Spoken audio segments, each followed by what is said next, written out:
Okay, there are two different tweet screenshots in this tweet. So make sure you see both. That one's phenomenal. All right, just a second.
Okay. Didn't have any meetings today, so I've been wearing my jammies all day, but now I have a meeting in 30 minutes, so I'm putting on a hoodie. Eventually, that work from home life gonna get you. I was terminated for my dream job. Based. Yeah, like there's a world of difference between somebody working from home who's a Fed, who is in their jammies all day and literally does nothing and is just a woman with a useless email job who is just harvesting money from the taxpayers to exist and is providing no value to society, compared to somebody who's working from home and they're like a coder or something and they're actually doing something real that is directly leads to something being produced. Right.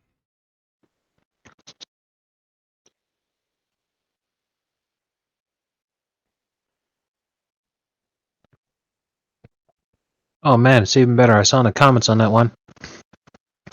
Hi, at Jeff Bezos. Since you're giving out 100 million checks, can I have one? I have plans to start a ranch in Montana for foster kids from all over the U.S., and I'm pretty sure it will take exactly $100 million. Thanks, sir. And, obviously she's joking and everything, but, a lot of people in the comments are responding to that tweet, and they're like, man, I'm really glad that this lady lost her job and has to go back into the real world, because don't we all hate when shitlibs use USAID funding to move to Montana and outbid working class Montanans for real estate so that they can shit up the place by importing a bunch of orphans from... Jesus Christ. Not only that, but like it's really funny seeing a bunch of leftists talking about the price of eggs and everything. I saw one dumbass on Twitter post a screen or a picture rather of like a Walmart price sticker of 18 eggs. Was the price was nearly $20, but it was on sale, so it knocked it down to like $13.99. Right. He's like, the price of these eggs is outrageous. It's this is what happens with tariffs and everything like that. But like, if you zoom in, you can see that it says on the sticker, sale, good through Tuesday, July 11th. And the last time July 11th was on a Tuesday was in 2023. Yeah, I know that one. That's Alex Cole. He's like a big time propagandist. So Yeah. Yeah, and it's like it's all that kind of shit. It's like we, thanks to the website usaspending.gov, we have the receipts and we can look up things. In real time, we can see the evidence of the way that the American taxpayer has been getting fucked for decades. And for them to try to tell us that this is a bad thing, they have to literally make things up. I just don't feel bad about any of this, Yeah.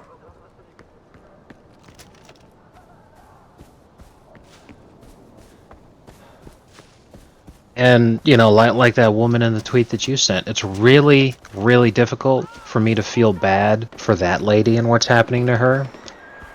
Because when bad stuff was happening to me because of the things that they voted for, they just laughed. Yeah. And I'm all like, okay, so now bad things are happening to you because of what I voted for. You really expect me to not laugh? I've Yeah. never felt better in my life.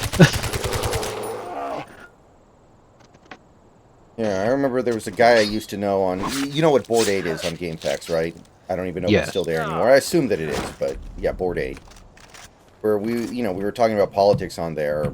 I don't even know if I was involved in the conversation, but I was reading it, and he's like, I mean, I definitely think, he said something like, I definitely think gay people should be allowed to marry each other or whatever, but it does occur to me that I am advocating for a group of people who, if my rights were taken away, they wouldn't care because of my privilege. So sometimes I don't really know why I'm even advocating for them.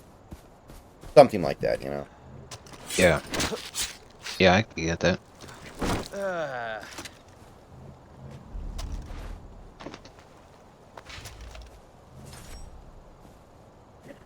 I totally understand where that guy's coming from.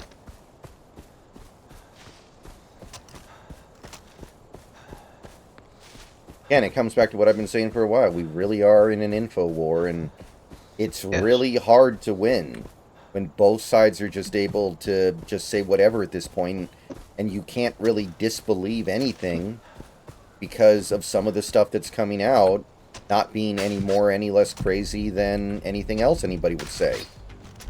Right.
So the Elon stuff is really gaining traction. I mean, I'm not to say that just because a lot of people are talking about it that makes it true, but man, it is not going away. Which thing are you referring to specifically? That he impregnated Ashley St. Clair. Yeah. Well, some people noted that earlier today on X he followed Laura Loomer, and everyone's like, Elon, no! Yeah. No! Yeah, I saw that one too, and yeah, like the guy, I don't even know what the hell is, but like, because I was saying it too, I added to the discourse. What I said was, I don't really care that he's doing what he's doing and all that kind of shit, but it does bug the crap out of me that my, For You page will be flooded with the autistic spam that he's adding, because it is in fact exactly what people thought for a very long time.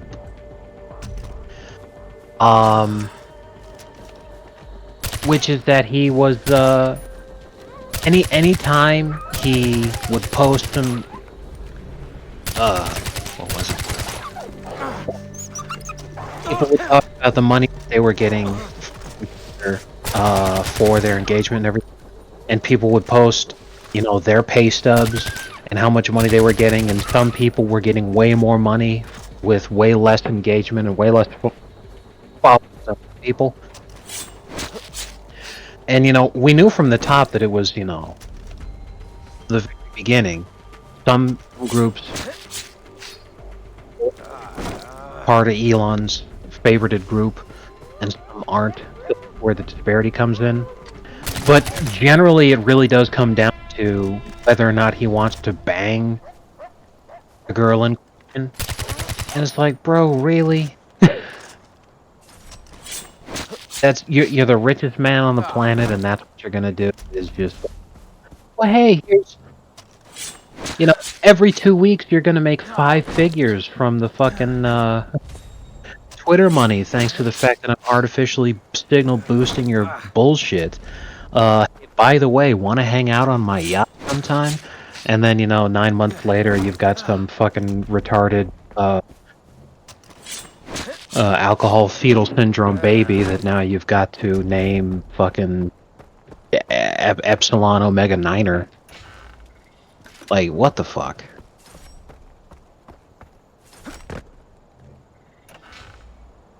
Honestly, I would have if I didn't know he had all those kids. I would expect Elon doesn't have sex at all. I would assume that he would be like, not into that kind of stuff.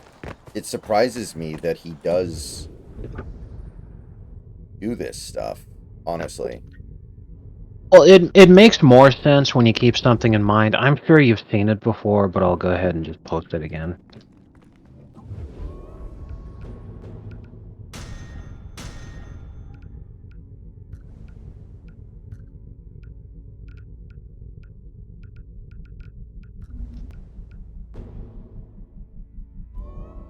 He's had different plastic surgeries and the hair transplant surgery and everything. He looked like the kind of guy that you'd be describing on the left over there. Mm-hmm. But that's the thing, is that any guy who's going to care that much to use his vast fortune to improve his appearance like that, well, Mm-hmm. he obviously cares about that kind of thing, and you end up with what you end up with.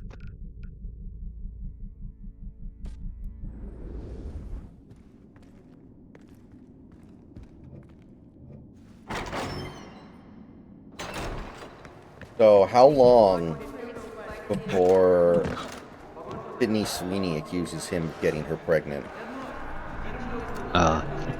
That's the thing. I don't think that's gonna happen, because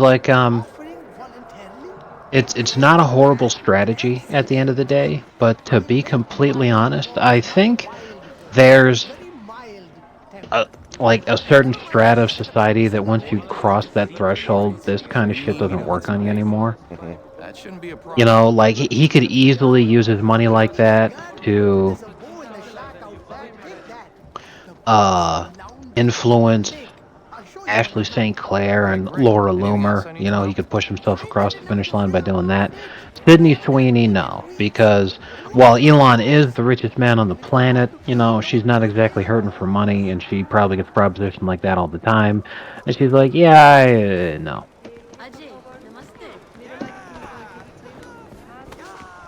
Would be my assumption. Probably. But it's funny to imagine and think about. Yeah.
So, anyway,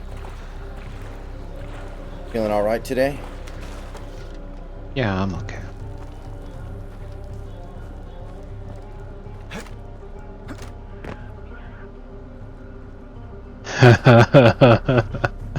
Oh man, that's really funny.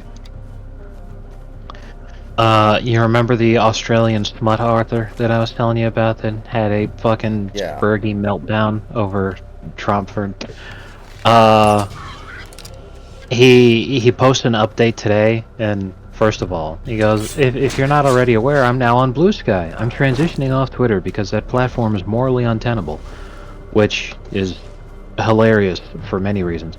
But he's also talking about how his finances are a disaster. You know, like he's getting real close to DFing.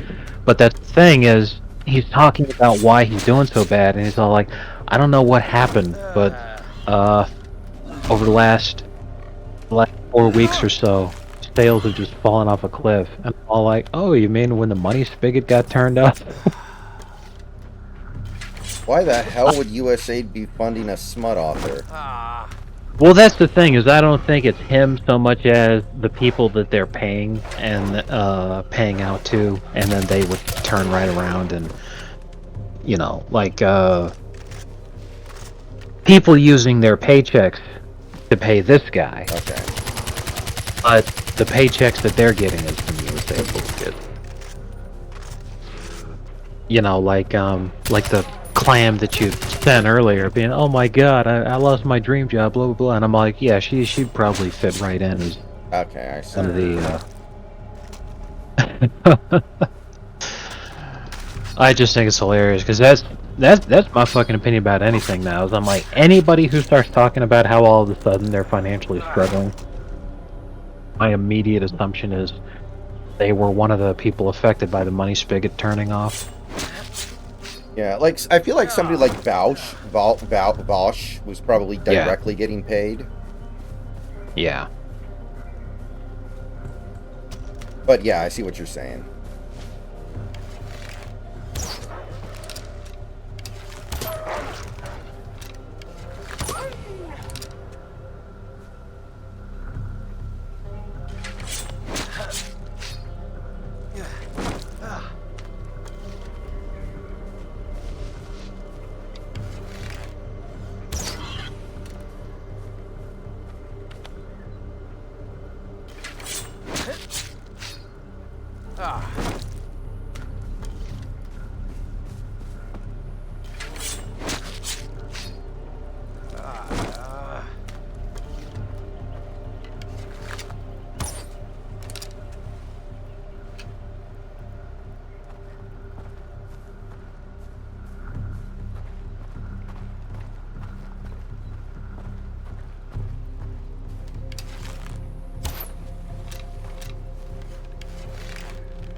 They played us like a damn fiddle.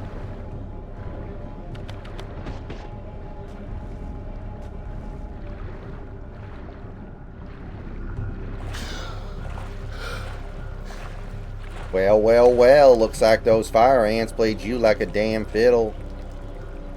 I'm nuclear. That was such a perfect fucking video. Yes, it was. It's so dense, every frame.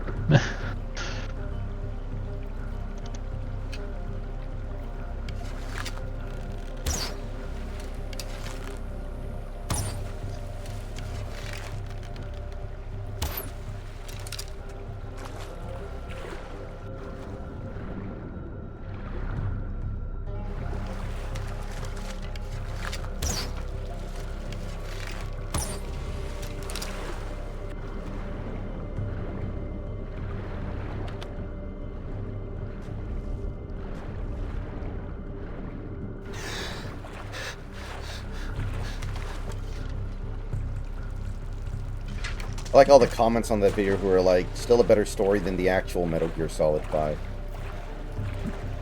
Jesus.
I haven't watched the new Ordinary Sausage video yet, but it looks disgusting.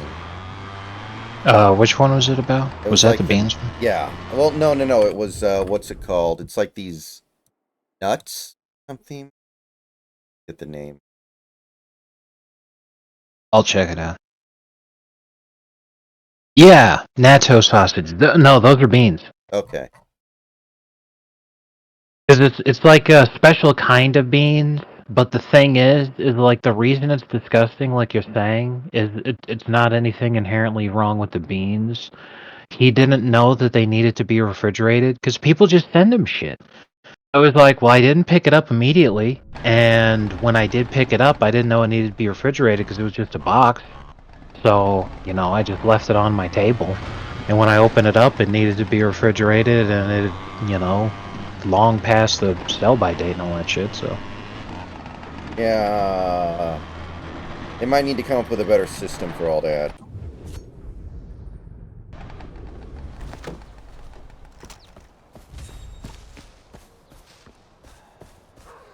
We don't negotiate with terrorists. Certainly don't negotiate with their hostages. Exactly.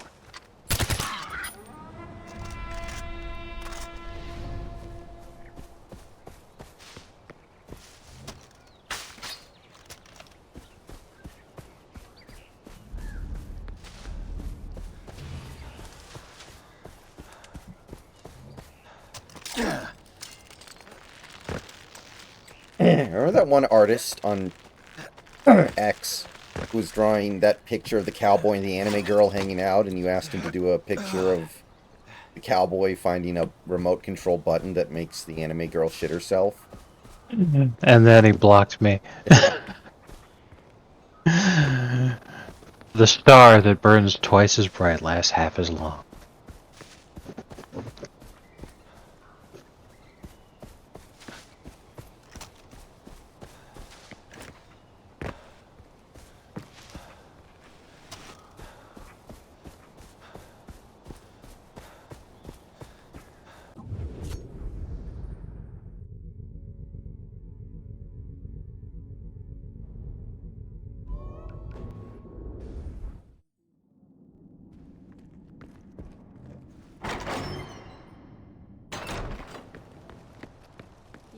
भगवानको जय होस् ल अब तिमीले आमालाई सम्हाल है त हुन सक्छ मात्र भनेको छु Good to see you, Ashay.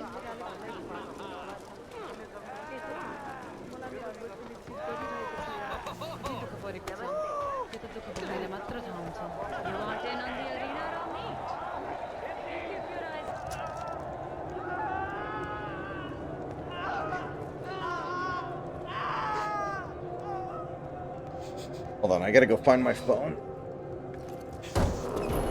The animals are hungry, make them useful. Fuck!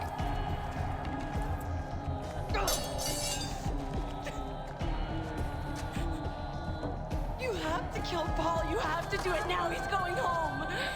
You kill him and you save my family. I will get you anyone. Yuma, Pagan, I will get you their heads. It's okay. It is not okay! He's my family. It is not okay. Not, you have to save him. He's throwing himself a going away party at his compound. He's vulnerable there. He likes to ship in his meat from a nearby village. That is your way in. Once you're inside, sneak into the interrogation room. His guard will be down. USA beat Canada in hockey. All right.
Oh, good.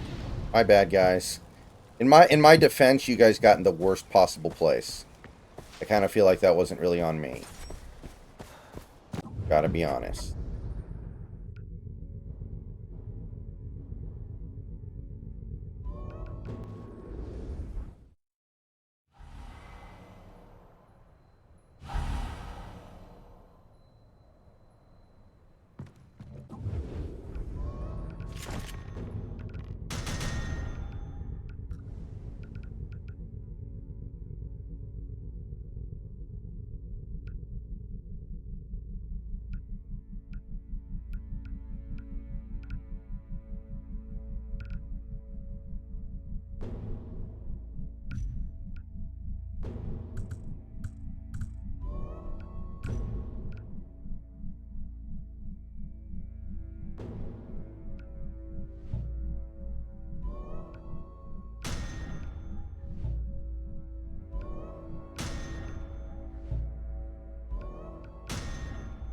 Nice.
You see that one Trump tweet earlier today where he's like, someone who saves their country is not guilty of a crime or something? I did see that, and I was so happy that he said that shit. I'm like, let's fucking go. Because let me tell you, Matt, I got into an argument earlier today. I didn't even realize it was an argument at the time on Twitter. But I realized it was an argument when I woke up and I saw, the guy's responses to me. And I was like, I thought we were agreeing the whole time because we were talking about how fiscal policy of the U.S. government for decades has been bad. But apparently the argument that we're having is he thinks that Trump is handling things the wrong way, and I don't. Right. Because what I thought we were agreeing about is that we were saying that the system of infinite debt is a bad idea. But at the same time, it's too late to be able to move away from it. And it's also kind of been working for most governments in the world, in the developed world anyway, for the last 200 years. Ever since the Industrial Revolution, governments were like, if we just leverage our debt the best we can to enable us to spend more, then we can invest the money that we're spending into the economy to grow our economy. And, the valuation of GDPs, even adjusting for inflation in the way that the value of money that we've been using over the last 200 years has changed, it's still exponential levels of growth, because it's like 200 years in the grand scheme of things, especially civilizationally, is not that long of a time. But 200 years ago, if people didn't walk to get where they were going, they'd take a horse. Now, there are so many insane ways to travel so quickly, it's almost impossible to think about. 200 years ago, the way that you communicate to people who weren't right next to you, your only option was to write them letters and wait for the message to be delivered. Now we have instant communication with anyone in the world at any time, thanks to the internet and telephones and satellites and all sorts of other kind of crazy shit. That's insane. So I'm like, look, the system of debt is infinite debt is reckless in the sense that if you do other retarded things on top of that, this could very quickly end up catching up to you and bite you in the ass. But you could also use the system to it's sort of like trying to do like a realistic argument for what people should be doing economically, discussing it with an economist. Because there's some economists who absolutely love infinite debt, and there are others who think that's retarded. But like, the whole basic premise of the discussion is that you don't have to worry about paying off the full national debt, because it'll just kind of be around forever, And arguments wherein eventually we're going to have to pay this debt seems kind of retarded, because like we haven't been paying that debt for centuries. Why would we now? But he started freaking out because essentially what this guy was saying is that he believes that austerity measures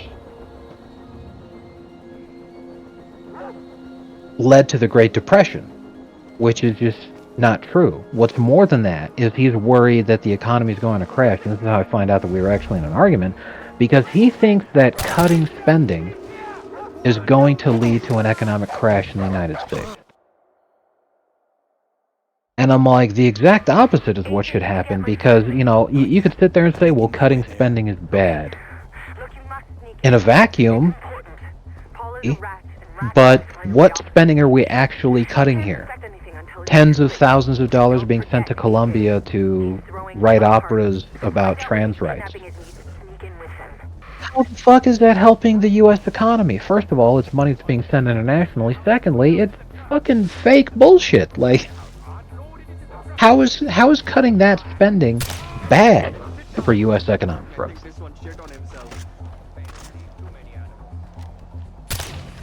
Now, one of the key components of austerity measures is not just that you cut government spending, but that you also raise taxes.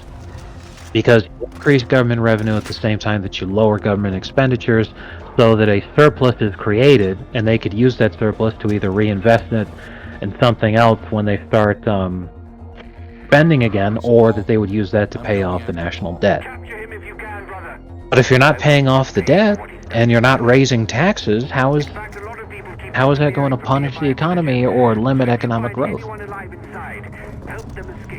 And I say all of that shit, which seems incredibly unrelated to what you said about Trump's comment.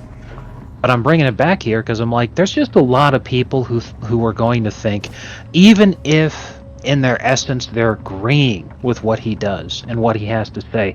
There are a lot of people who are going to think that it's a bad thing by the sheer virtue of the fact that he's the one that's doing it. So if he's just going to sit there and say, hey man, I'm doing the right thing for the country and that means I can't be committing a crime. And I'm like, fucking finally, thank you. I love that mindset. Because fuck these people.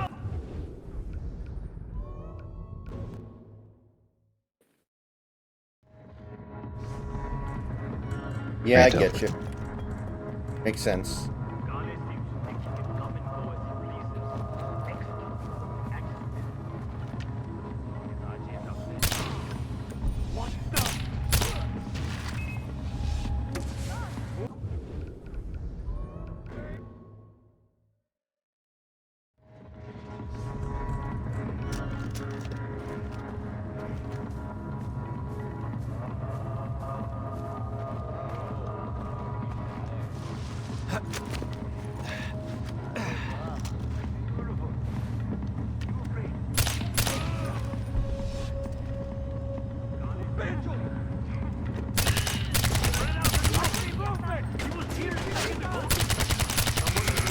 Damn it.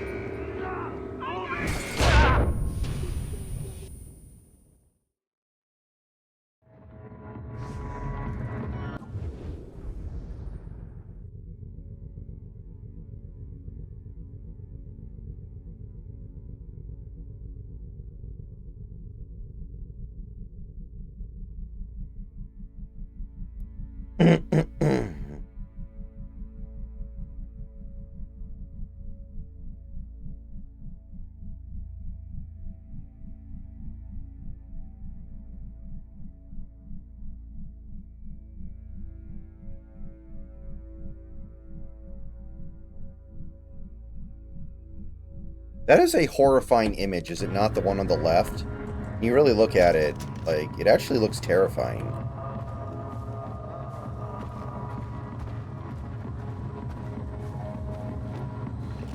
They did not. That was a Photoshop the whole time? Yeah. Because I'm like, I knew that it was the doctored image by virtue of the fact that there's no way that Kamala ever worked at McDonald's. But I thought that they just like added on the M and shit like that.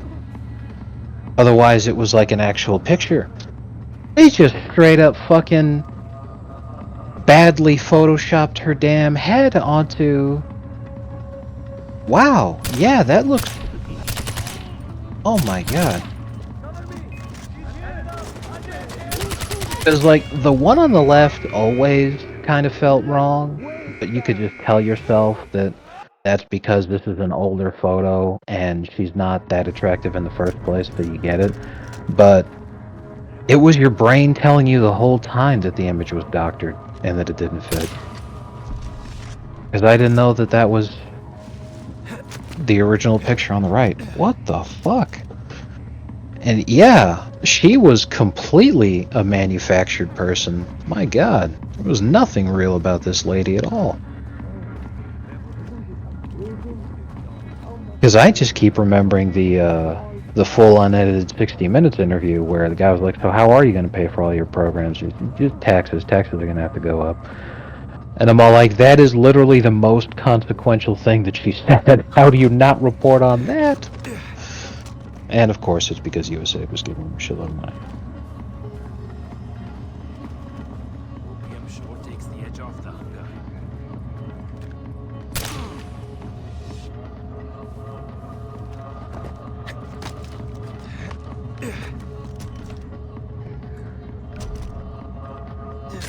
Yeah, we were talking about the Ashley St. Clair stuff earlier, JS. I'll admit that at least Ashley St. Clair is fairly attractive. Like, you know, sometimes I don't see what these hyper-billionaires see in these women that they end up going out with. Like, Bezos' new woman. Like, I don't get that one.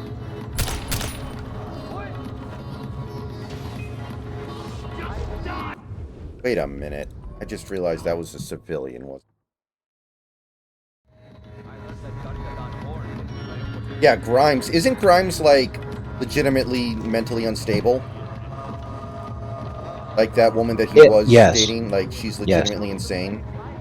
Yeah, she's full on unstable because first of all, Elon managed to get full custody of all of their kids because he managed to convince the court that she was unstable. But the big tell that she's unstable is that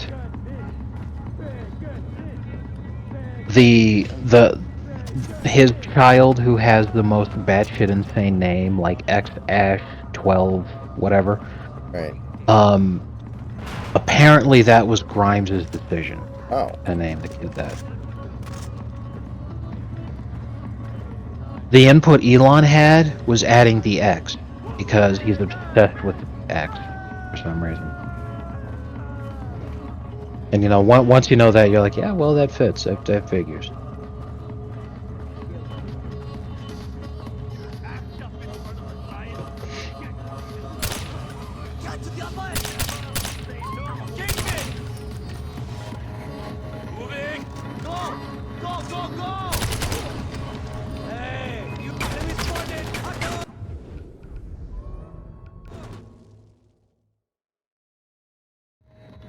I don't get the sense that Ashley St. Clair is unstable. She's just kind of a boomerish, right-wing social media personality.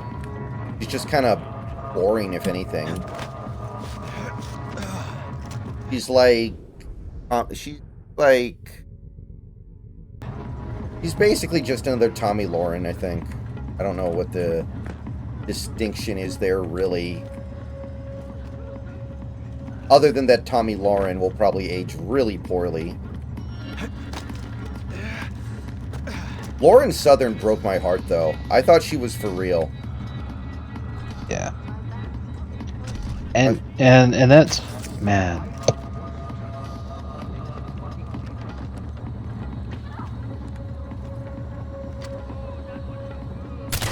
Anybody who has sex with the goblin known as Destiny is just immediately anything.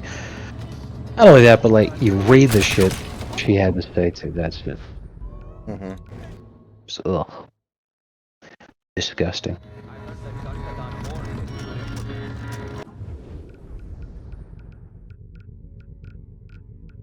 Because I know, like, Lauren Southern was like a disciple of Stefan Molyneux, who is really genuinely smart, I think. Like, yeah, that guy's actually smart.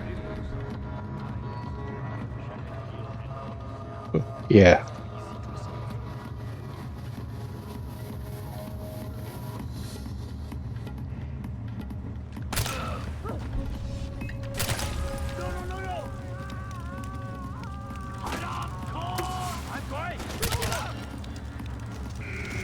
Damn it.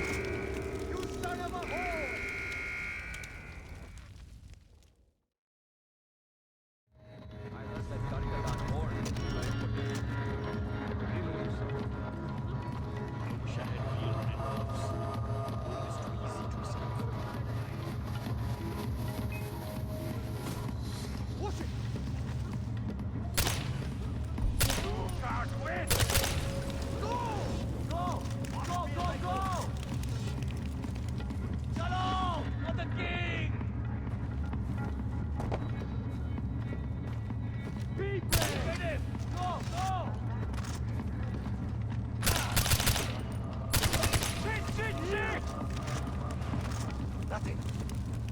I know someone is out there. Where are you hiding? Coward! God damn it. Watch my back!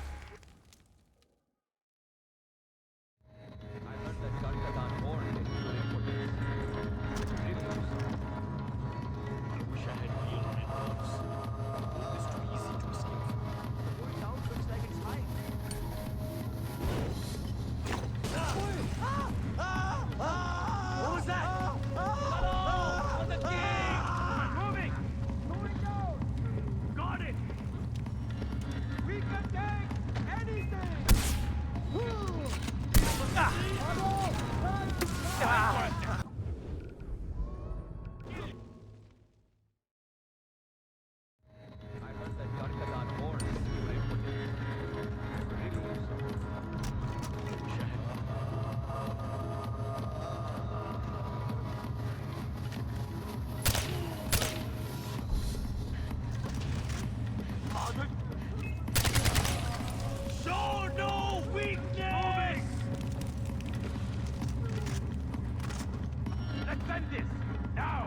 Oh yeah, this is amazing too. The follow-up tweet to when you posted that Kamala Photoshop that they made. Yeah. Trump goes to a McDonald's, puts on apron, hands out food to vetted people, so that nobody tries to shoot him again. Libs shriek fake news, and then libs turn around and do that. Mm-hmm. Oh my god.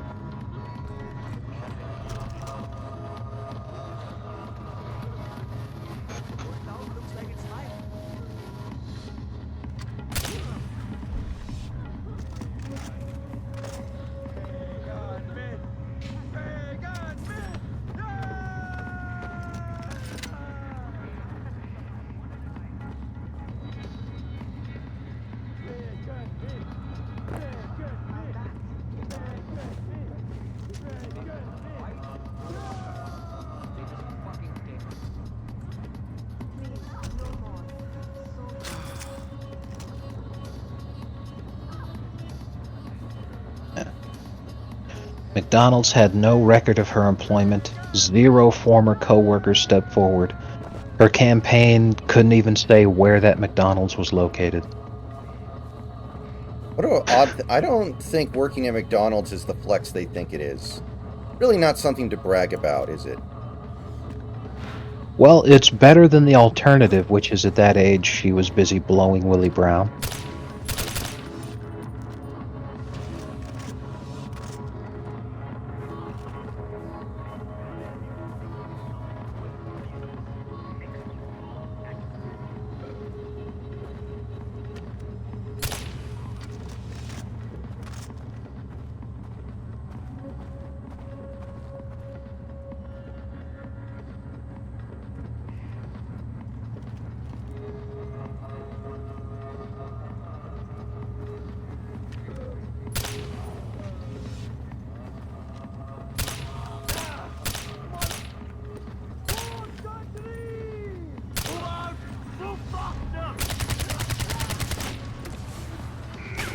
Damn it! I was doing so good there.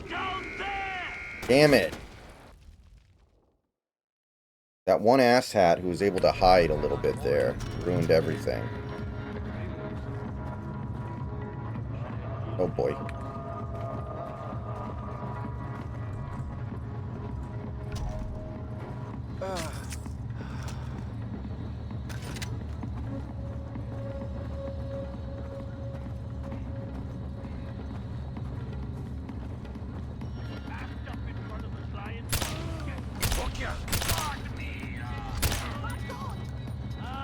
We've got you now! Cover me! Quickly!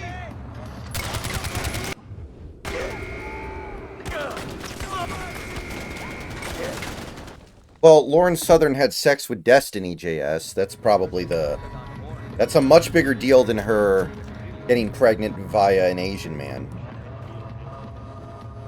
Like, the real problem is she and Destiny had sex. That, Yeah. There's no coming back from that one. Yeah, and then like all the different love notes and messages that she was given, you know, like reading that shit is just cringe-inducing, man. Hold the line!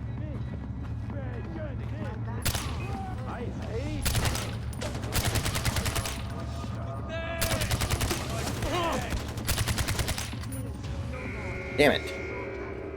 Come on! Fighting!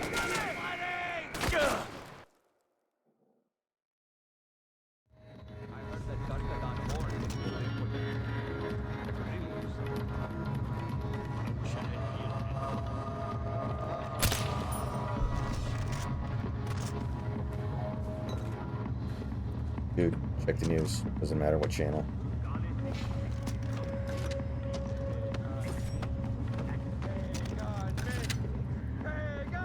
They hit the Pentagon, man. Lyle, wake up. Lila, wake up, they hit the fucking Pentagon! They just fucking dig.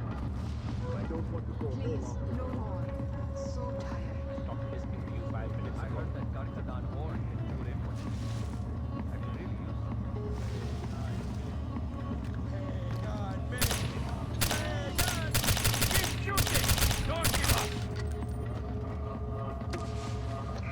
damn it.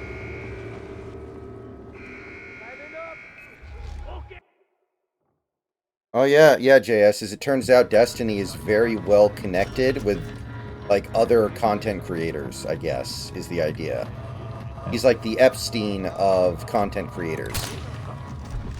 Well, yeah, it's like I said, he's very influential because he's been, at the forefront of a lot of different things. He's the guy who essentially, paved the way and blazed the trail for people to be Twitch streamers for a living. And he basically created the modern political talking head version of being a streamer or YouTuber and being a political talking head when he debated JonTron. And that's when he went from being, a guy that played video games to took off into the stratosphere of shit-libbery.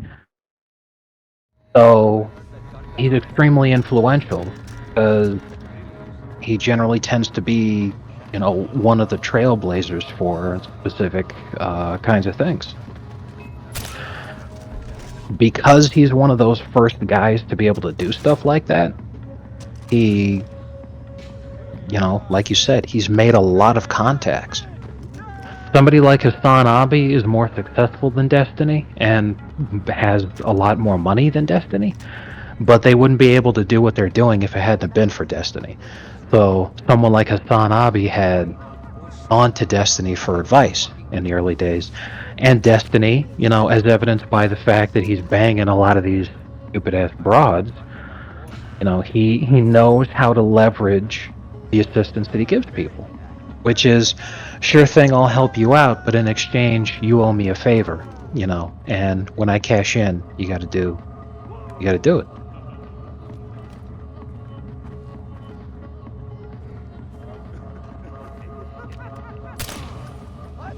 There's a lot of people who don't really know a lot about him or about his journey all the time. They're like, how is this fucking goblin so influential? Who the fuck is this guy, and why is he constantly, in the midst of all this crazy internet drama? And that's why. He's basically the Weinstein of Twitch and political shit-libbery on social media. And I think Hassan Abi and Destiny don't like each other anymore. I think you're right, JS, because Destiny is trying to be like a moderate liberal, and Hassan's trying to be an extreme liberal, and they both blame the other for why they keep losing. Yeah.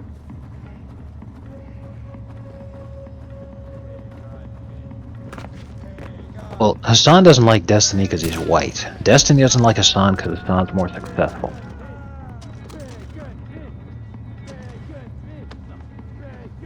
Well, what you said is valid too.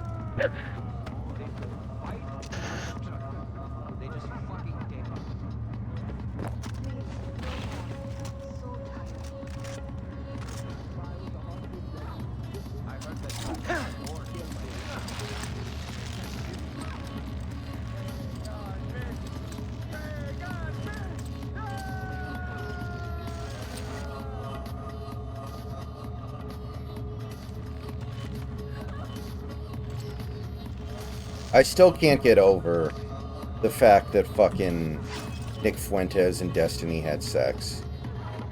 Like, that seems like it has to be made up because it's just too fucking perfect, but...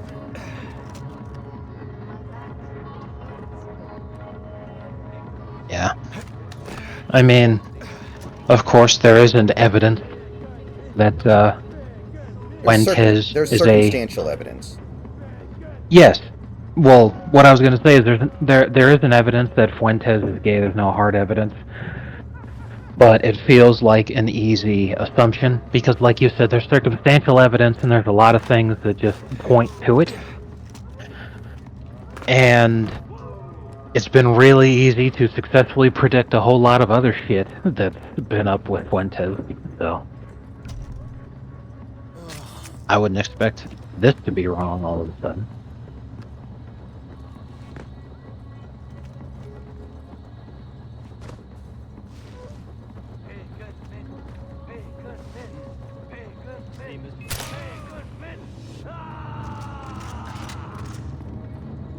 now. Come on, go. You're free.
This guy makes a great point talking about how pathetic it is that Kamala came up with this shit, and you know, like the guy said, that 0 former coworkers ever stepped forward. So some guy goes, "How hard would it have been to throw out some random old girlfriend that used to pick her up after her shift or something?"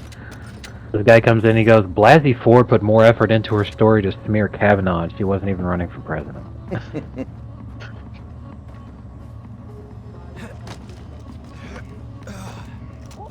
And they allowed Trump to have one of the most keynote photo ops of all time. Exactly. And yeah, that's the thing. Democrats actually thought that photo op was a bad idea and would hurt him.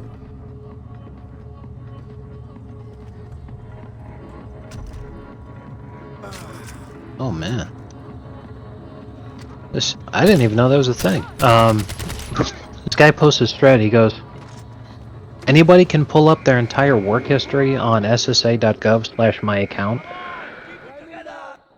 SSA is Social Security Administration, and you create an account and just put in your Social Security number, and any job that you've worked at that you put your Social Security number on, well, just like that, will pop up."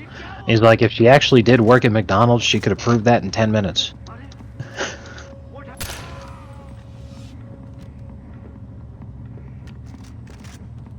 I heard about that Big Country, but I haven't seen it yet. It was bad.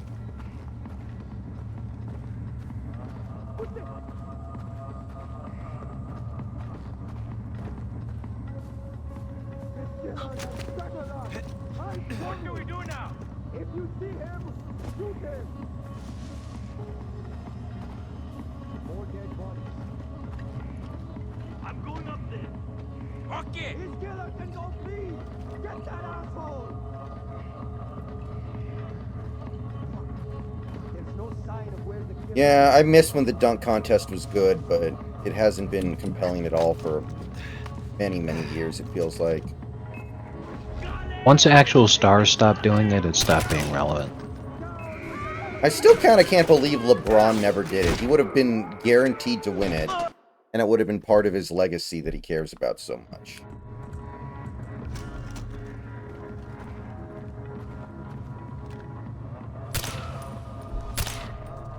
Come on! Come on! Search the area. Keep your eyes open. Push it.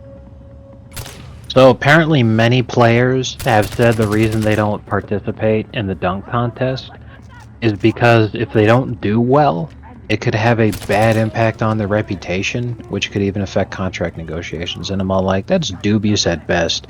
But literally you're sitting there like, well, if I don't win, it's worse than if I hadn't participated. Really?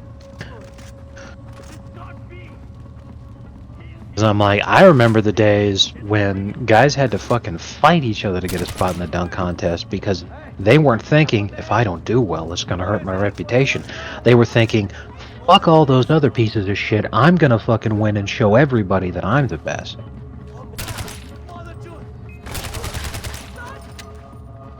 It's just low-T behavior, man. Yeah. That is kind of tragic.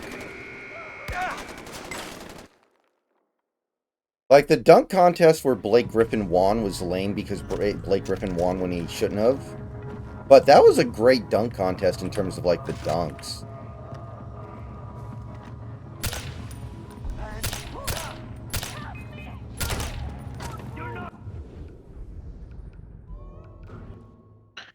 Yeah, if I remember correctly, that year actually made me really mad because I think JaVale McGee participated and he did something that was actually incredible, and then Blake won because he jumped over a car, which was dumb as shit. Yeah, DeRozan dunked that year, and he was great. And I can't remember who the fourth guy was. Reason how much gain comes from such a small part of the body.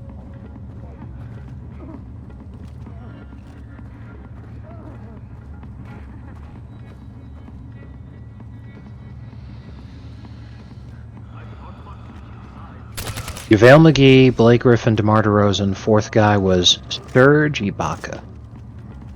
That was a great dunk contest, just the wrong person won. McGee, Yeah.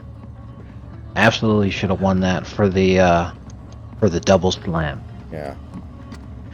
Because that is actually an incredibly difficult thing to do. I can't even imagine how difficult that is. The coordination needed to dunk two balls simultaneously. Yeah. And then Blake wins because he jumped over a car. And it's all like, you know what's fucking stupid about that? Is that I don't think Blake Griffin could have done the double slam, but anybody else could have jumped over that car. Yeah. You're free. You can sneak out.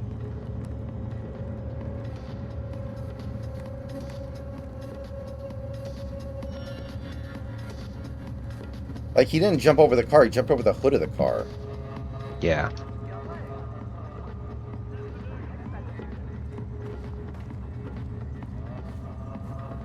Yeah, just so disappointing and pathetic.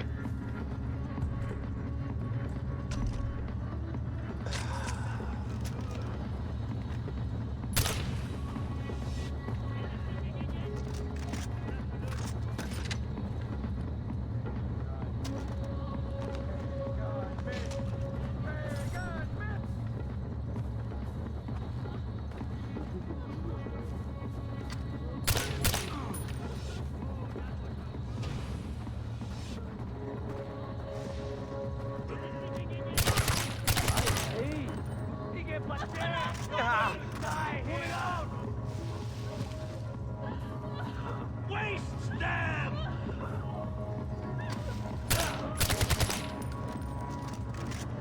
Victory will be ours.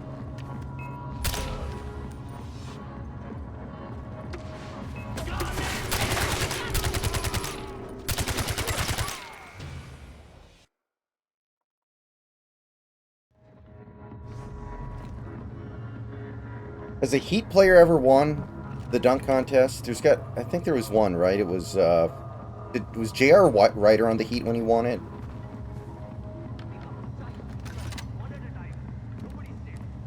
I'm not sure.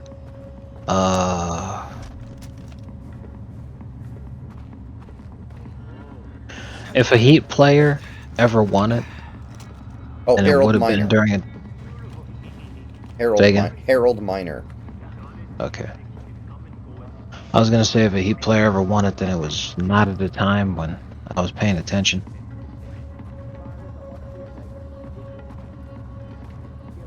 Urban Falcon.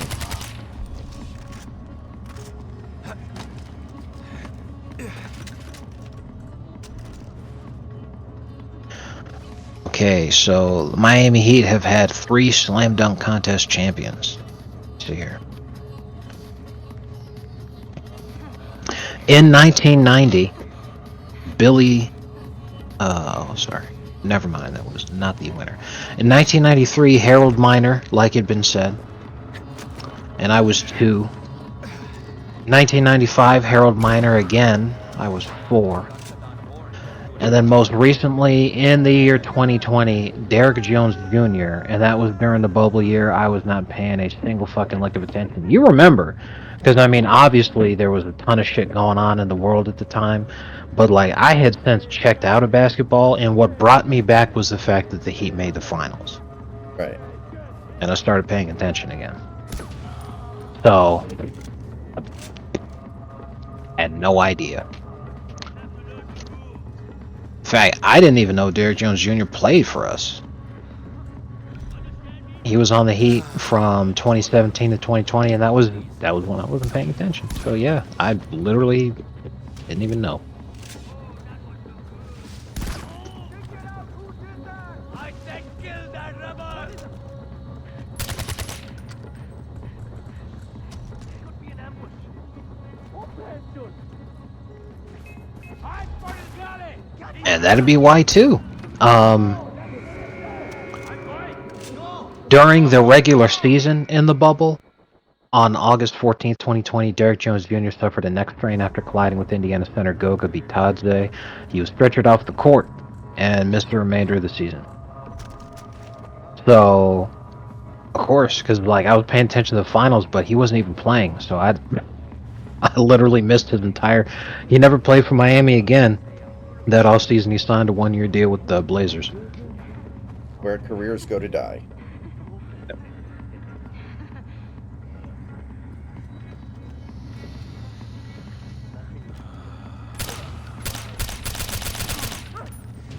You are going to die here! I'm coming! Hurry, give up! I'll make it quick! Heading up! Keep fighting!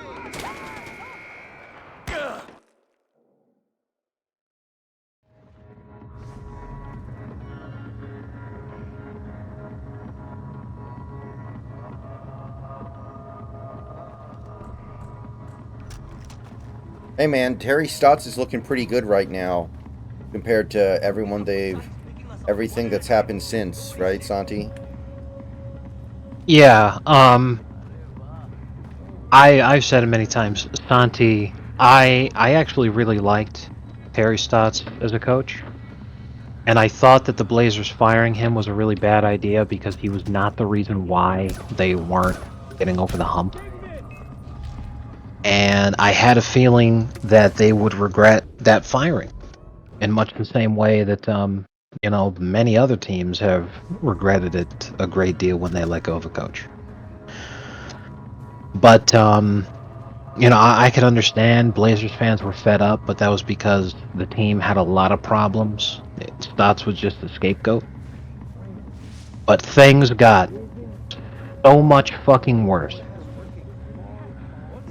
So much fucking worse after he left. So I sit there and say,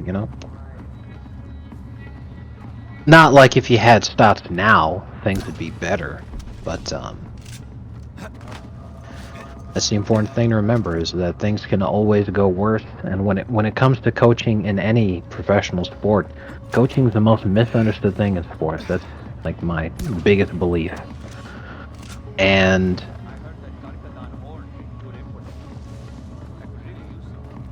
if a team makes a coaching change, the odds are much better that it's going to be a downgrade than an upgrade.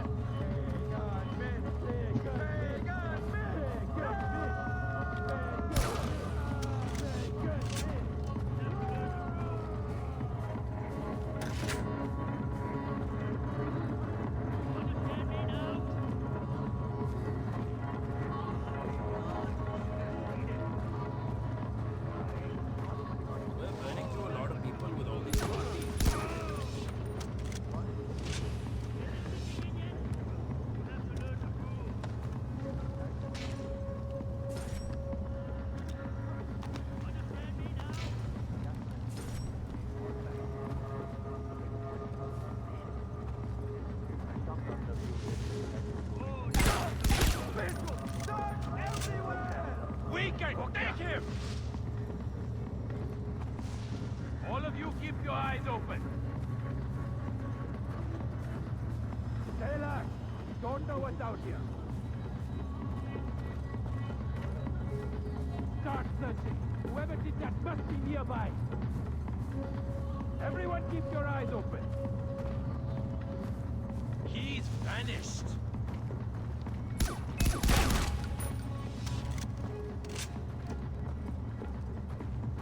So many bodies. What do we do? More bodies. I know you're out here somewhere.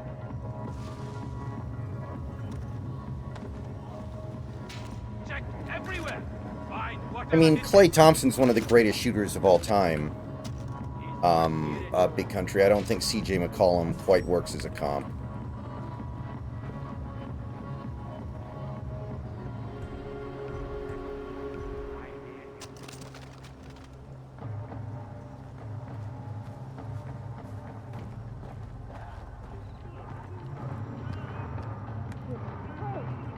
Go, get out of here and keep your head down.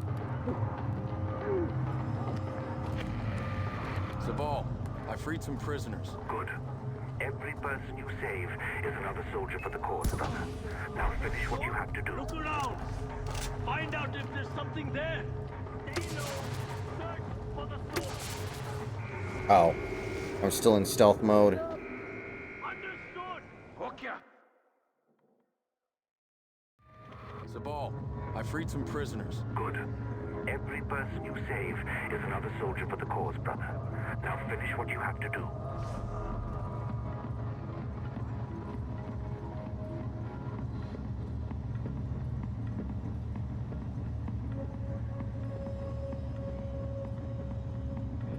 The Doji clock has reached 100 billion.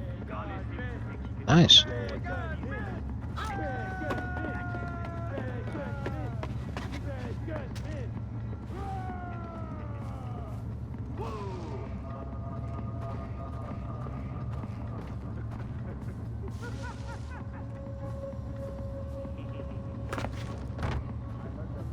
Monkey walked in.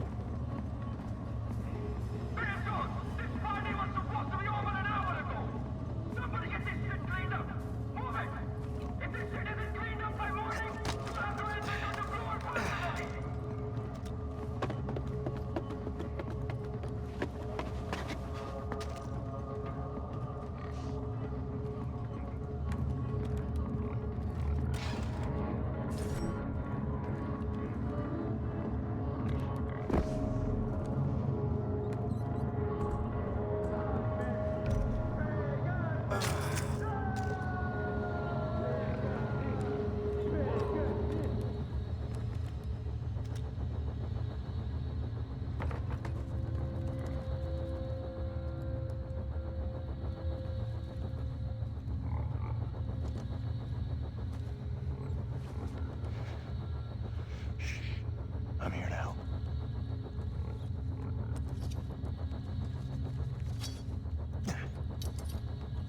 Get out of here. Yeah, Wes Matthews was great before he got hurt. Bad what happened there, man. Hello? Hi, Susie. How are you? Oh, that's amazing. That's wonderful.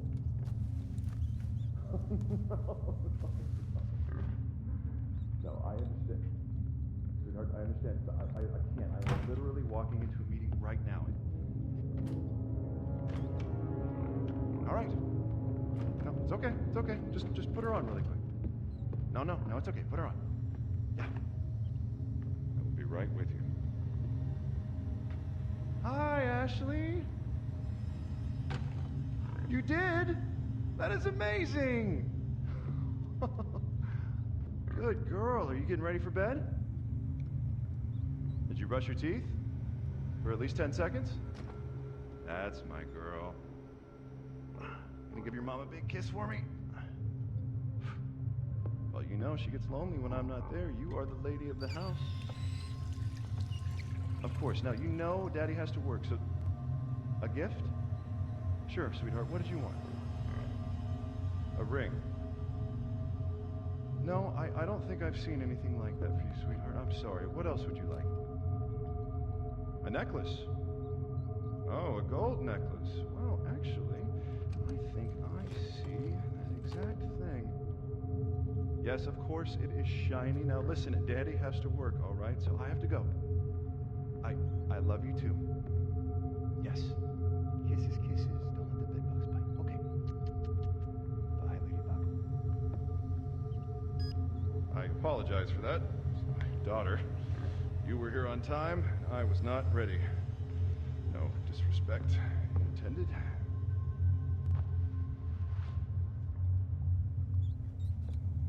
You?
No, somebody brought up an excellent point on Twitter, bro.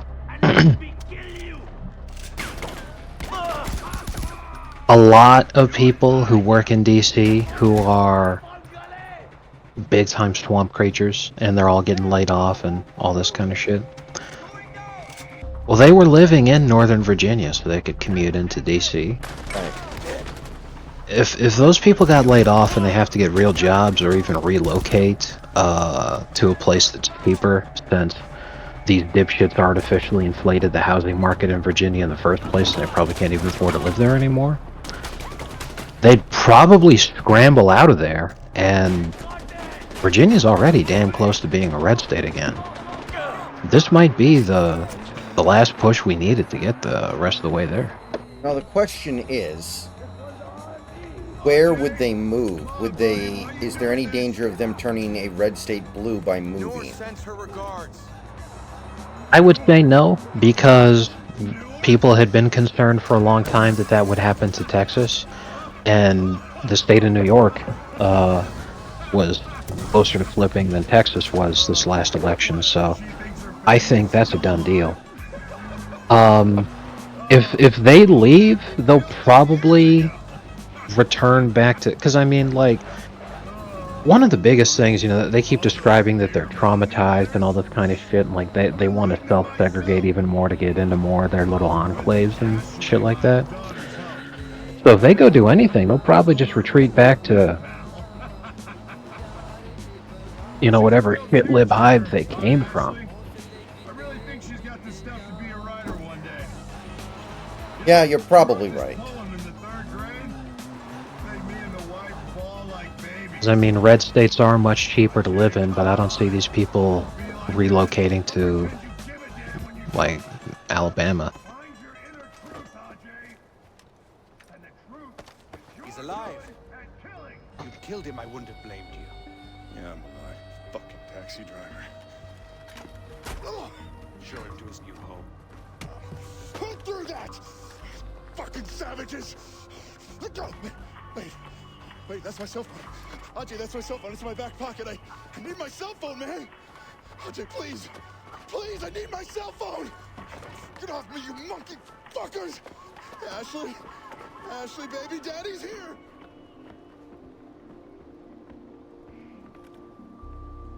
Thank you, Ajay. This is a good thing you've done here. We'll take care of Paul. Oh, Perfect spot for him. I'll just read it off for you. Yeah, I know that feeling, Oscar. I have the exact same reaction many days. Ajay, now that Paul's taken care Lamau. of, Vashakot Fortress will be vulnerable. If I All were right. you, brother, I'd take advantage of the situation.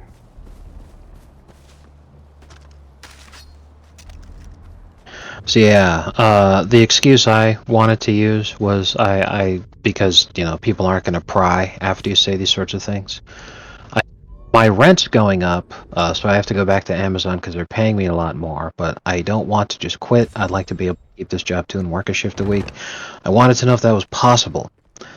She said, "What's your Amazon schedule that makes it so that you can only do one night in a week?" So I told her my schedule, but I said, "And nights would be really impossible for me now. Possible to do a morning or afternoon shift, even if it's at a different store that might have more need." So she initially tried playing hardball with me, but I'm like, you don't understand. If I don't get what I want here, I'm just quitting. So she goes, I don't have a store with more need, and we need the graveyard shift until we can get somebody in. So, can you finish out your scheduled shifts? And I'm like, that's just not going to work for me. I can't do that. I'm sorry. So she goes, well, I'm not at the store. I'm off until Monday. So, give me a chance to look at the schedule to see how I can fit you in. And I'm like, yeah, that's exactly what I thought, because you're desperate for fucking people. Why would you even try to play hardball with me? I don't get it. Because my friend that helped get the job here, he keeping me appraised, and he's all like, yeah, we're just burning through people at the other store because they keep hiring fucking ex-cons and drug addicts, and wouldn't you know it, those burnouts end up burning out. Who could have seen that coming? Oh, like, you've got like a dozen different stores, throughout the county. Why would you be trying to tell me, well, we don't have any stores that have need? And I'm all like, yeah, you do. Including this one.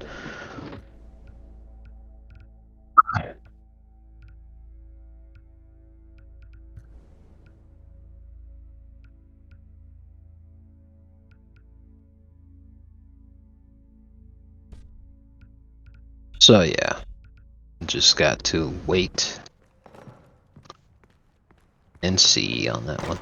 Oh. Hopefully do soon.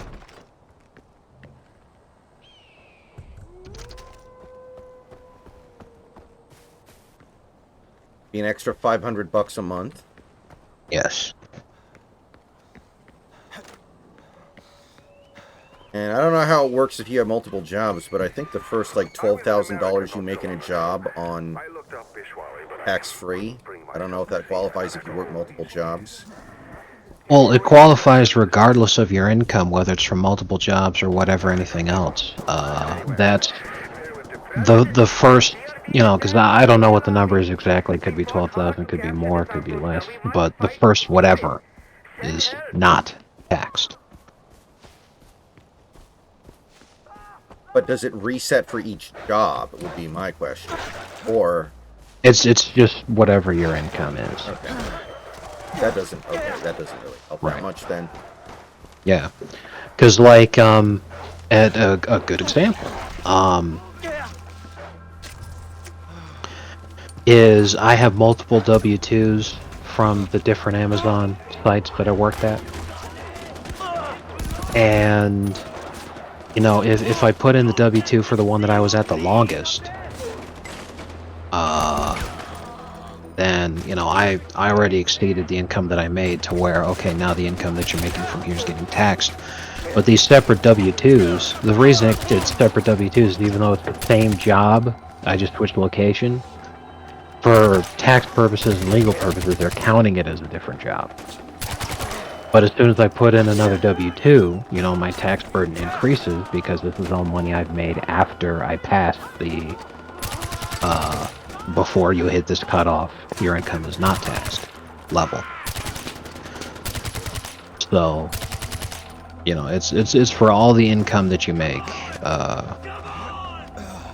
regardless.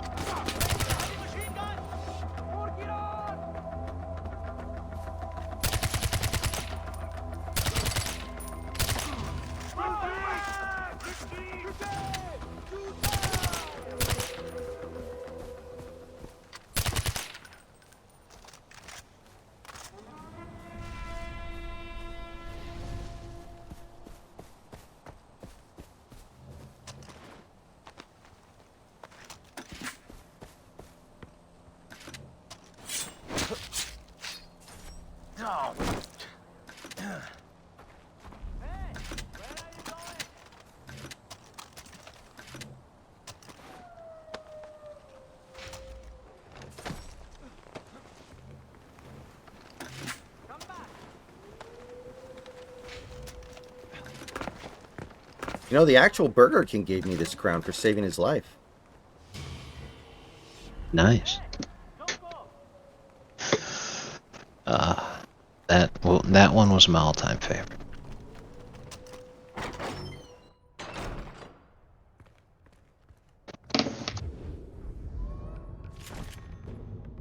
Just call our kids little... Well, that's what they are. What else do you want me to call them?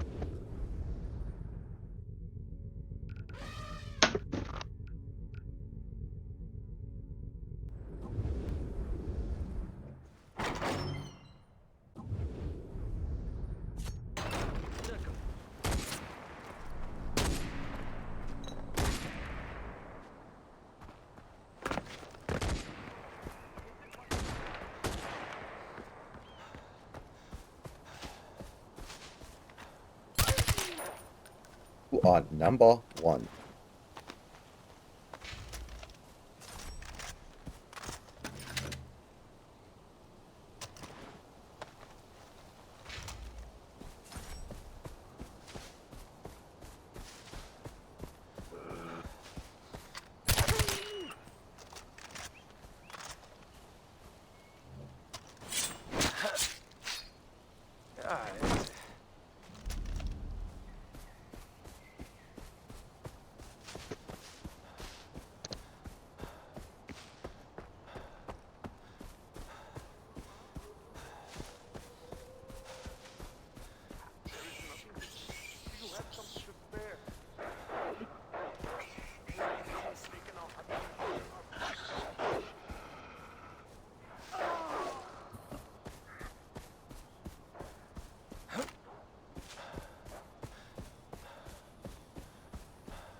I don't like killing wolves, but this game leaves me with no choice. Sorry, guys.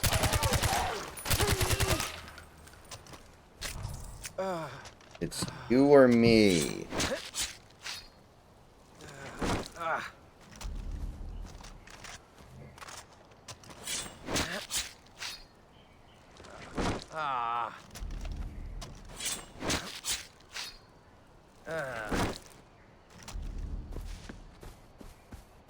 It does show a big difference in the mindset between Elon and Jeff Bezos. The Jeff Bezos, after his marriage blew up, decided to use the fact that he's like the second richest man on the planet to get into absolute peak physical condition. Elon, who is the richest man on the planet, you know, after his divorce, he just doesn't want to do that kind of thing, you know.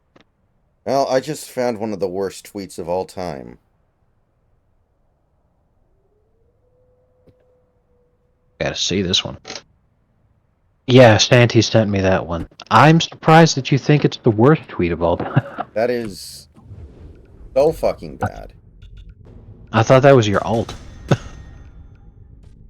That's really fucking bad, man.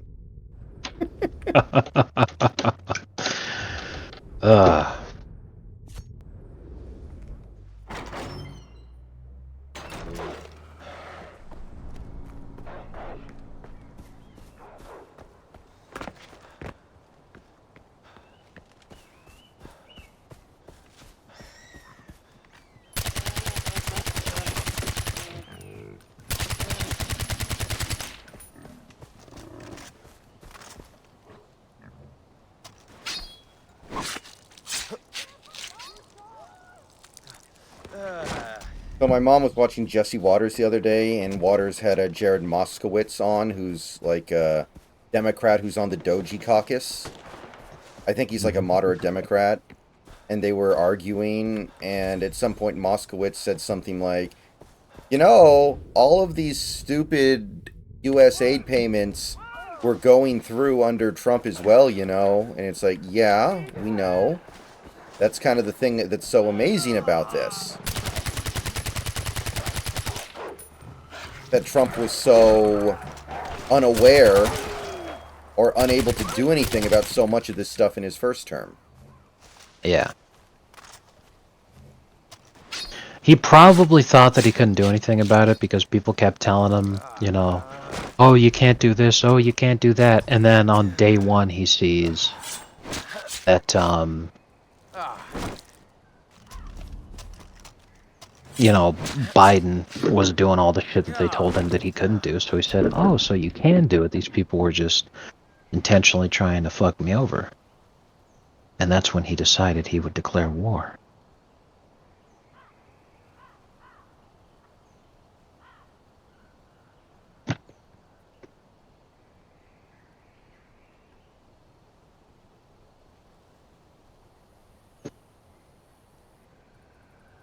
Like, I'm sure these things have been going on for years and years and years and years. Decades. Mm-hmm.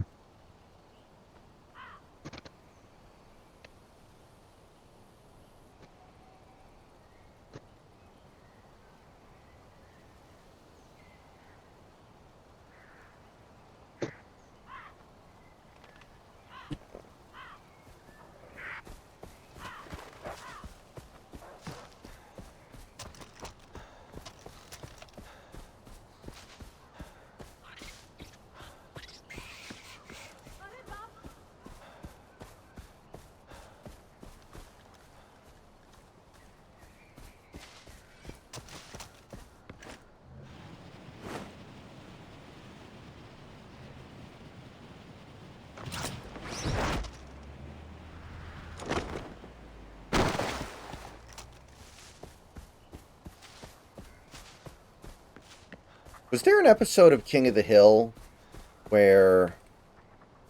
What's the name of the wife again? Shit. Peggy. Peggy jumps out of an airplane and the parachute doesn't work and she hits the ground but survives? Or did I fever dream Yes. that? Okay, that did happen? Yeah. Yes. Okay. I was like, I really feel like that happened, but that doesn't sound like something that would happen in that show. Well, that was way back when they do one of those things that happens sometimes where they don't know if they're going to get canceled or not. So, for a season finale, they do this crazy cliffhanger, because if they do get canceled, then they're like, okay, so that's how the show ends. We'll do one more episode where that character died. But if they get renewed, they're like, oh, they survived. And, you know, everyone tuned in for the season premiere because they were like, oh my god, what happened? Yeah, I've seen that one, Santi. That's a famous one. Where Norm's on Who Wants to Be a Millionaire and he's doing incredible. And he says, now I know it's one of these two, but I just don't know which one it is. So then he even jokes with Regis, and he's like, if I use the 50-50, it's not going to be those two are the only one left. And he's like, well, that's a possibility, but it's extremely unlikely. You know, so Norm goes ahead and does it, and then those two are the only ones that's left. And he's like, oh, you son of a... But what he was leaning towards being the right answer actually was the right answer, but he pulled out.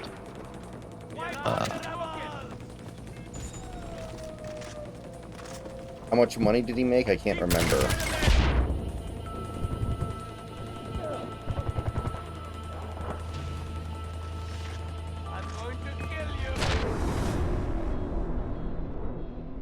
I'm reasonably sure the answer is Madrid, because Reina, yeah.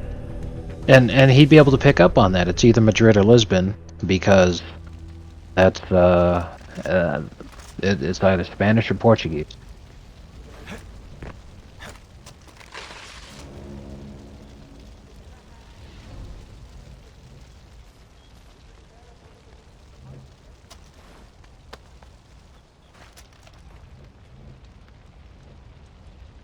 And yeah, it's in Madrid, just as I thought.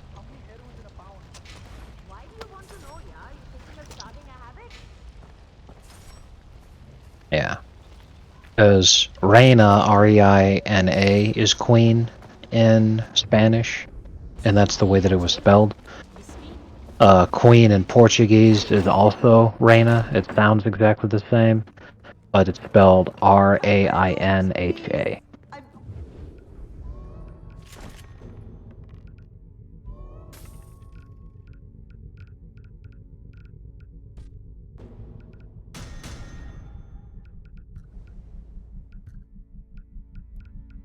Okay, so Norm walked away with $500,000. Oh, so he got one shy. Begging you. Yeah, and that last one was when he. Some of the people in my village, Right. the army forced them to become prostitutes. Men, women, the army doesn't care. You have to Oh, never mind. Because he did get the 500,000. He didn't walk away on that one. He just was leaning Madrid. So he used that one. And you know, it was still Madrid and Lisbon. So he guessed Madrid, which was right. So he moves on. Then the $500,000 question was asked. It was, what Broadway musical features material written by Samuel Beckett and John Lennon? Hair, Godspell Cabaret, or Old Calcutta? Norm's initial response is, well, I'm not gay, so I don't know much about Broadway musicals. Norm says he has no idea, but he's very familiar with Samuel Beckett, and he thinks that the only one he would have been able to contribute to would have been Old Calcutta, which is the final answer, and he gets it.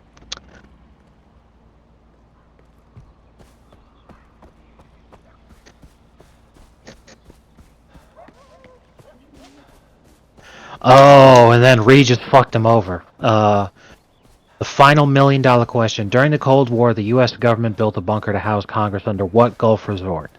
A, the Breakers, B, the Greenbrier, C, Pinehurst, or D, the Broadmoor? After mulling it over, Norm thinks it's B, and is about to make it his final answer before Reed just nervously asks him if he's sure. Believing that Reed just knows the answer and is trying to talk him out of losing $468,000, Norm backs off and decides to just take the money. It turns out Reed just had no idea, and he was just nervous in the big moment, as Norm was 100% correct. The answer was indeed B, the Greenbrier. Now, however much money he won, he probably lost it all within the next couple days on gambling. So That's exactly correct.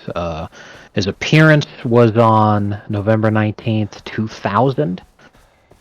And considering he had to walk through the streets of New York through blood and bone to look for his brother less than a year later, I'm sure. Because, you know, if he still had that $500,000, he would have paid somebody else to do it. Right. Based. Sammy Farha, who famously finished second at the 2003 World Series of Poker main event, said that he lost so much money in cash games that week that even if he had won the main event, he would have still been down on the week. Wow. And at the time, it was the biggest cash prize That is in the history insane. of professional poker.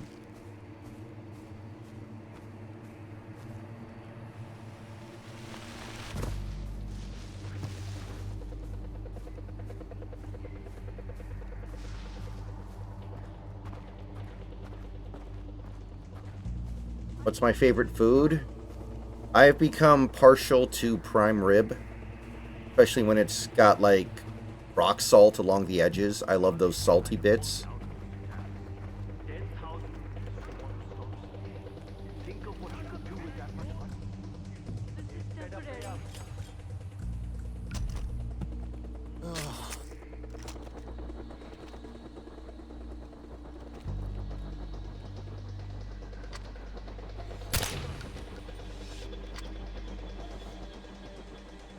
Everything will be fine.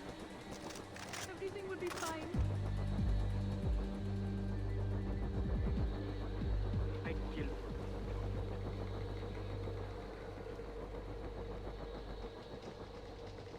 Help will come. Help will come.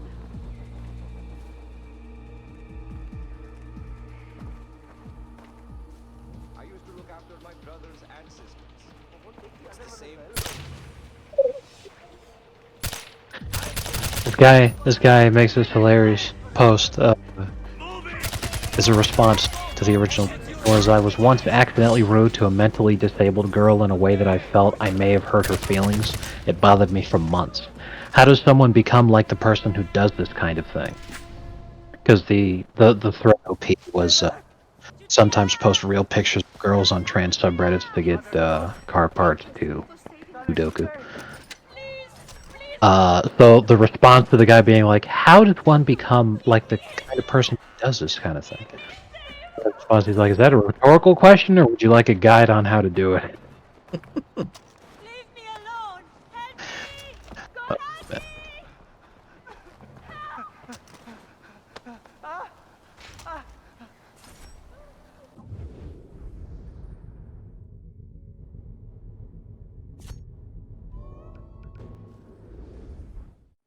Hello, Ajay.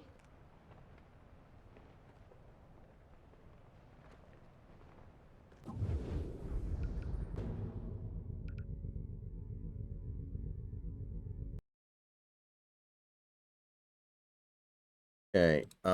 I will be right back. All right.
All right, I am back.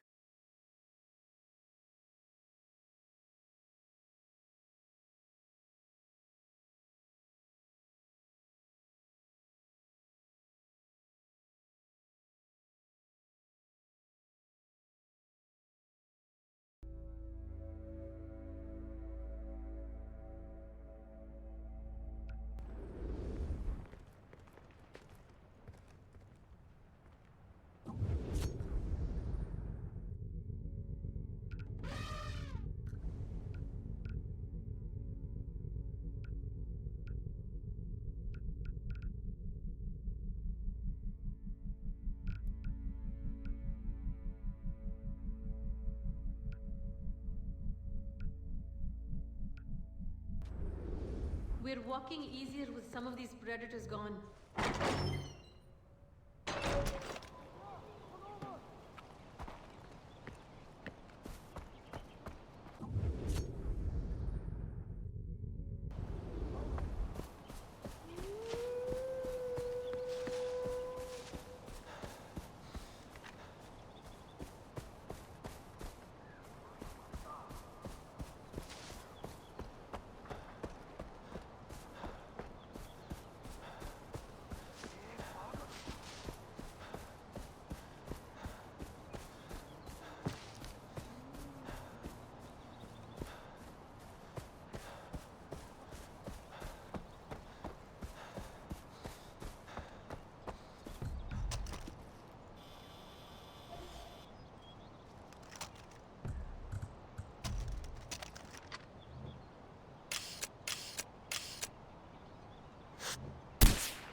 Introducing this year's Super Bowl halftime show performer, Cosmo Kramer.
No.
Well, that was easy.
I'd like a Diet Coke with no ice, and I would like to make an announcement.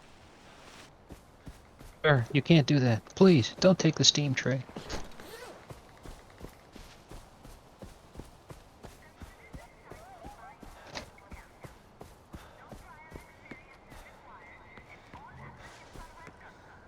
I gotta say though, man, I'm pretty sad on the whole about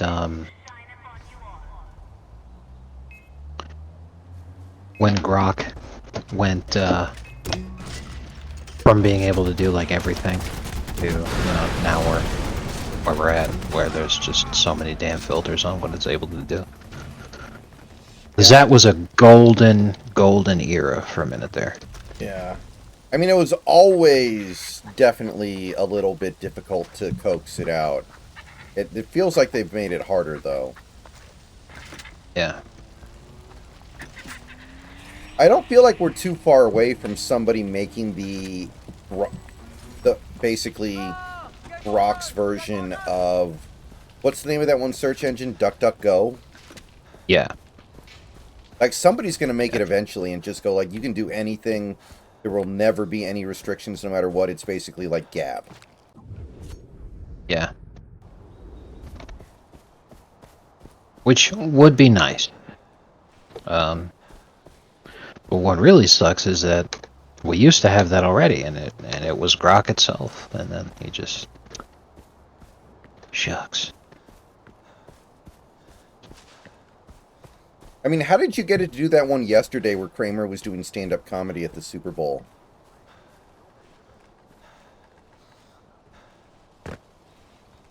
Well, let me see.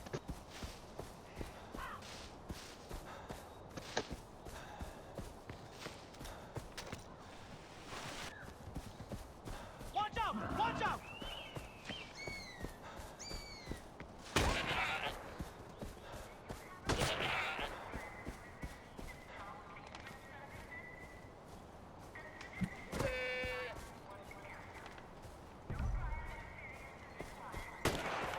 I just got lucky. I just put in the prompt and it went for it. Yeah, it's like temperamental or something. Yeah.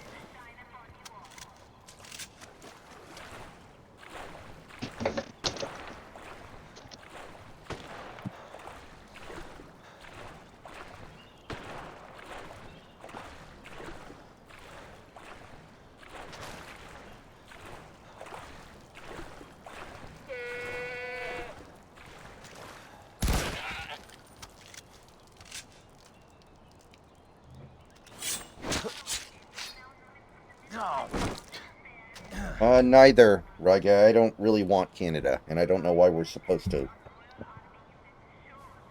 Maybe as a territory?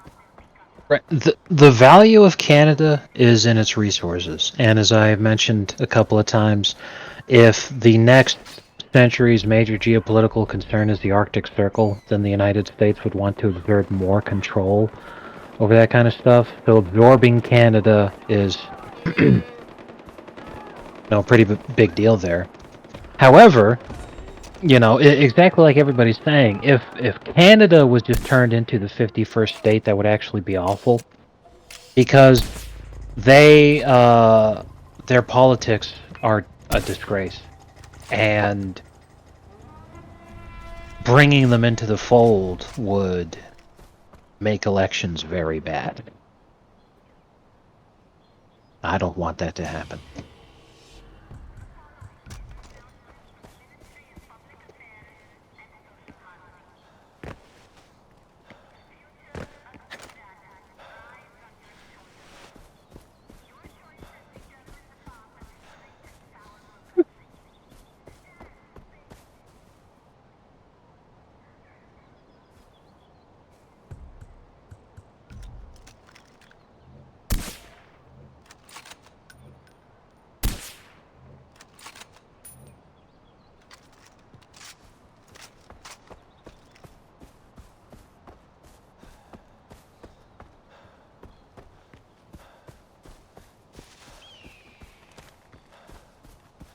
Oh my god.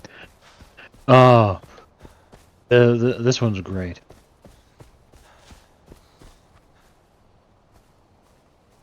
First, here's the prompt for the one that I got. Because like I said, when you've managed to successfully tard wrangle Grok, if you just have it write a sequel, it generally plays ball really well. So it gave me this one.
voicemail.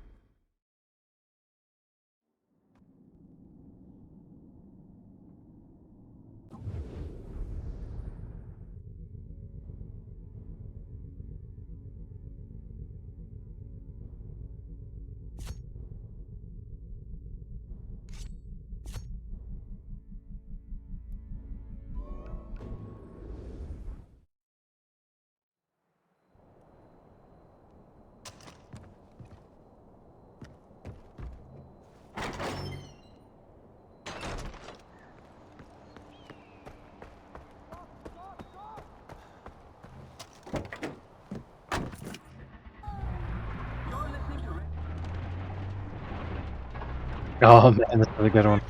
I don't know if he's saying it because it's only 2 hours old, but this tweet right here is amazing.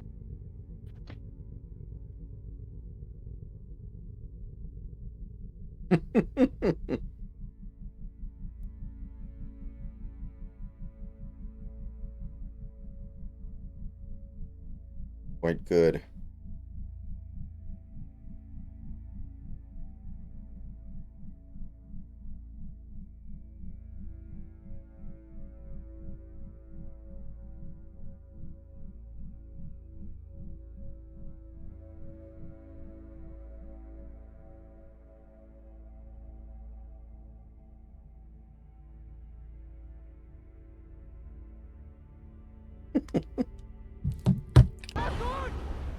Call for help going out. Our outpost is under attack. Any golden pass in the area, please respond. I'm up next, Jerry. Wish me luck. Amazing. There's something about sugar dancing at night that's so unwholesome.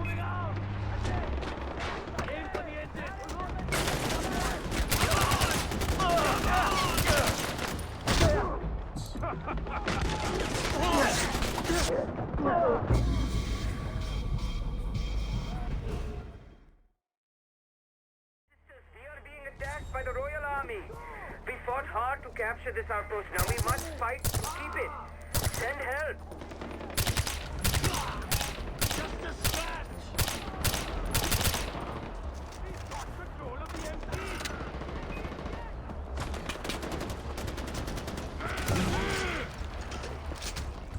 Don't turn your back! I'm on the heavy MP!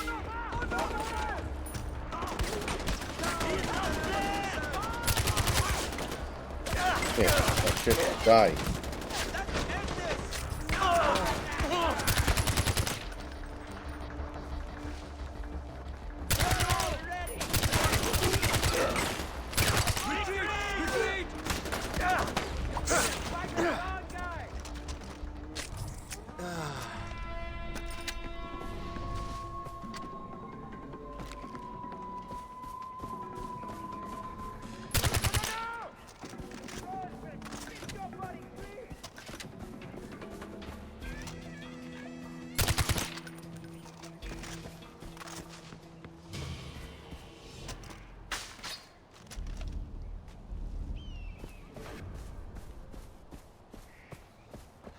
Yeah, I saw a little bit of that lightning data, but I wasn't really sure what was going on. I know Wemby got disqualified, but I wasn't exactly sure what he was doing.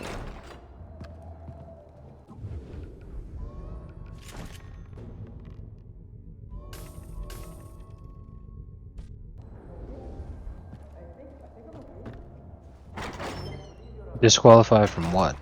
The skills challenge. Oh.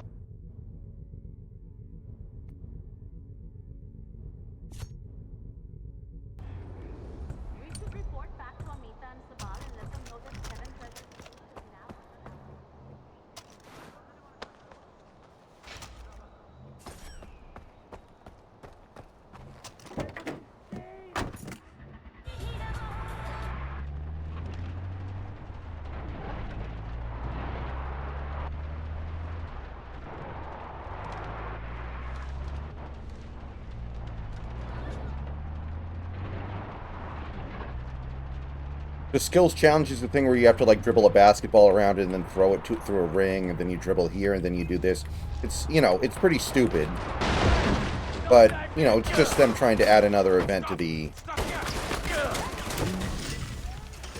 All-Star Weekend. And when Wemby got to the shooting rack, which is like there's this rack of balls that you're supposed to shoot at the basket, he didn't really shoot them. He just grabbed them and chucked them up in the general direction of the backboard. Like, he obviously wasn't trying to make it. And got disqualified, I guess, because it was expected to actually make a good faith effort to shoot it, even though there's no penalty for not making it. Like, I don't know, it seems like the contest was set up all stupid. Sounds like it's fucking stupid. Yeah. I don't know, it was very weird.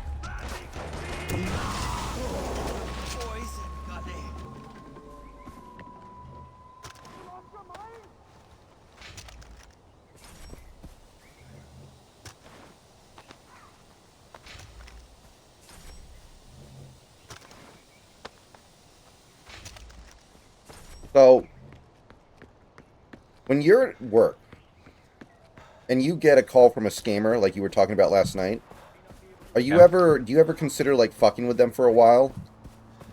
Well, no, because the calls are recorded. So, generally, the only thing that I do is, you know, talk with them long enough to be able to determine that this is a bullshit call and then hang up.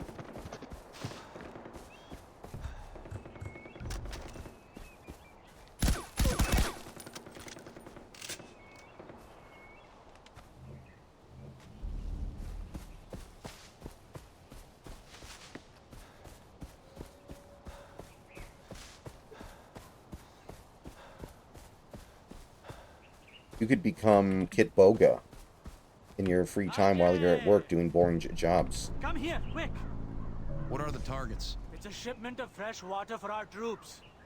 Paul has used so much to irrigate his opium crops that our men are drying up.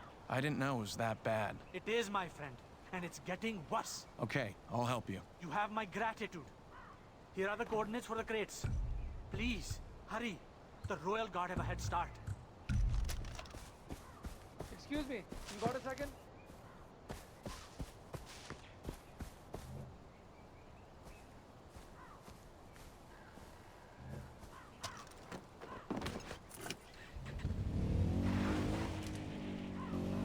Hey, I've got something to say.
Please don't tell Buck Strickland that I used propane for this.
I'm on the heavy MG!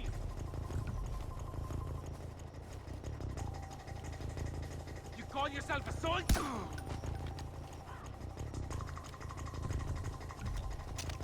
Shoot the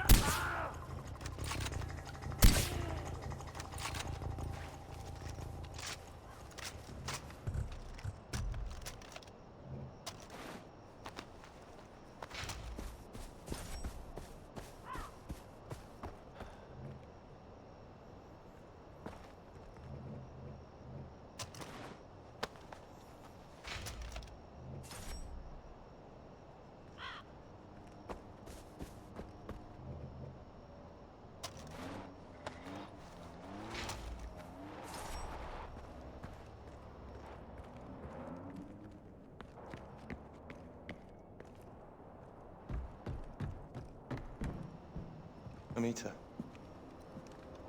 are you okay?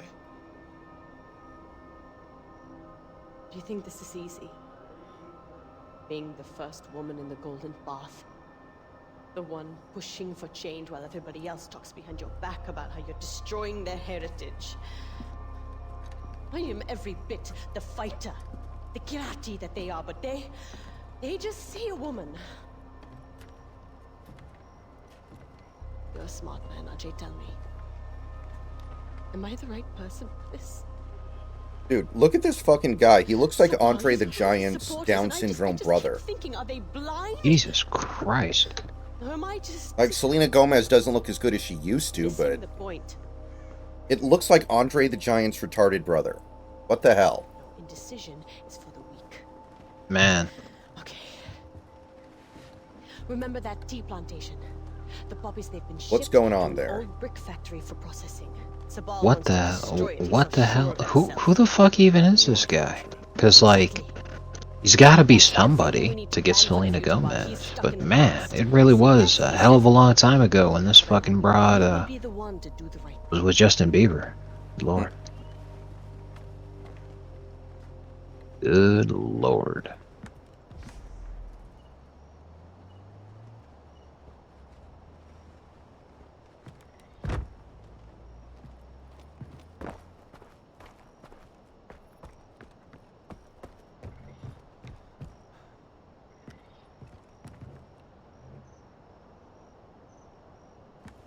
I'll do it.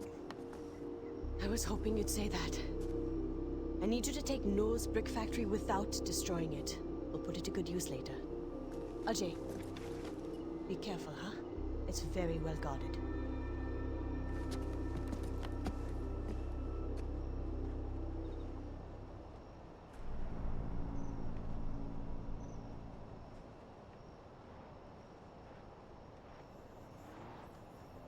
A record producer named Benny Blanco. Well, that would explain it. If he's a record producer, it's for her career. Tragic. Yeah. But I mean, let's be honest. When she was with Justin Bieber, that was two damaged people who had both been molested by the Hollywood machine. Oh, yeah. And yeah, you just gotta feel bad for these people. They've been so damaged.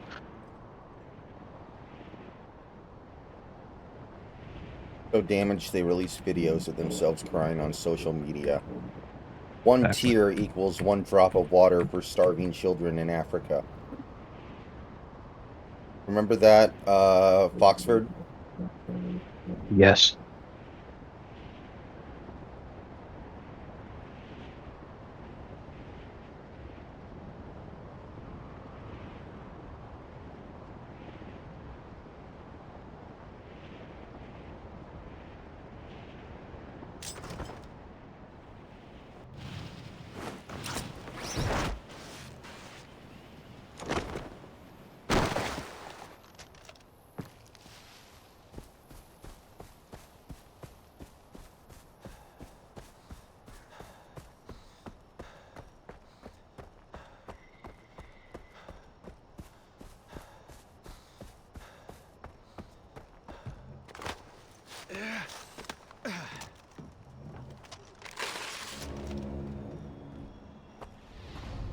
Ajay, Amita said you'd be along.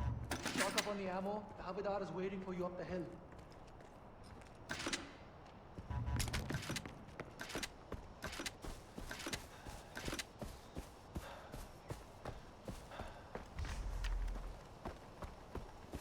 Abolish the Pro Bowl. Yeah, the NBA All-Star Weekend probably doesn't need to exist anymore, and it kind of breaks my heart to say that. You'd call Sergeant? Yes. The factory uses generators to make the air breathable. Destroy them, and you force the soldiers out. Whatever you do, keep damage from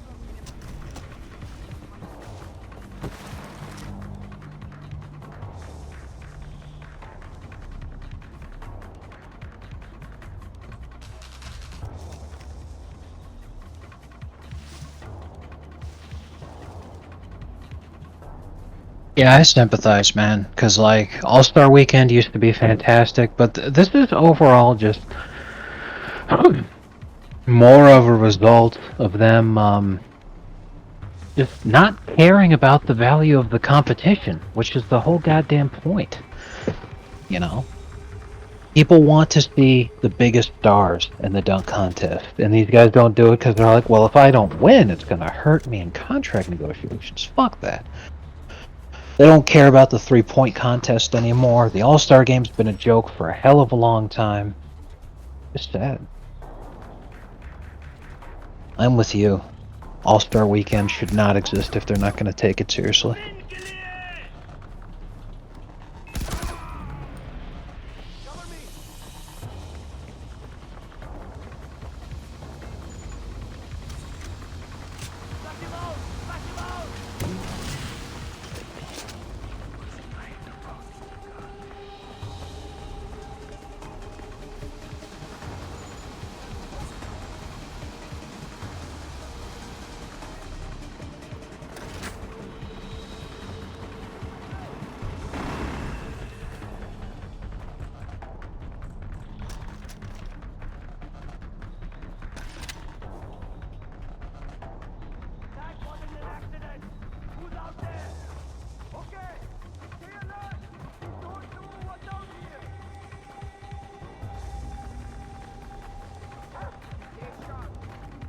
Got nothing.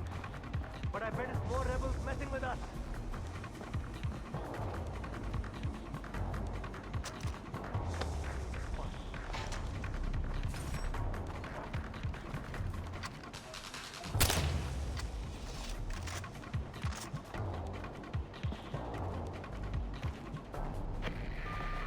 Ajay, I can see the generators from here. I'll tag them for you.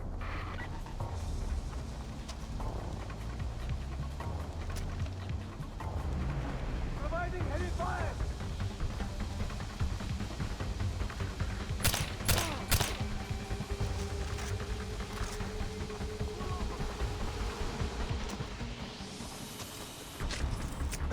Paka.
Where's my gas man?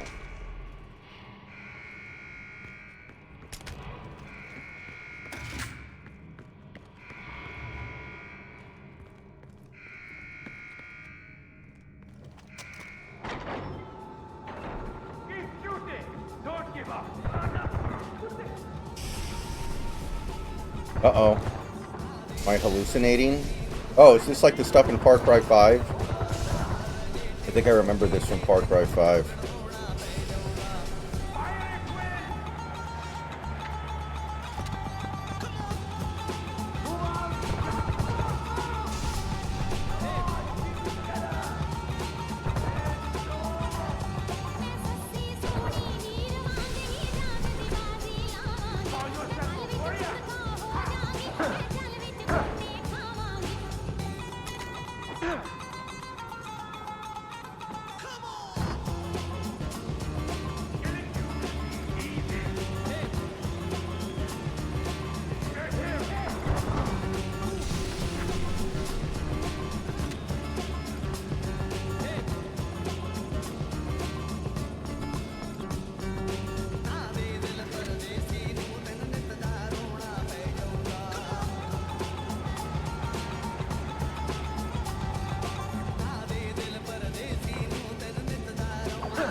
Here we go.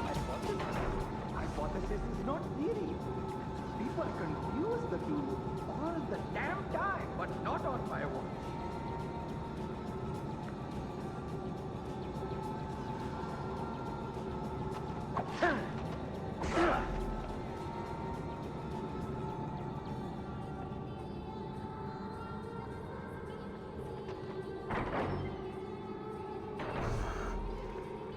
What?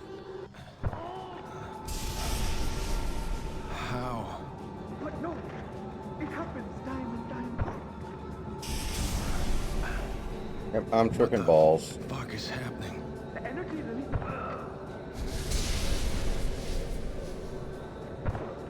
Shit. It's the gas. We live in the age of contagion.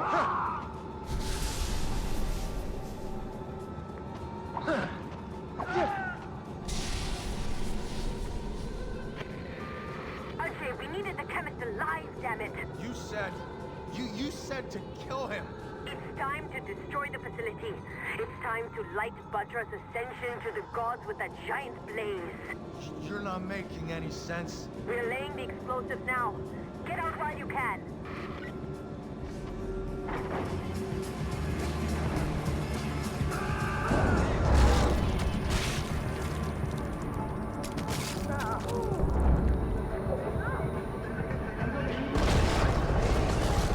Every Far Cry game has to have some not super fun hallucinatory section, man. Every single one.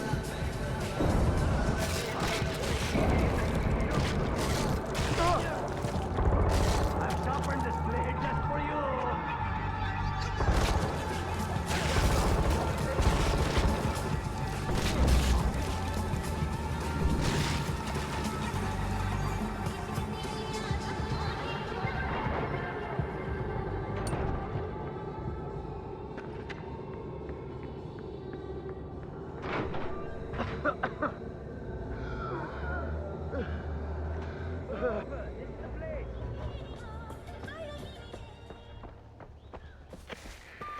Amita? Ajay, what's wrong? Is the factory secured? Is the chemist dead? Yeah. Yeah, I just, I think I was hallucinating. That's the fumes, but you're okay now. I can't tell you what this means. Thanks to you, Kirat has a future. If Sabal wasn't so busy looking backwards, he'd see that too.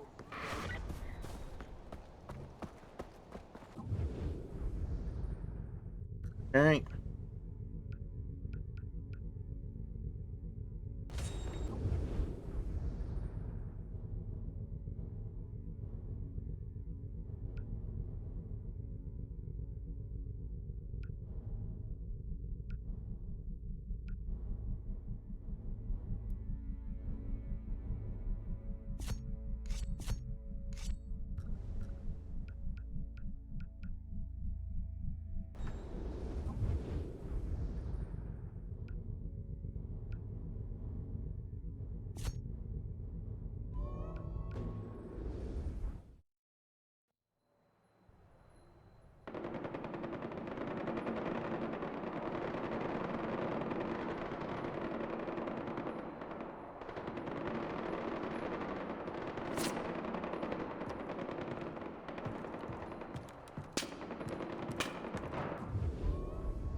Alright. Now we are cooking.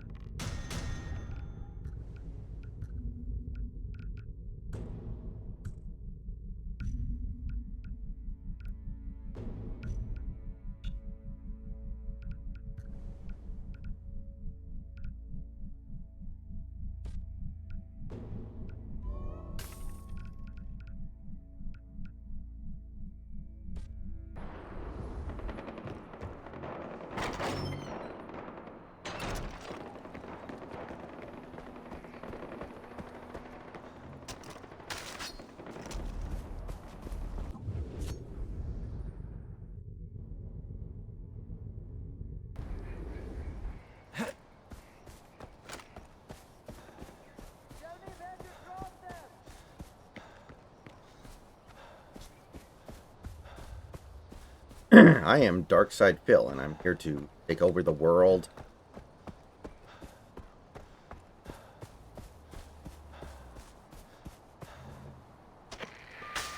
Mr. Gale, we have been watching you. It's time we meet. Further instructions will be provided when you reach these coordinates. I'm gonna smash you!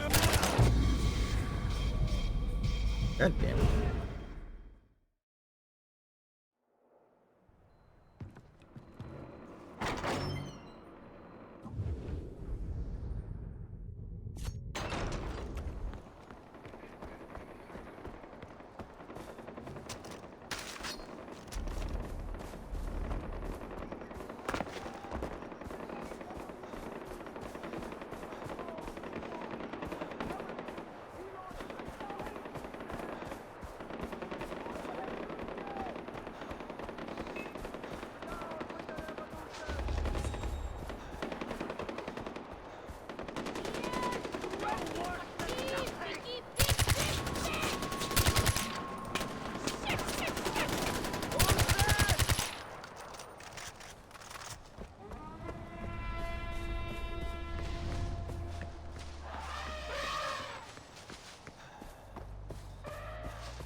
This war has put a strain on everything.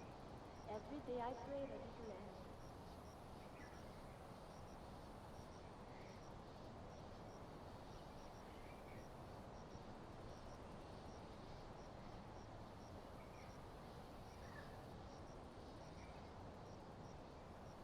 The kids haven't been able to just play and eat. I don't know if you saw that yet or not, but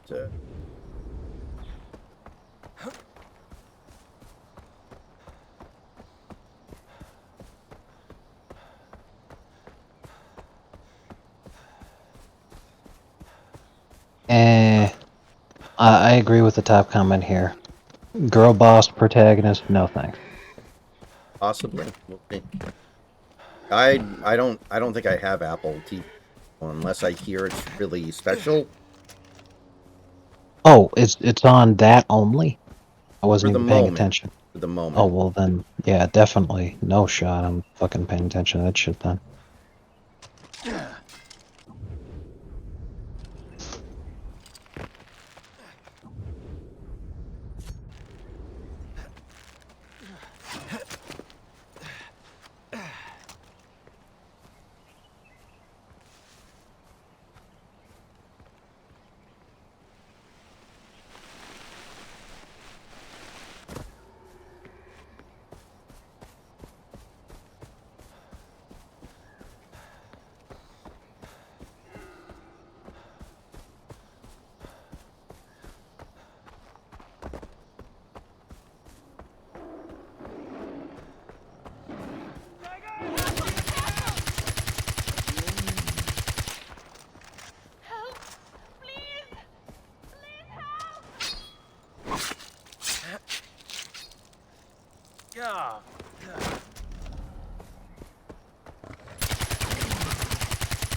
I remember one time on the NBAB Discord server, out of absolute nowhere, unprompted, I posted, I hate it when girls crop their feet out of the Instagram picture, and nobody reacted or said anything. And then, like, a couple hours later, you were like, bro, what the fuck? Because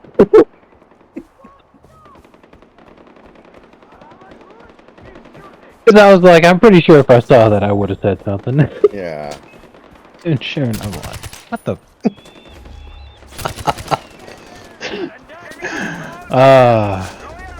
Little did we know that Bob Odenkirk felt the same way.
This guy in the comments on that tweet talking about the new thing, he says, I'll watch anything from Vince Gilligan, even if it's just a 10-hour documentary on the art of making the perfect bowl of cereal.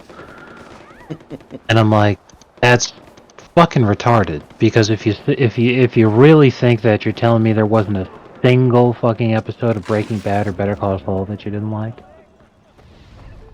Not every episode is a banger, man. Come on.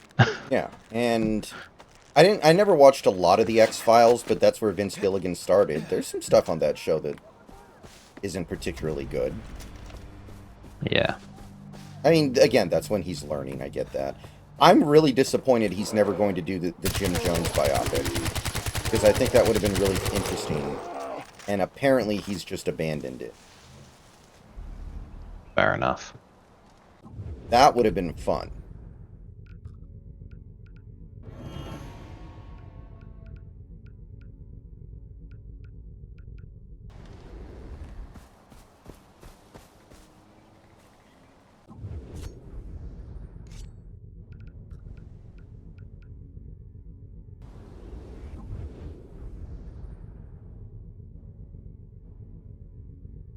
I mean, whatever he does, it's still better than him doing Gustavo Fring prequel.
Got the door.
Has cost you your strength. Victory has defeated you.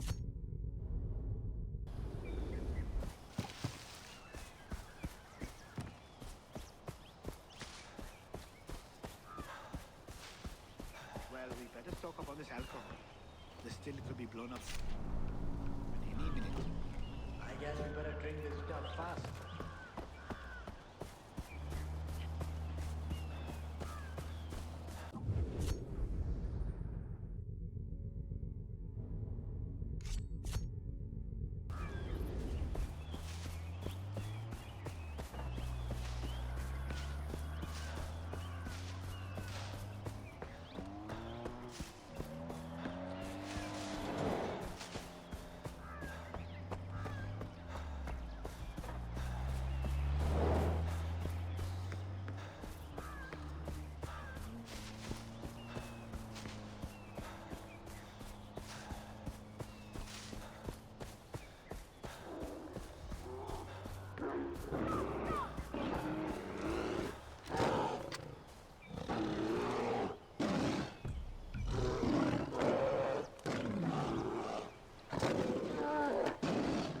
Oh.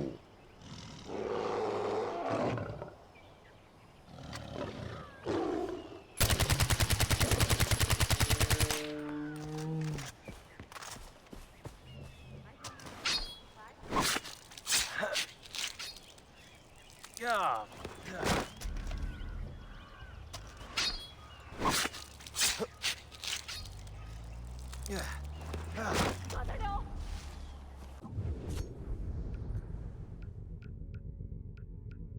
And I want.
Ah.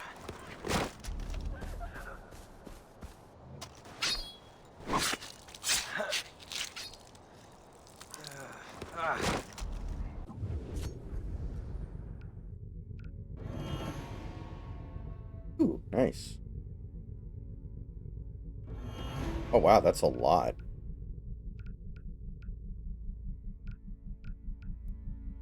Very nice. Now, basically, the main thing we need are snow leopards.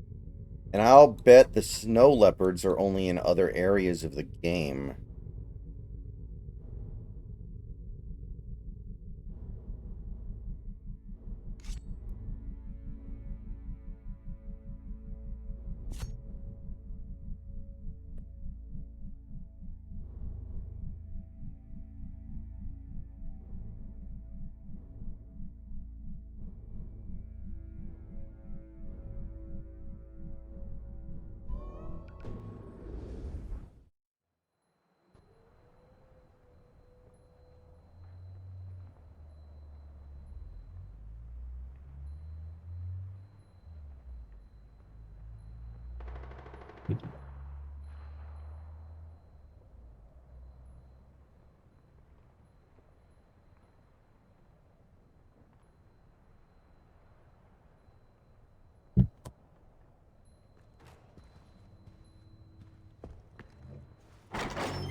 Are you mad?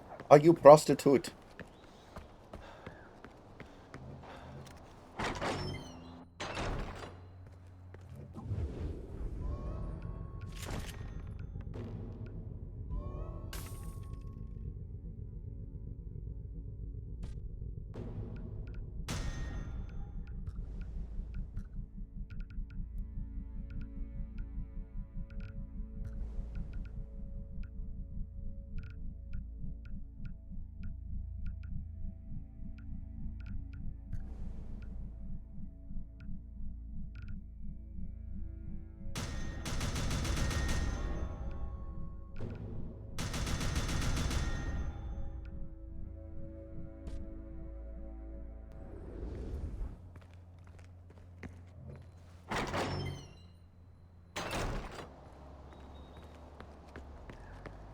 Mr.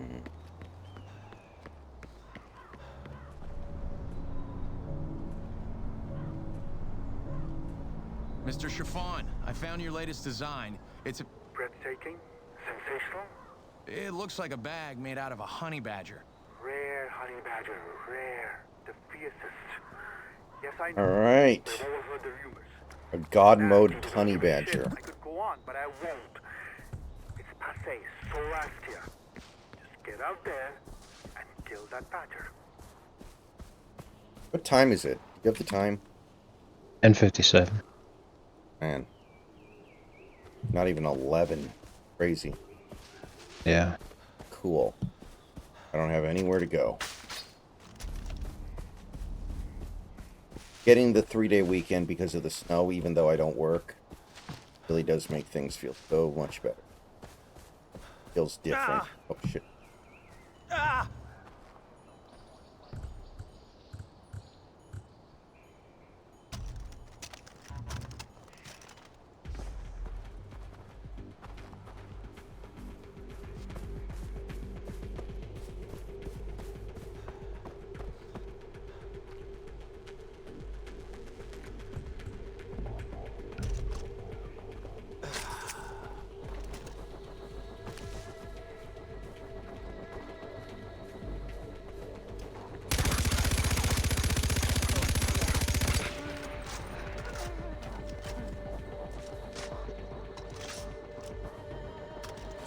Well, that was easy.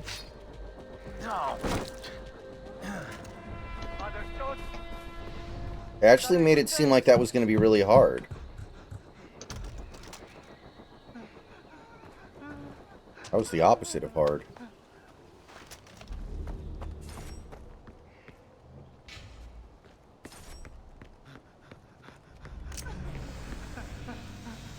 Whoa.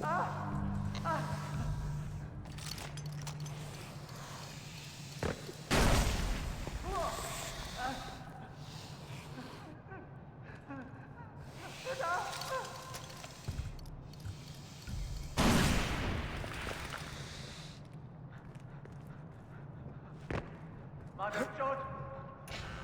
Sale, good day!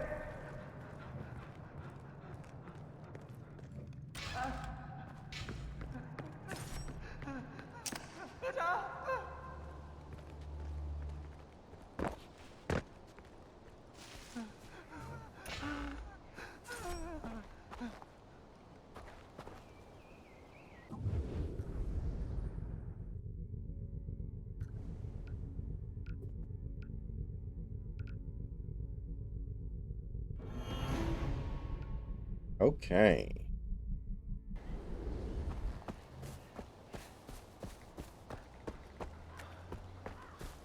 Madam George! Sale, good day!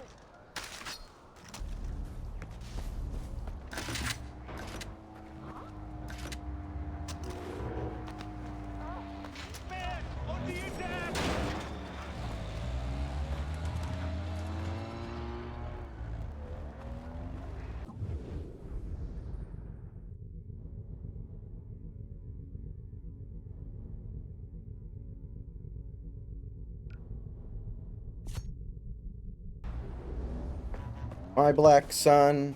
My black son. Also, he's a ninja.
And you think to yourself, what the hell, I'll just eat some trash.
Alright, so obviously this is a quote retweet, so you have to click on it to see it, but yeah. You probably have already seen it, honestly. Yeah, I seen that one. I was trying to think of a way to try to convince him to make a comic about this. Billy, you've got to travel to this amazing event. It happens once every 144 years based on planetary alignment. Billy goes, and then Foxford launches a nuke.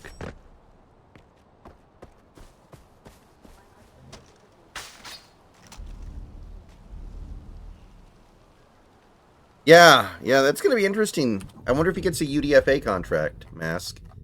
That might be a little too toxic. I don't know if anybody's willing to touch that.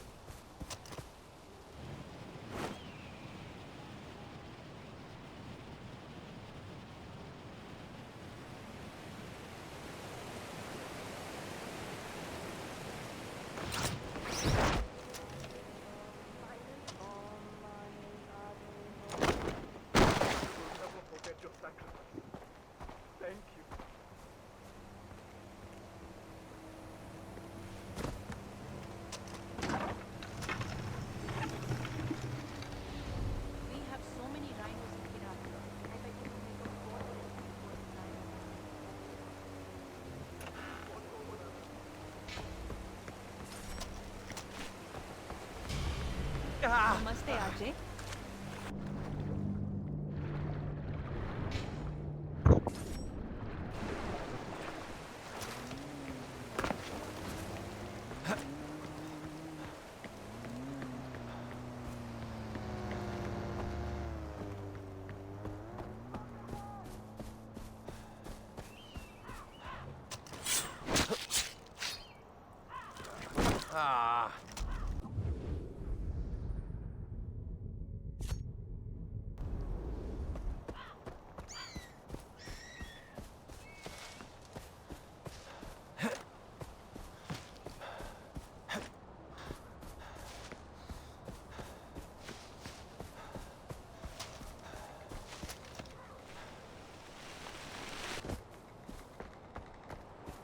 Worse than that time, a cartoon said pedophile.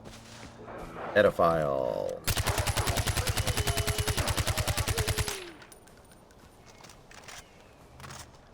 What the hell? I'll just eat some trash.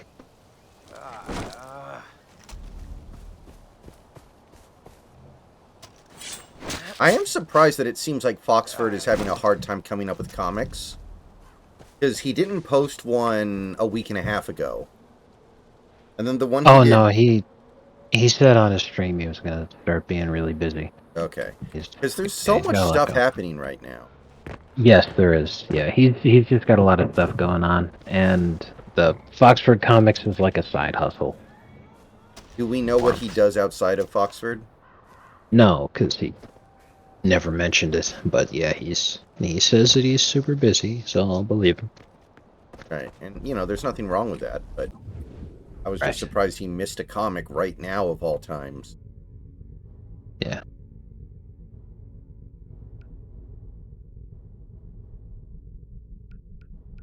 Probably not be long for whatever job he has if they found out who he is.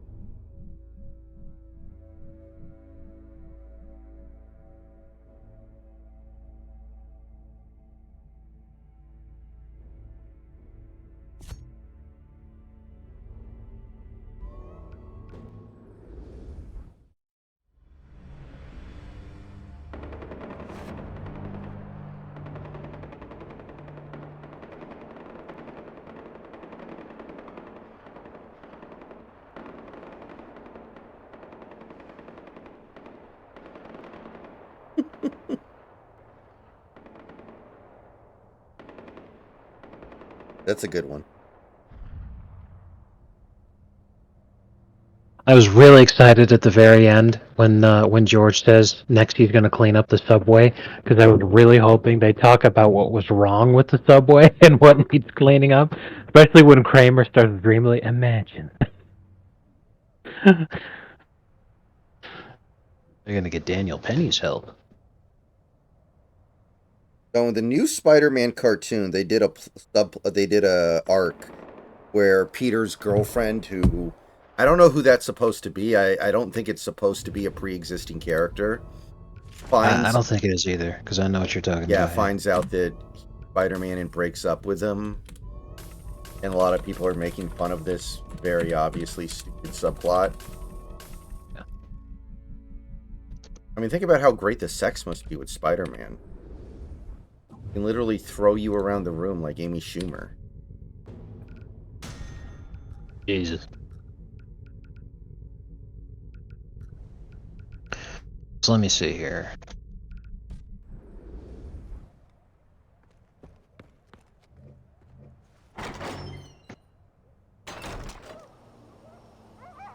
I never watched it, but I did watch a few episodes of the Spider-Man cartoon from the 90s. I liked it.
Oh yeah, I forgot to send this to you. It was in one of my open tabs.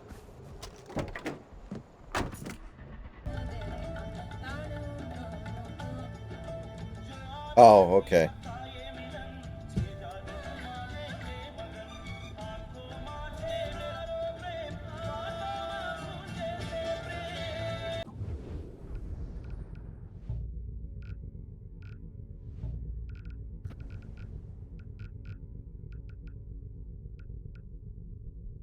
I am hitting the right.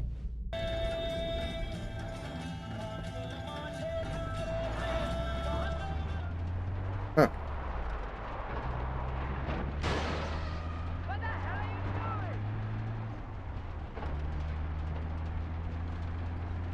Possible.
Still alive, shitbags! Hang on, my friend! I know you're angry with Donald for what he did, but we're embodied! He makes trouble, and it's Yogi, you cunt! I still want to shoot you both.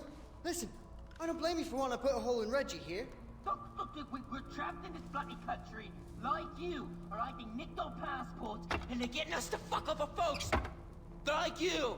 And we can't go back to India after that incident with the cow. Cows, Right, cows, oh, so many cows. Did you hear there's 10 million hits on YouTube so far? Really? Yeah, it was... Okay, look. We thought no one wanted to parlay. We didn't think she was gonna throw you in the arena naked. Yes, we did. That's why you bet against him. I only technically bet against him. I was trying to cover the spread, my old China. He means mate. I, however, had no doubt. I bet on you, mate. Check it out. Which I'm more than willing to split with you, 60-40. 40-60. 37. Right, just take the whole lot. You deserve it. Fighting with your tackle flip-flopping about. Yeah. Oh, we're very impressed. With his tackle? With his fighting, he was very gladiator. I would say more 300. I want you two gone. I want you out of my house. I'm taking it back. And if you ever...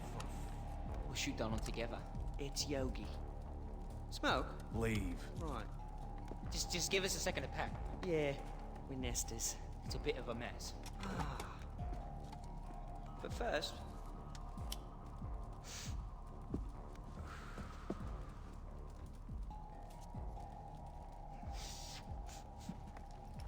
Does Macro Comics still make comics now, or is he retired? I feel like I haven't seen anything from him in a while. He does. Okay. One of those thankers? Yes, clever cloaks. What happened to it? Now that is a story worth telling. Yeah, drugs, intrigue. Oh yeah, so apparently David Hogg is already using his position as DNC vice chair to launder money to himself. We were new arrivals. That happened very quickly. Fresh off the boat, so to speak. That's no surprise. I mean, his dad's a Fed, so like, of course he knows how the game is played. This was years in the making. Kindly old guru who helped Final culmination of it all is here, so of course that's what he'd go for. Unlike any other. You have like a tweet or something talking about it? Whose supplier was? That's when we heard of Shangri-La. Shangri-La. It's like the ghost of ancient Kyrat. Ancient Kyrat. And yeah, it's more like... Wonder if this is true or not. If it is true, that's absolutely out of pocket. Guys, the short version, right? Right, back on track. So the guru told us he had journeyed to a storied place, and when he was there, he nipped a few buds. This was all made possible. That'd be hilarious. A mystical tanka that hung on this very wall. So what happened to it? It was torn to pieces and scattered throughout Kyrat by persons unknown. Yeah, right, but not to worry. The old geezer sold us a map that led to a cave not far from here. A cave with a scary door. Right, really scary. As much as we wanted to chase that dragon, the door had a certain do not enter sort of quality to it. So where's the map? I think we used it as a rolling paper, but no worries. The cave is easy to find. You just head west from here. Yeah, right. And when you find a door with a really scary face on it, you know you're in the right place. Oh, yeah, and bring us back a few buds, yeah?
Poke you with a little stick.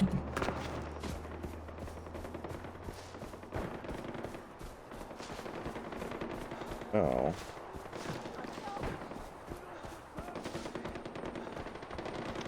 Oh my god. Lord Miles in further tweets posts a link to an article that was doing a study about this kind of thing, which includes a picture that says mouth locks worn by slaves in Brazil to prevent geophagia, which is eating dirt. Right. And the comments have people defending it, being like, hey, people all over the world have practiced geophagia, not just African. Yes, and people all over the world get sick and die. Right. Right. And they were all like, hey, it wasn't about protecting the slaves because eating dirt is bad for you. It was actually about how greedy they were because there were precious metals in the dirt and they didn't want the Africans to eat them and cost them money. And I'm like, notice how no one's denying that this happened, apparently. My god.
So I don't think I'm going to go as late as I went last night.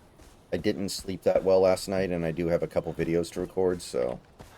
Yeah, that's fine. So, you know, I know that you're going to be up forever. Yeah. Last week.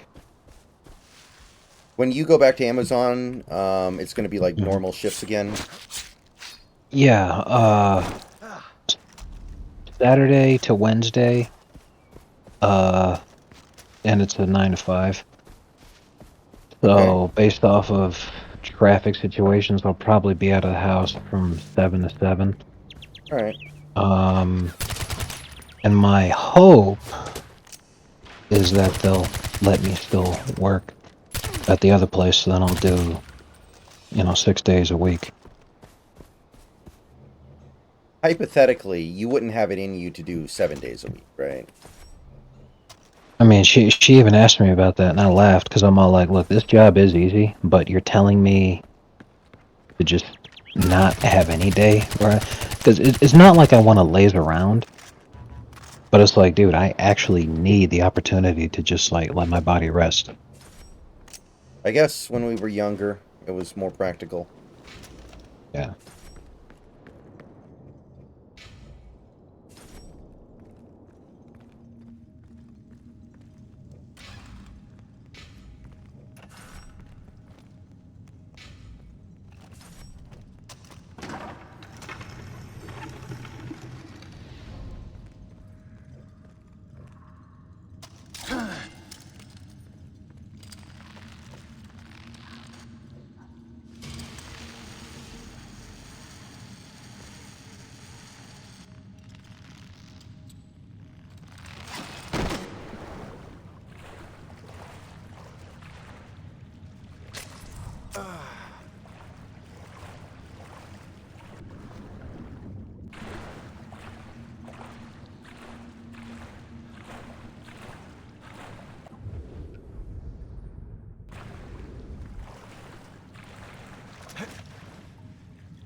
Right. What this is, hopefully we can use it.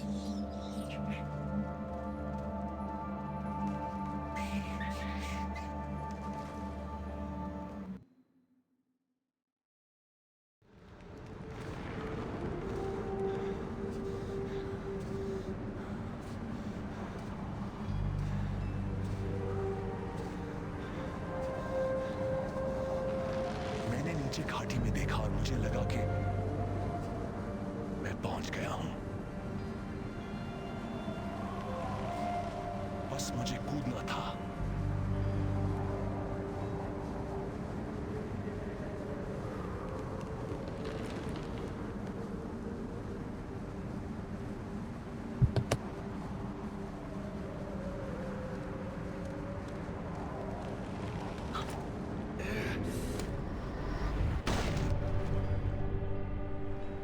मैं जवान था। किरती राजा के योद्धा के रूप में मैंने सिर्फ अभी अपना नाम कमाया था, काली नाग। मुझे राजा के रक्षक के रूप में प्रतिष्ठित किया गया था, लेकिन मुझे थोड़े अलग ही काम के लिए चुना गया। मुझे भेजा था धरती के स्वर्ग शैंग्रीला को ढूंढने के लिए। आपका टांका असंभव को कैसे दिखा सकता है? इस स्वर्ग का गवाह बनने का सिर्फ एक ही रास्ता है, इसमें रहना।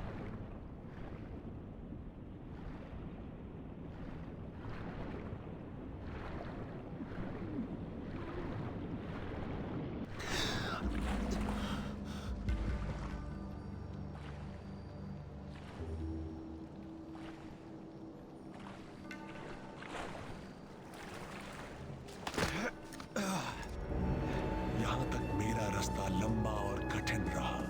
मैंने बहुत कुछ देखा, किया, लेकिन मैं चाहता हूं कि ऐसा किसी और के साथ कभी ना हो। लेकिन मैं मूर्ख था जो सोचता था कि स्वर्ग दुखों से मुक्त होता है।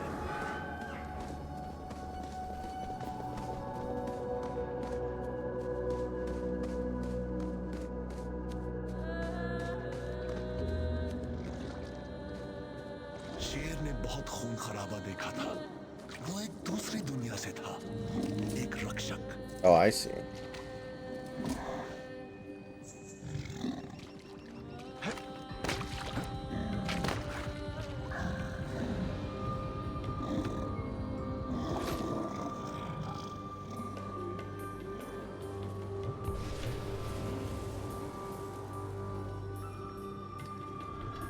एक भीम के जानवर के दांतों से अटका।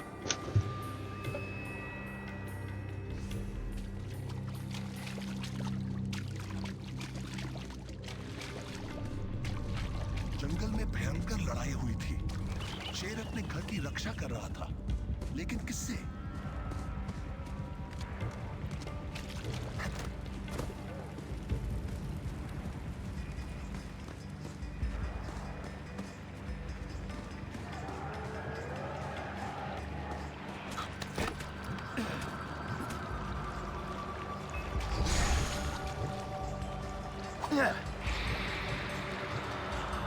शैतानों ने शैंग्रीला पर आक्रमण किया। इस धरती के नहीं, साफ मन के नहीं। कोई खुद या कोई चीज अपने लिए शैंग्रीला को चुराना चाहती थी।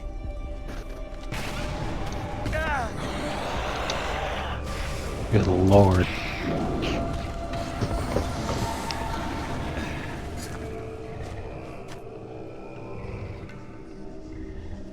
शेर मौत के मुंह से लौट आया, मेरी जिंदगी बचाने के लिए नहीं, बल्कि एक सहयोगी पाने के लिए।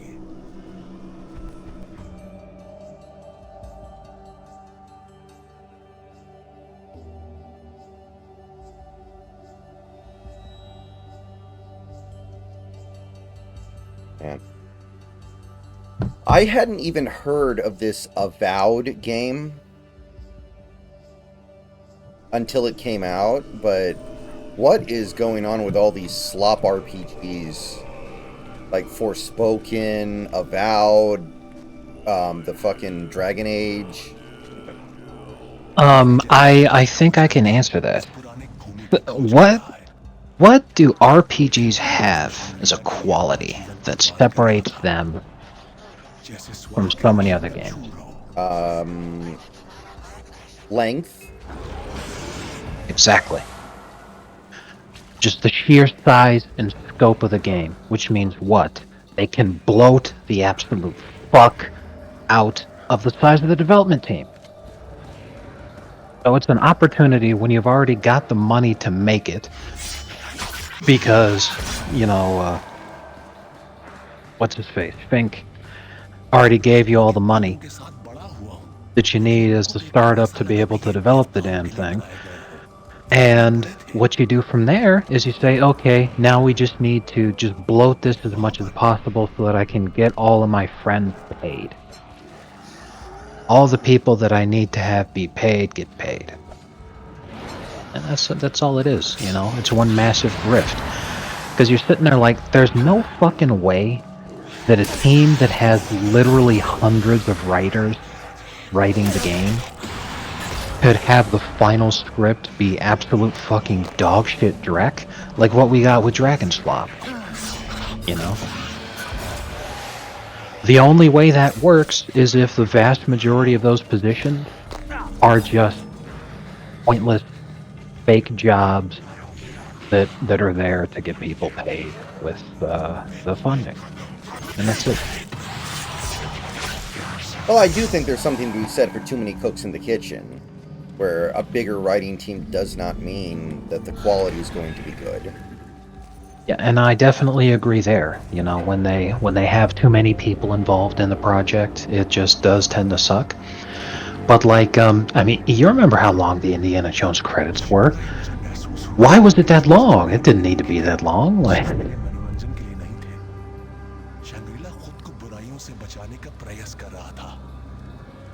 और अपनी रक्षा के लिए मेरा मार्गदर्शन कर रहा था। Oh no, not at all, JS. I'm doing a lot of the side stuff because I'm having a good time. So I don't think I'm that close to the end of the game at all.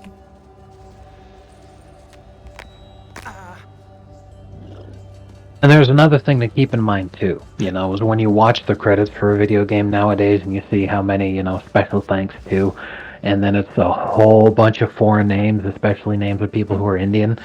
And that's what it is, you know, is like I said, humongous bloat in the department of, you know, who's actually making the thing.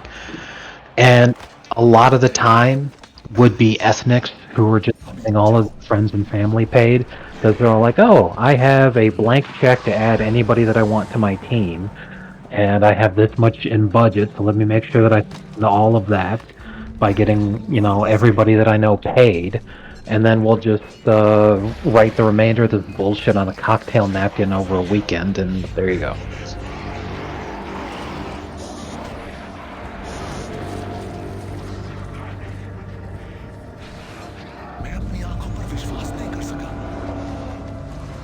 And studios love the idea of them making a big RPG because big RPGs are usually very well received by fans. And, you know, if it's good, you end up making an absolute shitload of money, as evidenced by Baldur's Gate 3. Yeah, but that actually takes effort into making the game special. Exactly. Which is why, you know, the big publisher, they love hearing that you're going to make that. But, then you actually turn in a pile of crap product, and because the Fink money has run out, that's when BioWare, after years of releasing flops, ends up with massive layoffs. Yeah. Like, you can't tell me they made money on Forspoken. That game had to be a giga flop. Like, Yes, Forspoken lost money, and Forspoken famously got the studio that made it close down. Right. That's why the meme was, I shut down a game studio with my freaking mind. Right. Yeah, Forspoken was a huge flop.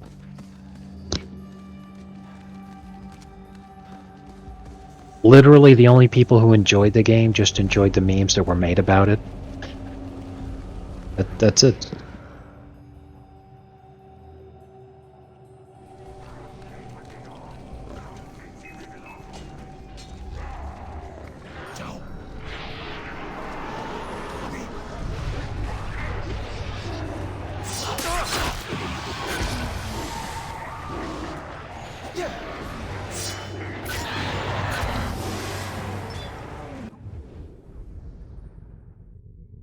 Be frank, Indians have been working on games forever, going back to the 90s. A lot of tech hubs have had brown guys working games at their infancy.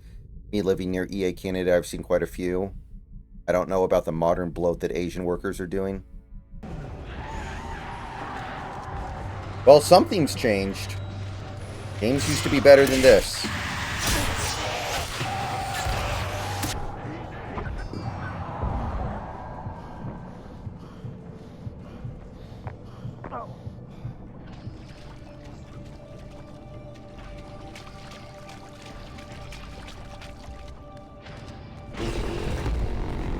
Yes, games did used to be better than this. Because studios had to be concerned about actually making a profit. And that's not totally true anymore. That's why I keep bringing up Fink, because even though I forgot his first name, you know, he's the CEO of BlackRock, and BlackRock, very, very famously, was giving a ton of funding to not just video games, but all kinds of different entertainment mediums, where they pay you the startup money in exchange for, we want you to put ESG, which is BlackRock's speech for, you know, diversity slop.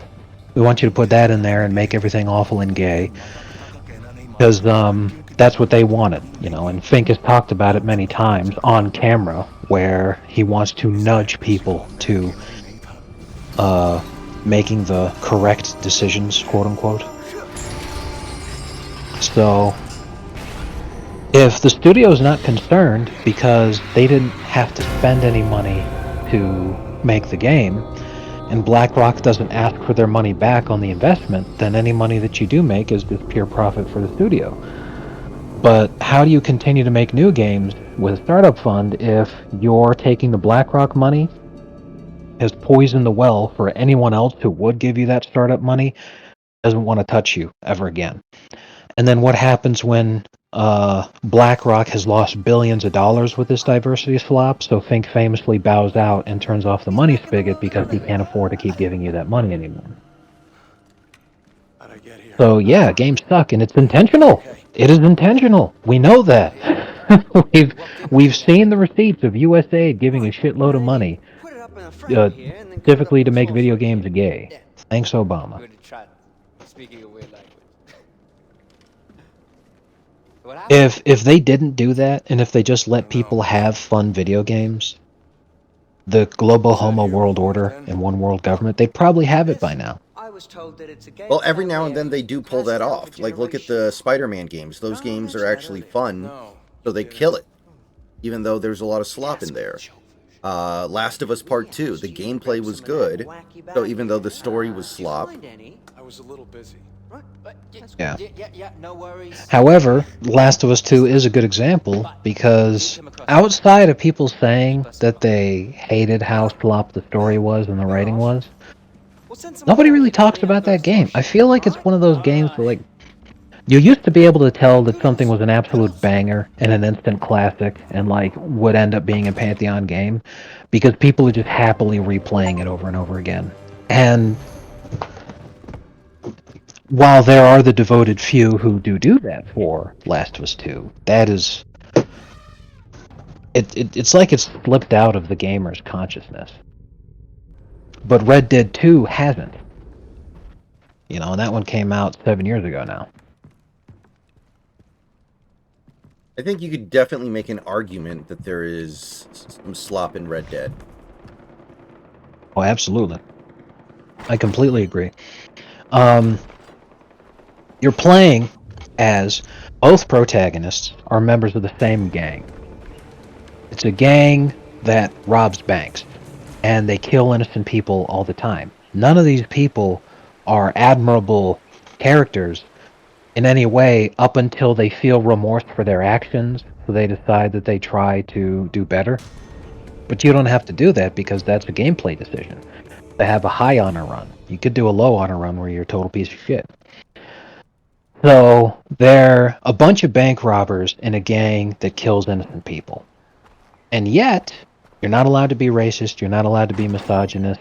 There's no way that you're allowed to interact with the members of the Ku Klux Klan that you encounter in the game in any way other than hostility. There's a mandatory mission to interact with suffragettes and to help them.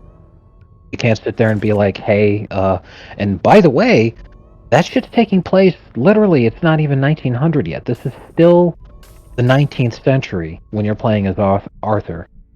And he's helping suffragettes. It would be decades before women actually got the right to vote. From when you're playing as Arthur, it's like 30 years later, women get the right to vote. So 30 years previously, that is an absolutely outrageous idea. And yet, Arthur's completely on board, and there's nothing that you can do that would be in any way antagonistic towards them. So much of it is just insane. It's all like it's supposed to be taking place in the Old West. What?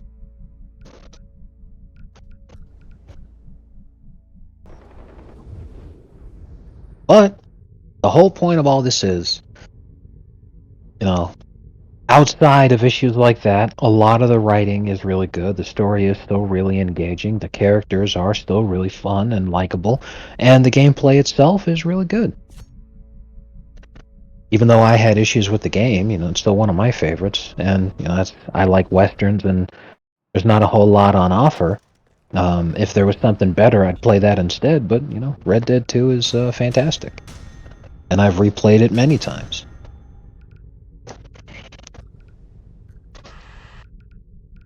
This 2 is actually that good. You know, I feel like lots of people be able to say that. They're like, yeah, you know, I don't like this story and blah, blah, blah. But, no, like, discussion about the game now is either shit libs who say all of the concerns over that thing is overblown, but they probably never even played it, or people who have played it and they're like, eh. No, they're indifferent. They're indifferent about the whole thing. JS. I don't know if you watched through Falcon and Winter Soldier, but that story is very transparently trying to be a parable for Israel and Palestine too. So that's a pretty common thing. The thing is, I feel like it always rings hollow when they do it in Marvel because they're dealing with circumstances that are not applicable to the real world. Like, the whole thing in Falcon and Winter Soldier is, 4 billion people got snapped out of existence, and then they all came back 5 years later. So now we have to help the people who just came back, but that means we're ignoring the people who have been there the whole time, and they feel left behind, so they turn into terrorists. And it's trying to be, a parable to immigration and Israel, Palestine, and et cetera, but, we didn't have 4 billion people get snapped in and out of existence. They're in an extreme circumstance. Right. That we cannot really compare to. Yeah, it's one of those things like you're willing to meet the movie on its level, but then that's one of those things that constantly just pulls you out of it. And it's weird because it shows you the difference in the quality of the writing. Because, like, I haven't watched the movie, but I've watched a lot of clips online. And the reason I haven't watched the movie is because I didn't go to theaters when it came out. And I don't want to spend money on Disney Plus pretty much ever. Mm-hmm. So it limits my options and opportunity to watch the movie. But the one Spider-Man movie with the Vulture that was played by Michael Keaton. Oh, Homecoming, yeah. There you go. And I fucking love Michael Keaton. But I watched the opening scene that they do that explains Michael Keaton's motivations as a villain, and I fucking love that.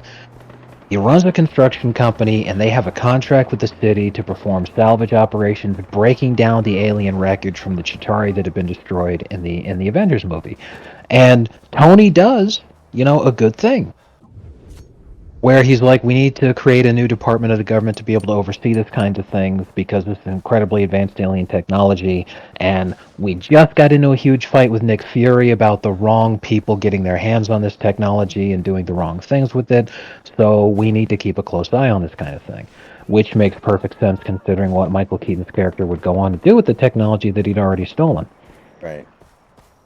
And because he just gets fucked over, he decides, screw it, we're going to become, we'll just do this shit under the table, off the books. Yeah, we'll going and becoming. Yeah, and right. Yeah. Becoming criminals, doing things that way. That is perfect. I love that. I understand the motivations here, and more importantly, this is extremely relatable. This is something that if this kind of event had happened in real life, that's something that 100 million% would happen.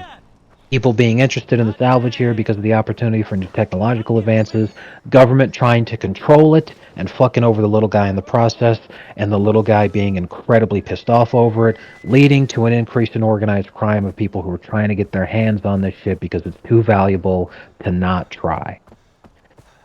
Perfect. I love that. I can completely understand that. I'm totally involved here. I sympathize. I get it. This is realistic. Let's go. I love that. That's good writing.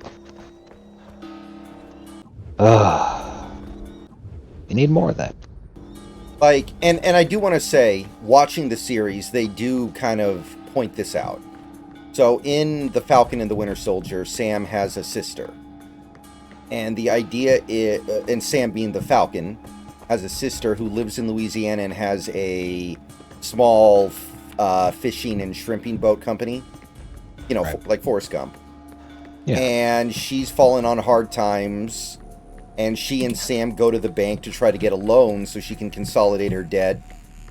And, basically trying to save the business.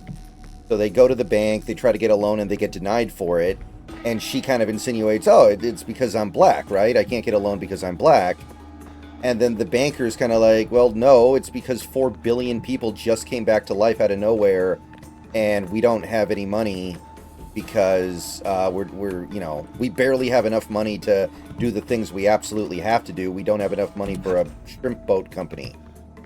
Especially when, other than the shrimp boat company, your only source of income is your brother, who is doing high-risk contractor missions for the U.S. Air Force and could literally die at any time because everything he does is, like, insanely risky.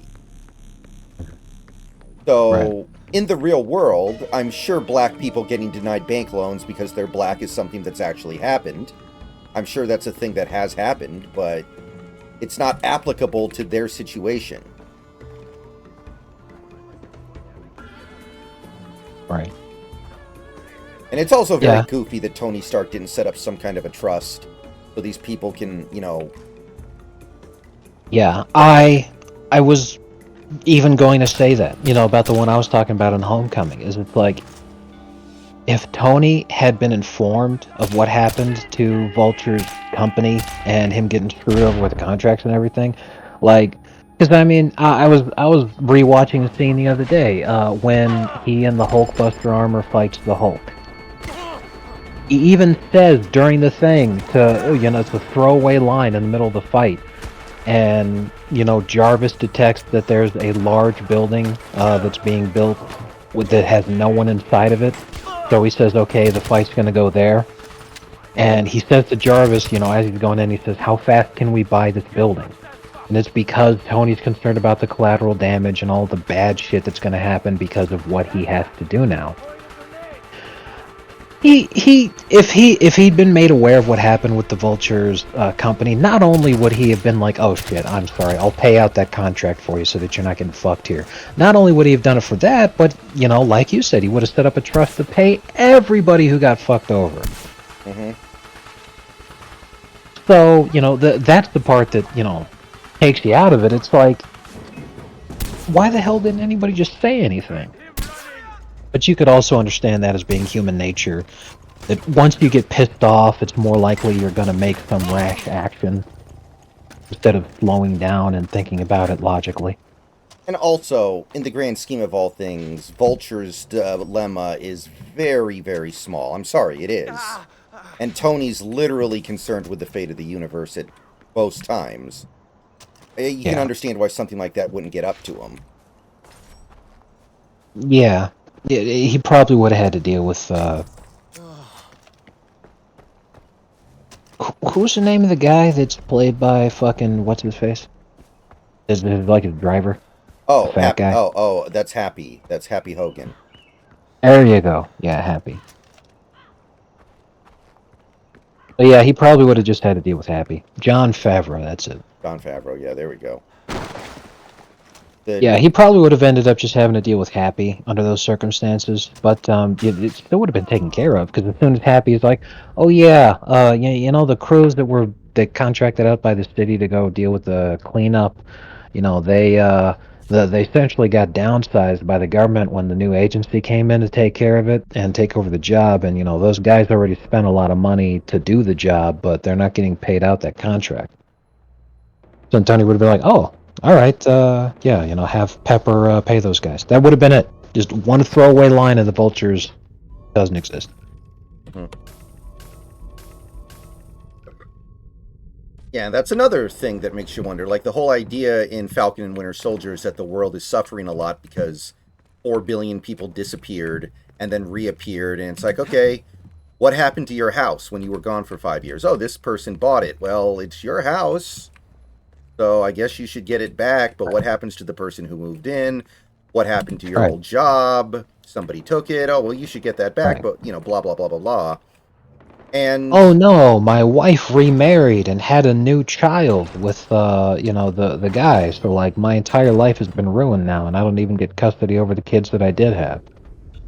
And that's a good thing to explore, but it also, I think, reduces the applicability because we've never had 4 billion people die and then come back 5 years later.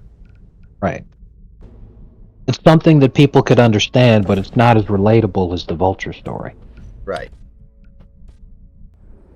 And then in the final episode, Sam is, like, giving this speech to a bunch of senators to be like, you guys have to do better. We have to try to help everybody, but it's all just, like, platitude.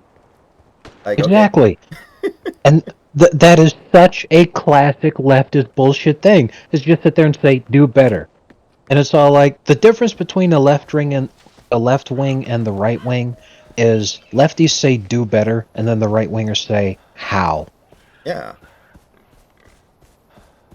Give me a plan of action here. How do I do what you... It's all like, well, why don't we just do this incredibly pie-in-the-sky fucking thing? It's all like, because that... do better. What the fuck does that even mean? Because, like, by the way, and this is like you said, it's a good idea to explore those themes, and it's a good idea to roll with it and do stories about that. But the more you do, the more, if anyone's going to end up looking like a bad guy, it's Tony himself. Because the reason things were done this way is because Tony was so selfish, he didn't want to sacrifice his daughter, the daughter that he made with Pepper, Yeah. by going back to make it so that the snap never happened. And it's like, well, here's the problem. You were already in a relationship with Pepper. You were already engaged to be married with Pepper. So if you go back and you win the fight and all this other kind of shit, the odds are still really good you're going to have children with Pepper. Is it going to be that exact child that you have? Well, probably not. Because God only knows. But at the same time, this is all fake shit that's being written anyway. You could have easily just had it be like, yeah, we still end up doing the thing anyway. Because, like, as an example, think about Jumanji. They finally win the day, so then they go back to, back in time to win the game when they were first playing it and everything. So now it's the 70s again. So those kids that they had grown that relationship with, that played Jumanji with them, haven't even been born yet. Their parents haven't even met. Their parents are probably like fucking little children themselves at this point. But then, years later, those children are born and, have the exact same... They look exactly the same and everything else because it's just a stupid movie. So when you do time travel stuff, it's like, yeah, it all went fine anyway. So it's like, Tony, you'd still have your daughter, and even if she was different, yeah, it sucks that you're sacrificing your one daughter, but your selfishness to want to keep your own one daughter alive means that you just fucked over the lives of half of the entire universe. Because not everybody's going to get their life back perfectly the way that it was when 5 years have gone by. And all of that just so that, like, a realistic story would be, like you were talking about, some of these people becoming terrorists. Well, how about targeting Tony Stark's daughter? Because they're all like, you're the reason why this all happened, because you're fucking... And, like, that kid's gonna have a horrible fucking life. If even one person, let alone anybody who's feeling that way, comes and tells her that shit, it's all like, your father loved you so much that to keep you alive, he decided to ruin the lives of trillions of people. Thanks, dick.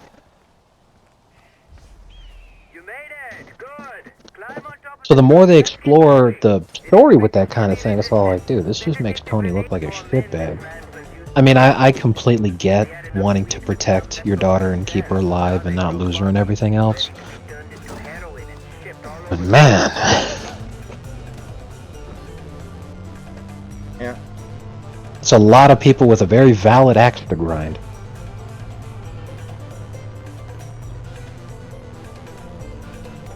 I mean, Tony's never been a particularly great person in the series, so I don't think it's, like, out of character. Right.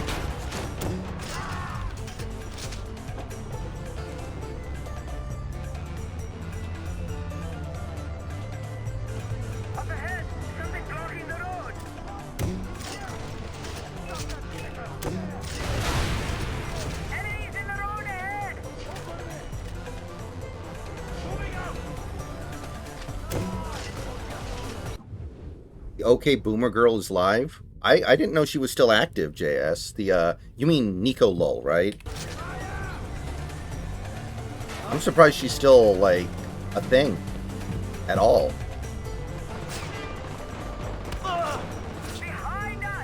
Is she on Twitch? Like, what do you mean she's live?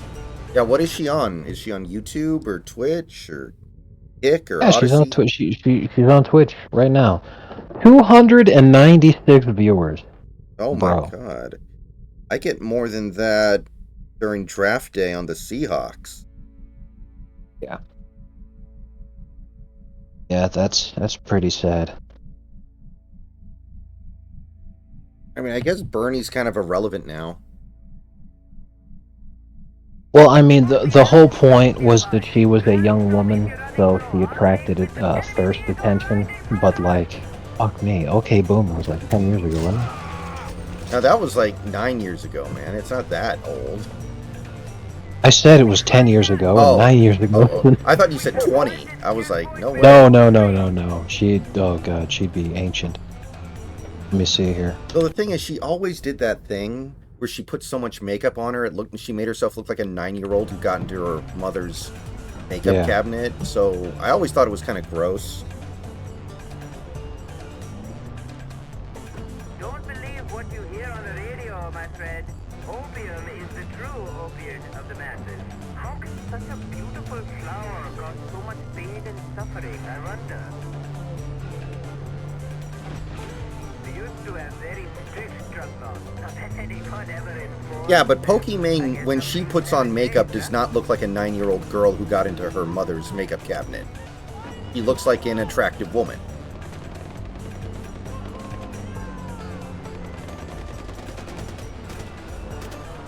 The thing with Nico Lol is she had gigantic breasts. That's what made her attractive on some level.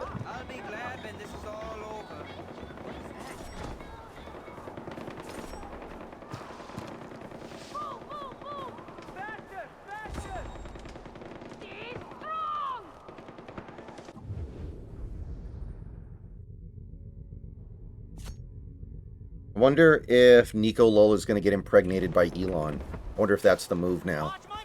Let me check. How old is Nico Lol? So she's 27. The milk has not yet gone bad. That's possible.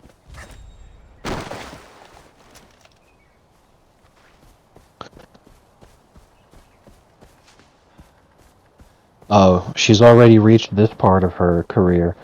If you go on her Instagram, it's a bunch of pictures of her at the beach in a bikini. Ah. I'm like, all right, that we know that she needs money, and you know the rent's due.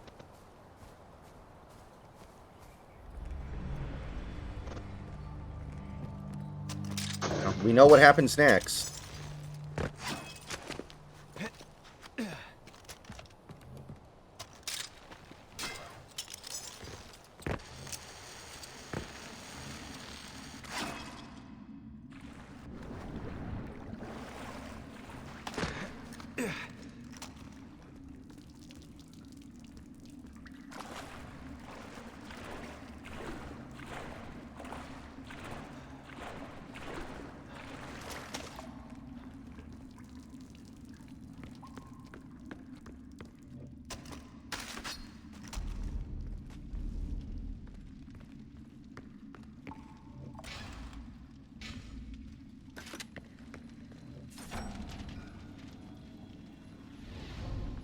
Should I go into her chat and start copy pasting the mature woman's Tochi Masato story into her chat over and over? Or maybe my foot pasta Masato story? And see what she does?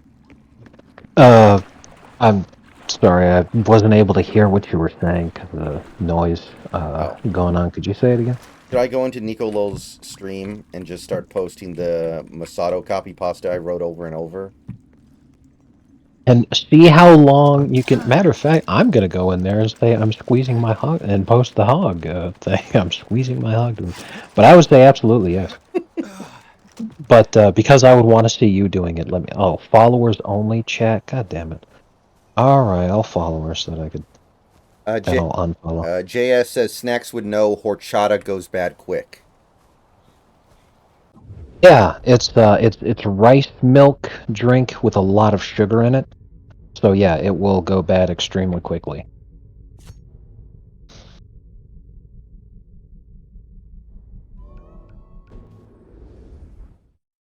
Oh, she's leaving actually because she's been online for 3.5 hours. I was gonna go in here to troll, and yeah, she's already leaving. Everyone's saying goodbye. All right, well, does she stream frequently, or was this like an out of nowhere, like I'm back thing? I have no idea.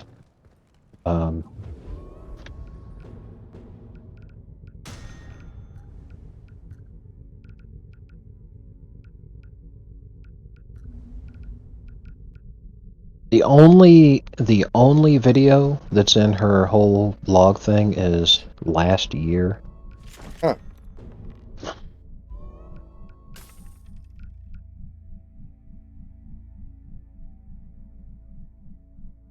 Every e-girl streamer I click on really streams for 2 to 3 hours max. Even the successful ones do marathons of 7 to 9 hours. Yeah, like, I mean, I've certainly done streams that long before. I don't do them often because why would I want to, but...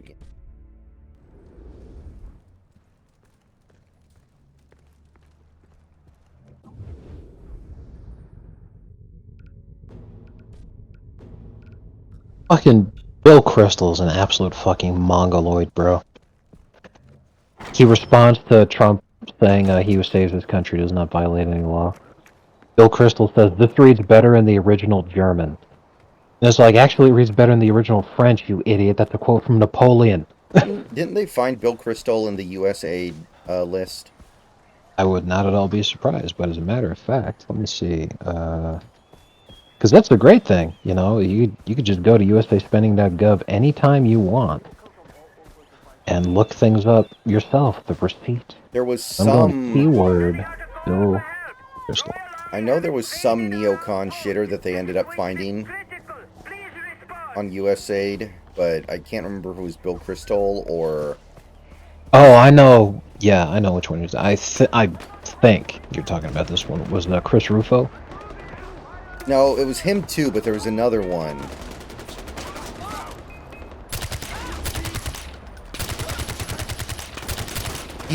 Some guy tweeted a couple weeks ago something like, I think the deep state was better than the Trump state or something. So a bunch of people were like, well, yeah, of course you think that. You were getting paid by USAID.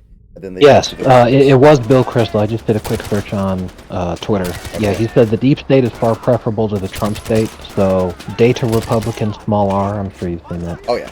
Count. Pops up and says, hello, Mr. Kristol. For you, the deep state is preferable because you are listed as the president of Defending Democracy, EIN, 8th, blah, blah numbers, which is an indirect beneficiary of USAID through Rockefeller Philanthropy Advisors. You are exposed. Hat tips to at Danny Campsalot. Yes, Bill Kristol has, you know, one of his stupid little organizations. He was part of the whole money laundering thing with USAID. Yeah, his organization was getting millions of dollars through Rockefeller Philanthropy Advisors. So not by name, but it's him. Yes.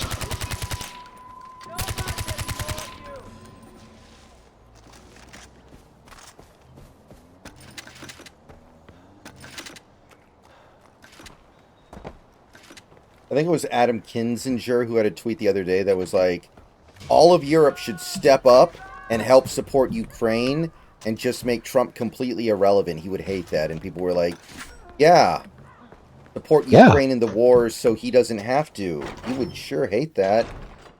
That's, Exactly. It's all like... winners always win kind of shit. It's like, that's literally exactly what we want. We don't want to have to do it, and we don't care what happens to them. If Europe wants to inherit this boondoggle and move forward with it on their own, that's fine. I don't care. I don't really care, Margaret. I don't want this person in my country. That's all that needs to be said.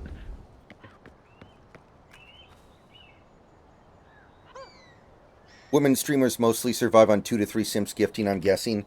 Oh, well... Yes. On a similar note, I mean, Darkside Phil, there's this one guy that is widely believed to have a bunch of alternate accounts, who is, like, super rich, who gives Phil, like, hundreds of dollars a week. And without that guy, he'd be destitute. So, yeah. I assume it's not that different for e-girls. I assume a lot of e-girls have, like, a sugar daddy that makes it all possible.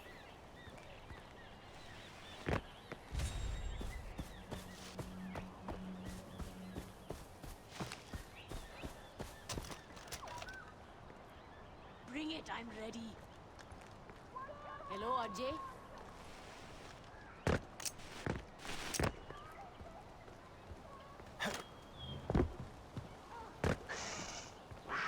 What was that?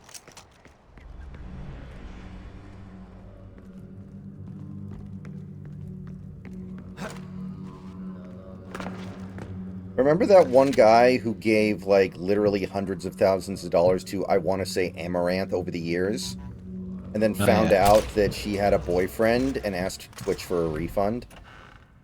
Oh, yeah. That. Big time. Like, I don't like Amaranth, but if you're that stupid, you deserve to lose all your money. Sorry. Yes. Yes. I'm inclined to agree.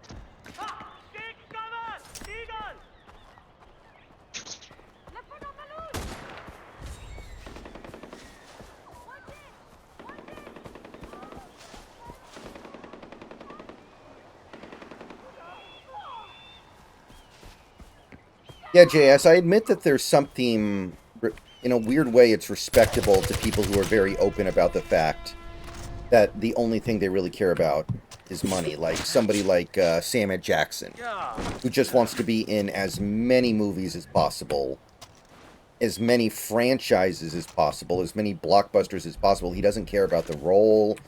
He doesn't really care about his performance. He just wants to be in it because he can make money.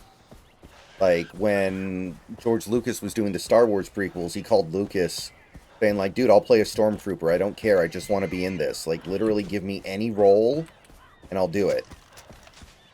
And they gave him a role that didn't fit his personality or character at all, and he was terrible in it, but, you know, he got paid. He got to be part of one of the biggest franchises ever, so...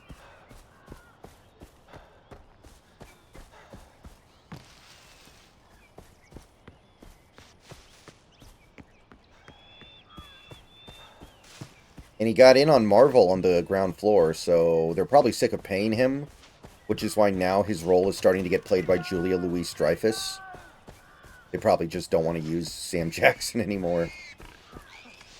Yeah, definitely a case of, crap, you know, because, like,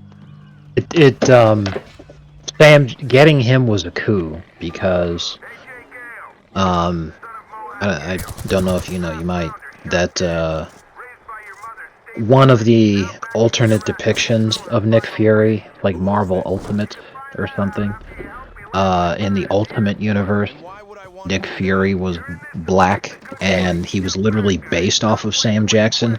Right.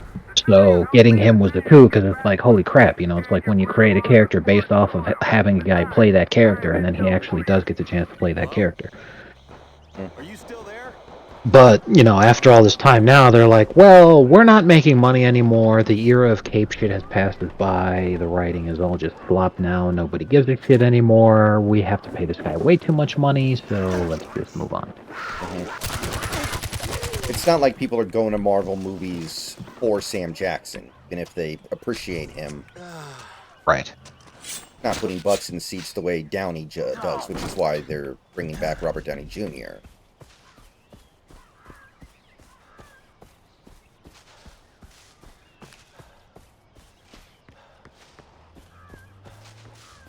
I have to admit, if I were a beautiful woman, I can't say for sure that I wouldn't do what people like Amaranth have done. Like, I do think it's a very weird existence, but I cannot deny that it has made them much wealthier than I will probably ever be. Yes, and they do have a lot of money, but it all depends on what you actually want out of life. You know, a lot of people want to be rich so that they don't have to worry about money problems anymore, but once you don't, you know, I consider it like a video game somewhat. Once you've gone crazy with, you know, your infinite resources and you buy up all the crap that you want and there's nothing new anymore, what's left? You know, you have to... Money doesn't buy you happiness, I don't think, but, like, it takes away a lot of money-related stresses and problems. But you don't need to be rich in order to do that, you know? Like, I think about the quality of life that you have right now, Joker. Neither one of us would call you rich. But, you know, you said a number of times that you don't really have to be worrying about money, you know, because you've got this great situation going on with your YouTube channel that's very successful. And, you know, other investments that you've made, things are going good. You didn't need to win the Powerball to get to that point.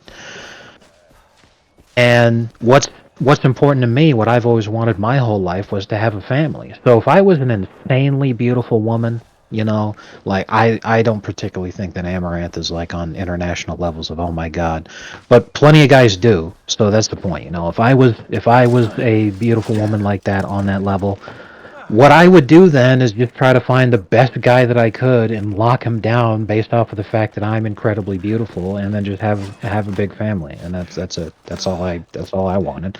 That's all I do. You know. Like, Amaranth would easily be able to lock down a guy that's really damn wealthy and be able to have a great family with him, you know? Yeah, I mean... That's what... Okay. That's what I would have done instead of doing porn and being ran through by all these different boyfriends who just hit her because, you know, she dumbass women, how they make decisions. Oh, he's hot because he's violent.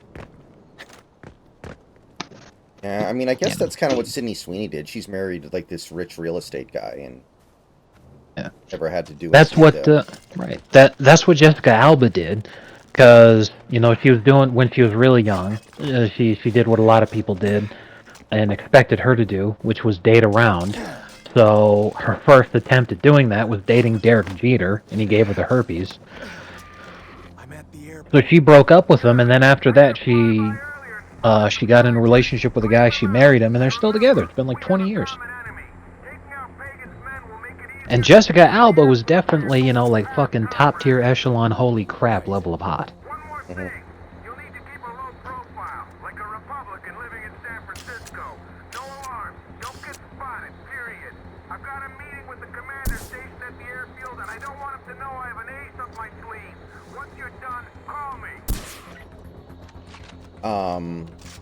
Salma Hayek married one of the richest men on the planet, I think. Yeah.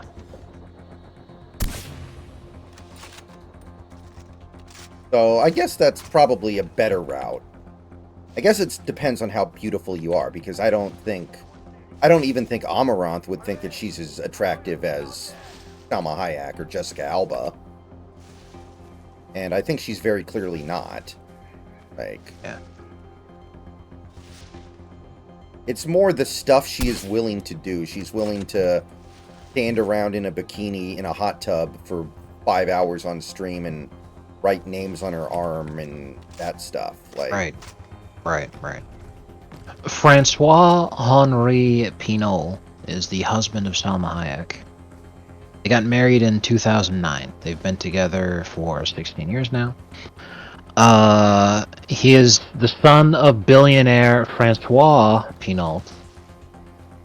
He took the reins of his father's retail conglomerate, Pinault Printemps Redouate, in 2005 and turned it into the luxury group Kering, which owns Gucci, Yves Saint Laurent, Balenciaga, and Bottega Veneta. Now, I'm sure you guys have heard of Gucci, but the other ones are really famous luxury brands throughout Europe. Yes. So, yes, very rich guy. According to JS, Jessica Alba got divorced a couple days ago. Wow. I had not heard anything about that. I know she's independently wealthy because of her perfume company or whatever, but I'm surprised by that. Oh, wow. Yeah. Jesus. Wonder if it's like a Marty Funkhauser divorce. There was one arc on Herb where he got divorced, but it was something that both he and his wife were celebrating, because it was just like, let's just go do other stuff for a little bit. We're old now. Safe to land now. Like, there were no hard feelings. It was just like, let's just do other stuff. Right. Alba met Cash Warren, son of actor Michael Warren, while filming Fantastic Four in 2004. They were married in Los Angeles in May 2008. They have 3 children, daughters, Honor Marie, born in June 2008, and Haven Garner, born in August 2011, and a son, Hayes, born in December 2017. They separated last month, and yeah, they're undergoing divorce right now. That's sad.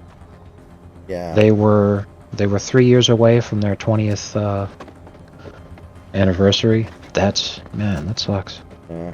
Again, I wonder if it was completely amicable, though. Like I said, when I saw that subplot on Curb, I don't know if you ever watched that part of Curb where Funkhauser got divorced.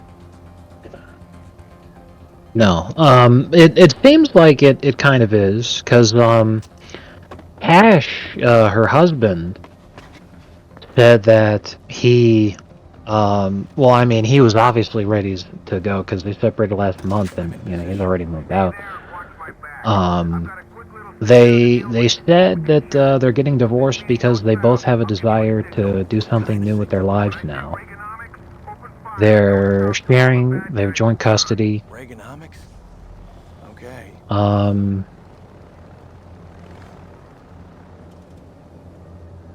Yeah. I'm gonna keep this channel open, but Kids I went to school with worked at the cinema studios here around that time too. They said Alba was a massive bitch. Well, not terribly surprising, but Yeah. Well, I mean, a lot of women are. You don't have to be famous for that.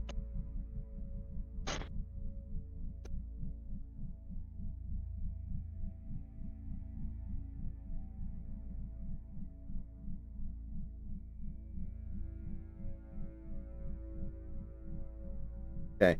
I got to take a couple of seconds here. I got to run upstairs and take care of something. I'll be right back, everybody. Just chill out for a bit. All right. I'm not done yet. Getting late, but I'm not done yet.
All right, I'm back.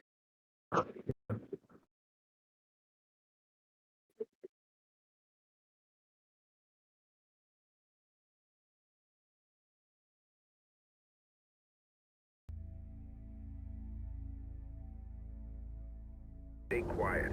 I don't need any distractions. This guy could be a little jumpy. Got it? Got it. Good. Here we go.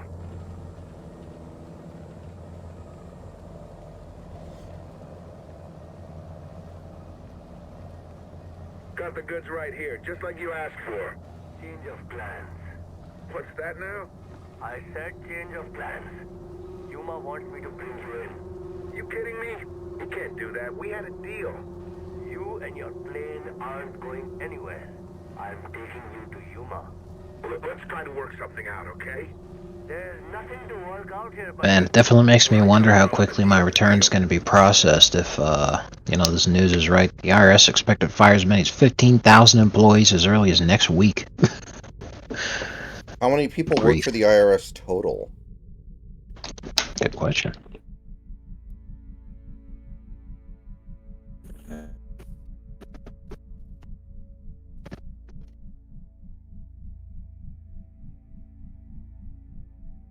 So, this guy gonna get banned from X?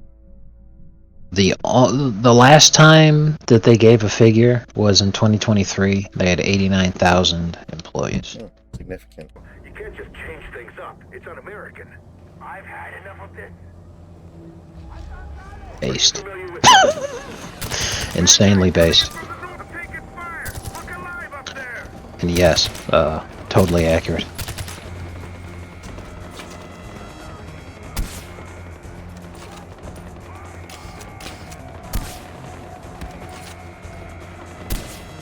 I don't know why, but that guy blocked me and I have him blocked too.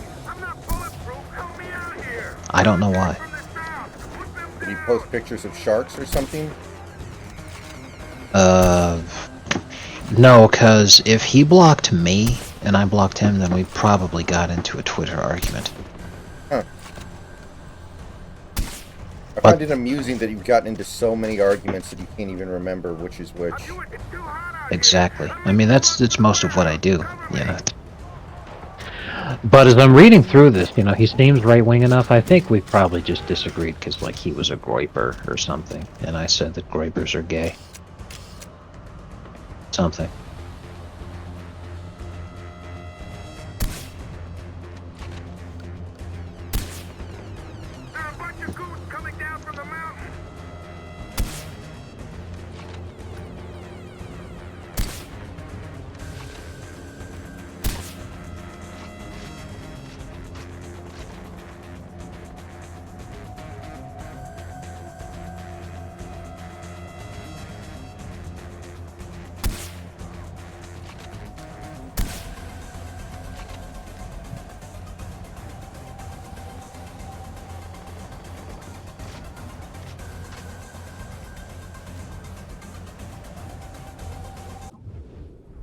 It's actually staggering how copy and paste these missions in Far Cry 4, 5, 6 are now. That's why you don't play them back to back. You have to separate them out by years so you forget. Yeah. Yeah, I remember that when we were playing through it. Oh man,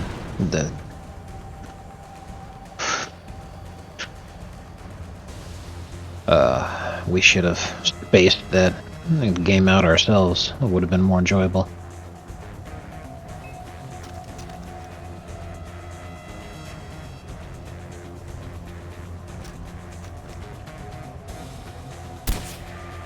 Look alive, Buttercup!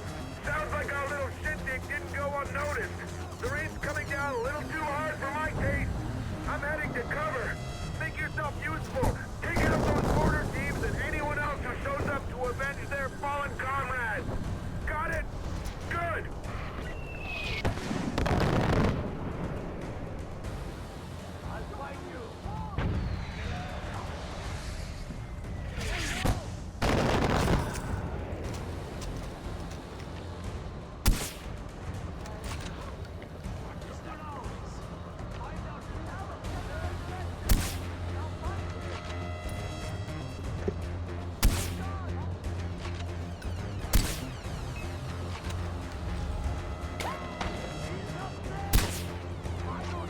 Oh, that was wild.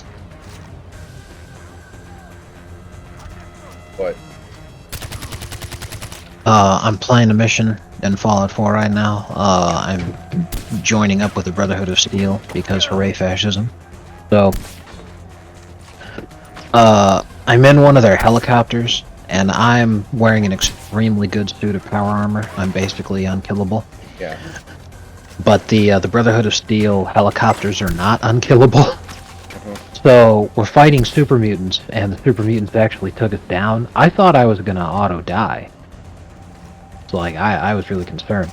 No, I actually got blasted out of the helicopter, which made it look like it was a death scene, but it was just because my character was being ragdolled, having been blasted out of the helicopter.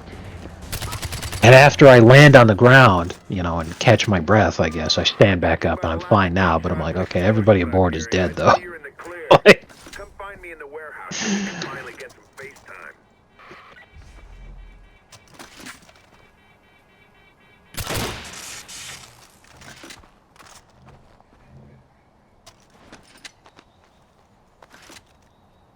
I think the first series of games I hit when the big C word hit was the Nathan Drake trilogy. Yeah, I played those. I remember when I first started working up in Kirkland. A couple months after I started working, I came down to visit my parents for Christmas for like 2 weeks. I just took vacation, and I rented all the PS3 games that I hadn't played, that I missed out on because I was busy in college, and Uncharted games were part of that. I think like there was Prototype was part of that. There was Oh, I remember that one. Yeah, there was like Infamous. Basically all the good PS3 games except for Metal Gear Solid 4. That's the only PS3 game I played on release because I was not going to miss out on Metal Gear Solid 4. There was just no fucking way. If I remember Prototype right, don't you play as a guy named Alex Mercer who becomes mutated by a government experiment? I believe that's correct. Just go crazy. Yeah. It's almost like you're playing as Venom or something, I think. Right. Yeah, see, they're not making very many games similar to that anymore, where like, you know, unapologetically edgy, grimdark kind of shit. Yeah. You know? Yeah, games. Because, I mean, I get it. People nowadays are like, well, that's quaint and, you know, childish and blah, blah, and all this other kind of crap. And it's all like, dude, in Red Dead 2, you wouldn't let me be friends with the KKK. And now you're telling me that it's quaint to want to just go on a rampage? Come on, bro. It's a fucking video game. Mm-hmm. Point keeping up with that facade anymore. Yeah, and games that, like, they just occupy a couple of, you know, it's a fun way to spend a week. American on the inside and useful on the outside. Feels like you don't get games like that very much. Like, I guess the Indiana Jones game was kind of like that, but there were a lot of issues I had with that Both game. Patriots, though, both the type that'll put your hand over your gosh darn heart when you hear the Star-Spangled Banner at a 4th of July ball game. Useful on the outside. I work for Langley, Agent Willis Huntley. Langley, as in CIA. Everything you need to know about who killed your father is in that file. What file? One in the plane that's about to take off. Shit. Hey, you're gonna need this. Homefront. I think there were 3 Homefront games. Yeah, I rented remember those. that one. Yeah.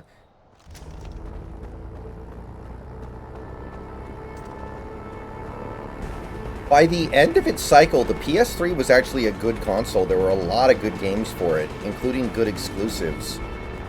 PS5 has some catching up to do if they even want to get there, man. Like... All right, let's do this. I don't think the PS5 is going to even get close to where the PS3 got by the time its cycle was done.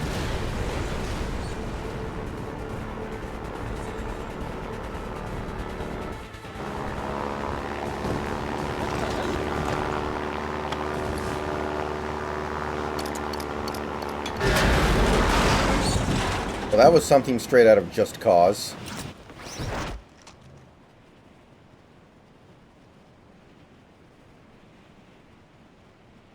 I think I remember renting BioShock Infinite on PS3 when that came out. And that was... a hell of an experience. I love that game. Yeah, and it doesn't tell me shit. Looked at it for like 4 seconds, dude. Calm down. Redacted. You want to know more? Keep your mouth shut and help me with the job. Then I pull off more of those black bars. Fine. What's the job? I'm here to bring down Pagan, Min, and Yuma. Something the locals can't seem to pull off. I thought you people were good at waging guerrilla warfare. You people? Golden Path's waging the wrong kind of fight. I'm here to show them how it's done. Step 1, hand them the airport. Step 2, recruit the services of one AJ Gale. That's you. Meet me back here when you're ready. Oh, and don't mention our little arrangement to the Golden Path. They're not in the need to know column. Now, if you'll excuse me, I gotta hit the crapper. Pardon my French. Jesus Christ, it's just a freaking hole in the ground.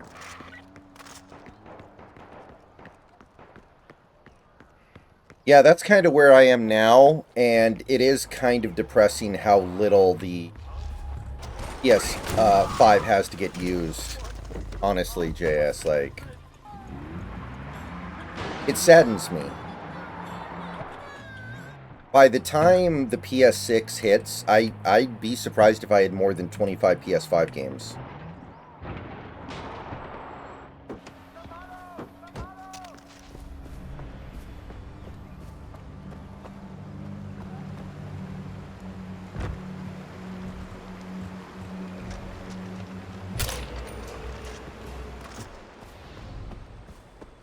I mean, Switch is not that different, but I don't have interest in a lot of the Nintendo franchises. Like, I don't really care about Mario Kart. I don't really care that much about Mario Party or shit like that. Even the Mario platformers, I can kind of take or leave.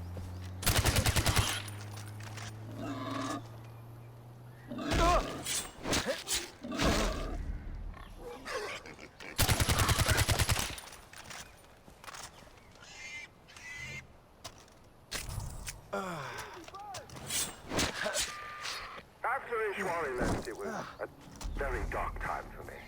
I was a cruel and angry young man. It's this time more than any that gives me the reputation I have today.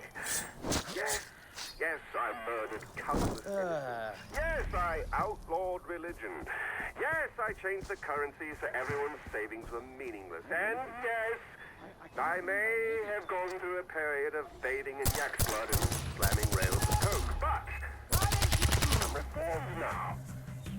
Look at me, getting this country back on its feet again.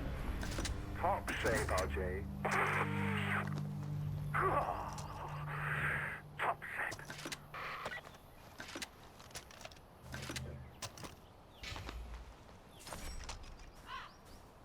The thing was, yes, when I was younger, I could do longer gaming sessions. I could, like, play a game for, like, 8 hours straight. No problem. If I felt like it one day, I could just go, like, yeah, let's just marathon this shit. Now I can't do that. Now it'd be like, that's not happening. Yeah.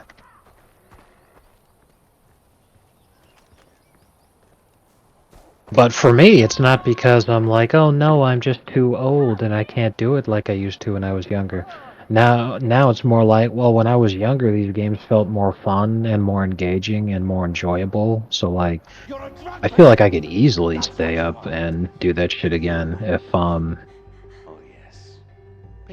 you know, if it wasn't as enjoyable as when I was a kid. But now I'm just like, man, you know, it just things get too repetitive and boring after a while. It's our history, our culture, our traditions. Tradition? Like what? Marrying... Because I remember, you know, I did that with Baldur's Gate when it came out. I thought that was super interesting and engaging and fun. Play the hell out of it. I don't answer to you. It's Noah's turn. I mean, At least we agree on that. I could see myself occasionally getting addicted and losing track of time. That does happen. Like, when you're doing something really grindy that you also like doing, like, The Sims. If you're on a run of The Sims that you're really having a good time with. Right. I could see that.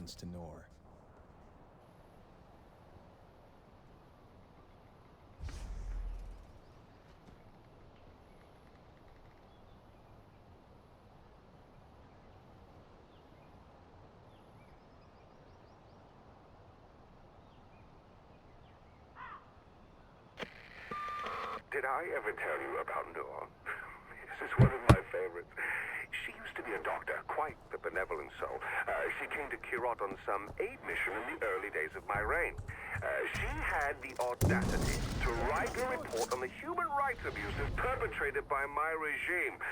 So, I reached out to her, invited her to come back to see the improvements, how we'd acted on her recommendations. I extended the invite to her family. So she came, husband and kids.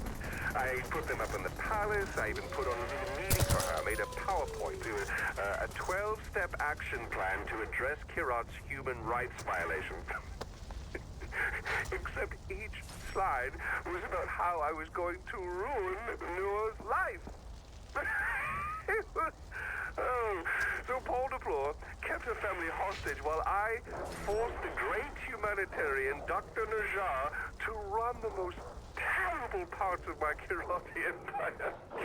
Oh, between you and I think she actually enjoys it now.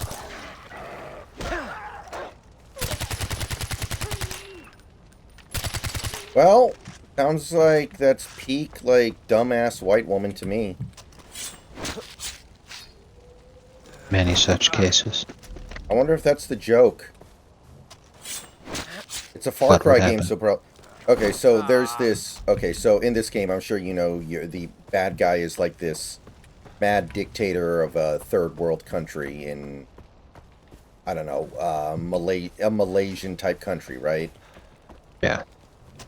So he was telling this story about how when his rule first started, there was a woman who was a reporter in America who wrote an article in some newspaper about all the human rights violations that he was committing in his kingdom.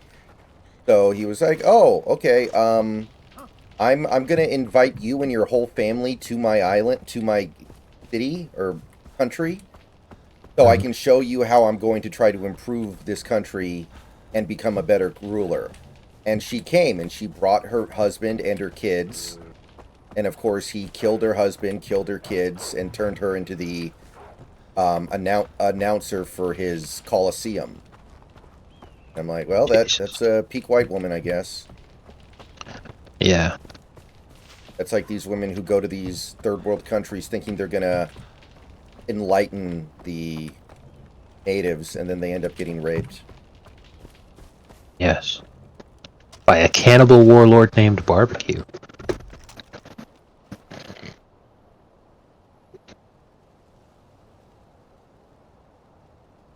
Yeah, yes, I mean, you know, this stream is currently about to hit the 5-hour mark, so it's not like I can't go long with games, but it used to come very easy to me. There used to be nothing to it. Like, I would play Minecraft for 10 hours a day on Saturday and then do it again on Sunday. And then I'd play it as soon as I got home from work at night, in the evening, and just play it until I went to bed. Like, I was just glued into that shit. This was when I was, what, 21? 22?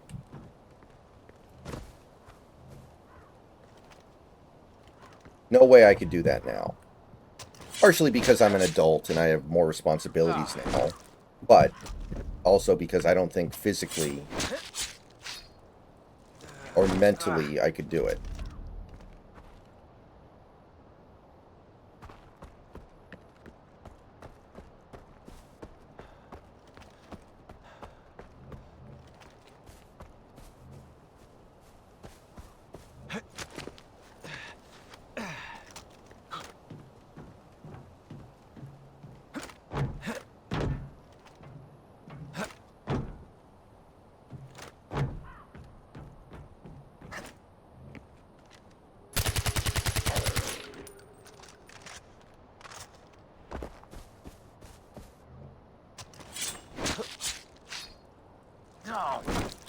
And that was a pretty sad existence I had when I was 21, 22. But in some regards, I consider it to almost be like the happiest times of my life. I was living on my own. I ate a lot of food that was not very good for me. I'd spend my evenings running around a little strip mall area where they had a play and trade where they would let me, you know, play video games in the back all day because they had air conditioning and it was hot in the summer. When I got hungry, I'd just walk down to Taco Del Mar or Five Guys or whatever. And then I'd just go home when the game store closed and sit around. And I don't know. I mean, it was a very simple life that I had, but it was great. I loved it. There's nothing wrong with a simple life. And yeah, you know, I understand. I know what that's like. I sympathize. And the last several years of my life have been me just trying to chase how I felt during some moments when I was happy. You know, and I've been trying like hell to be able to recapture that.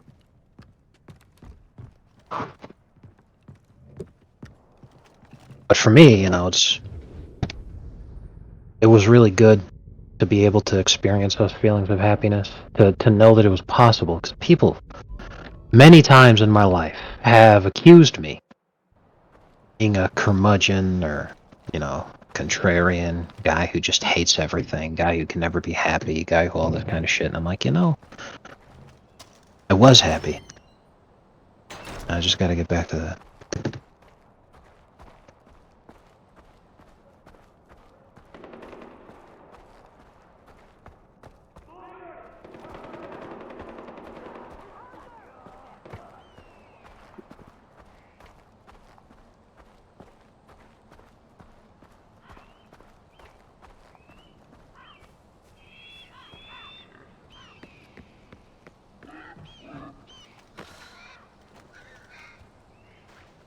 Oh my god!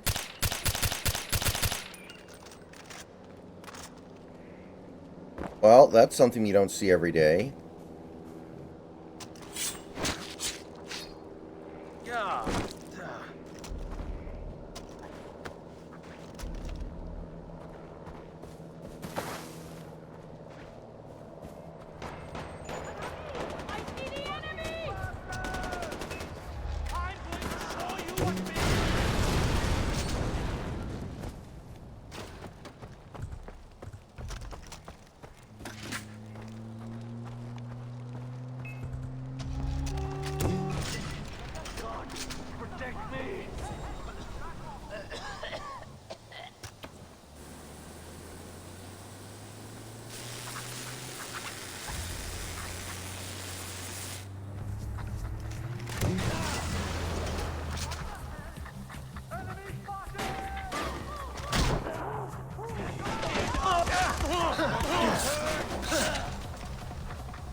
Excellent work.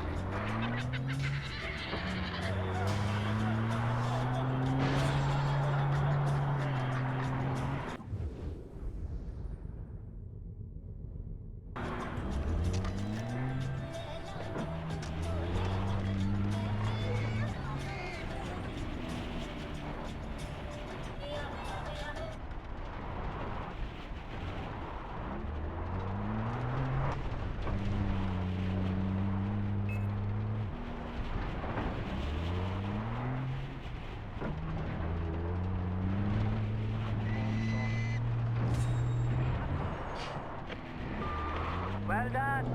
Now we just need to get this truck to the right spot. I'll mark the delivery location on your map.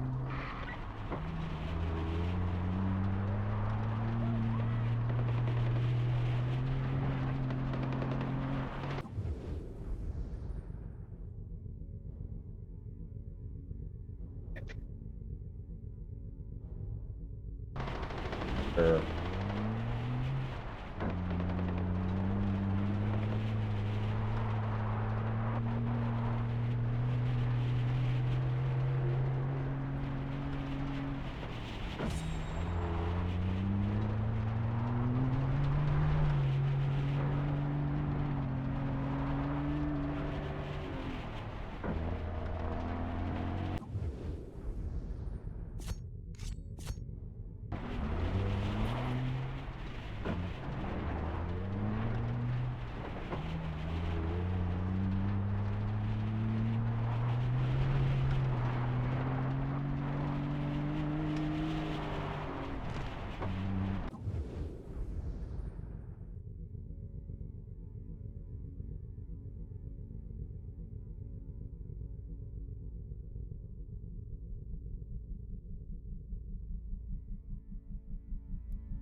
Oh man.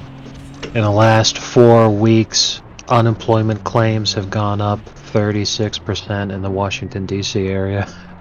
Wow. Ah, that's outstanding.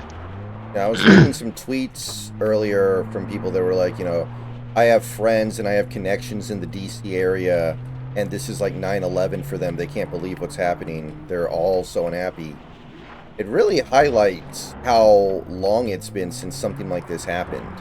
How content every previous administration was to just keep the old guard around. Right. And how fully entrenched these people are.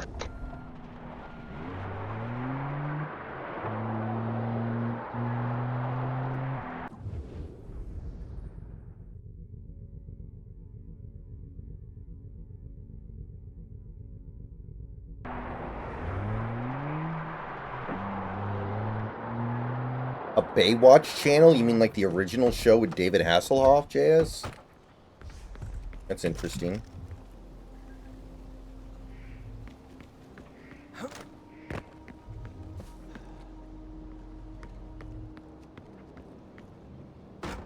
I'm surprised there's a market out there for that. Enough people who want to watch that. Cool, though. I always thought Baywatch was popular in the first place because, like, people didn't have access to porn at the same level as we do right now. So, what was essentially softcore stuff, there was a big audience for that. Because outside of that, what the hell value is there? Nostalgia? I guess.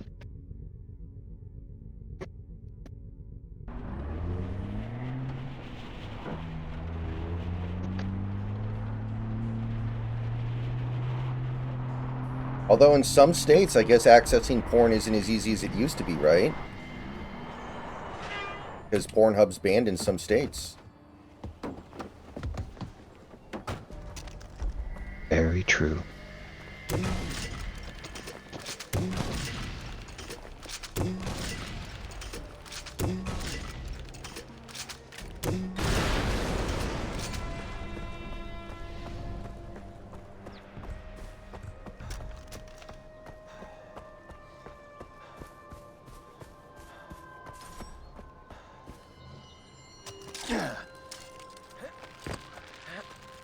I totally get all the arguments people make about why porn is bad. Not really convinced that banning it is the solution. I gotta be honest. I think people pick that as the solution because they don't know what else to do. But yeah, banning something typically does not end up with good results. I think, what would work instead, because, like, cigarettes weren't banned. But there's less smokers now, pretty much, than there's, like, ever been. So, what you would want to do, if you wanted people to stop using it, would be understand why it's a bad thing, and actually come up with, like, a defined reason why it's a bad thing that people can understand, and that you use that as the line for why it's a bad thing. As cigarettes cause cancer. Okay, well, what's bad about porn? There's lots of things that are bad about porn, but a lot of it comes down to a moralistic argument, when what you ought to be saying, if you want people to stop using it, is it genuinely contributes to the downfall in society by being one aspect among many others that causes the dynamics between men and women to fall apart. And the only way to get people to stop using it would be in much the same way that people stopped smoking cigarettes, because there just wasn't as much reason to anymore. Because if they're really bad for you, and they got so hard to get, and people weren't able to become addicted when they were young because people weren't smoking when they were teenagers because it made them look cool anymore and all that kind of shit. There just wasn't a lot of incentive to start for people who hadn't been doing it.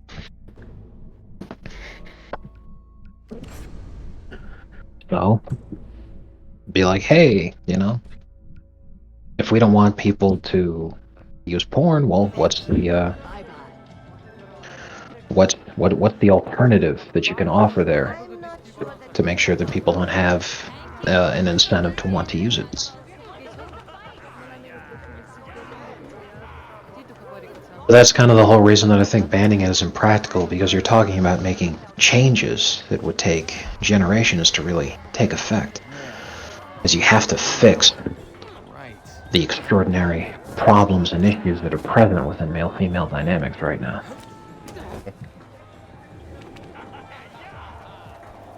You know, there was actually an episode of Friends that kind of touched on this topic, and it probably did it unintentionally. It was an episode where I think it was Joey and Chandler got, by some glitch, the porn channel on their television, even though they weren't paying for it, so they were afraid to change the channel because they might lose it. So they just left it on the porn channel all day and just watched porn nonstop when they were at home. And eventually they were like, man, this is completely desensitizing me. I went to the bank today and I just expected the teller to start having sex with me because all I'm watching is porn. Unintentionally, I think they may have been making a anti-porn argument.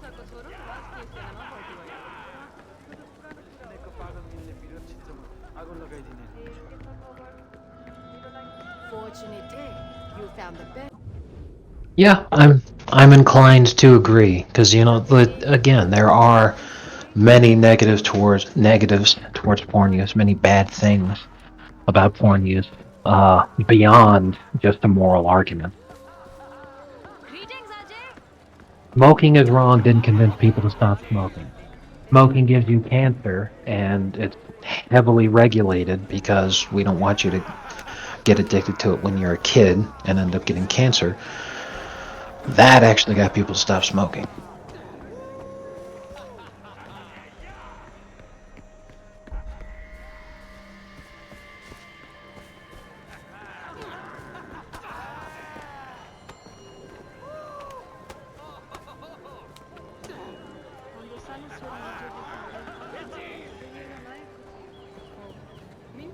Or maybe you can hold the rags and hand them to the fighters when they need to wipe the blood off.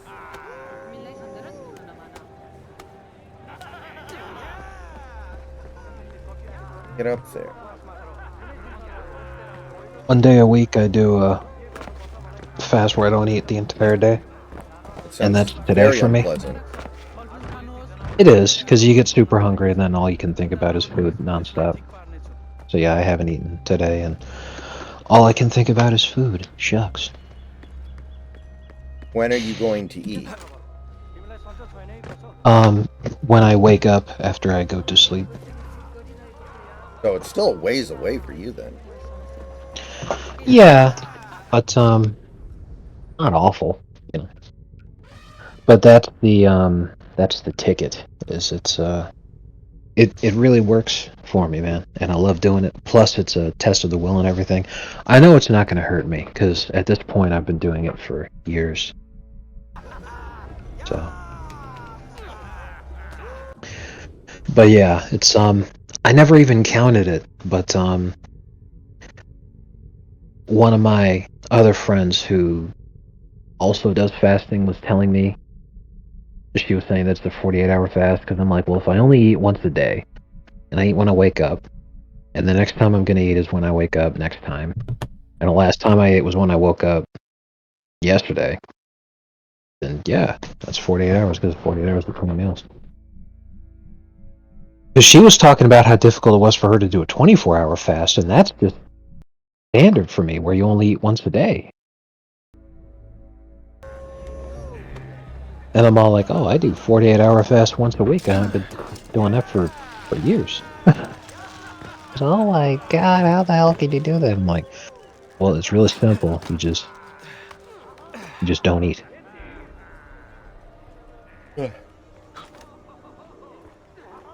It's like it's different when you have to go to the gym, because you have to force yourself to do something. If you don't go, that's the bad thing. But if you don't eat, well, that's what you're trying to do. You would have to consciously make the decision to start eating. So if you don't do something, you succeed, versus if you don't do something, you fail. So I think it's actually easier to do it this way. I could see that. I just think I'd be in agony.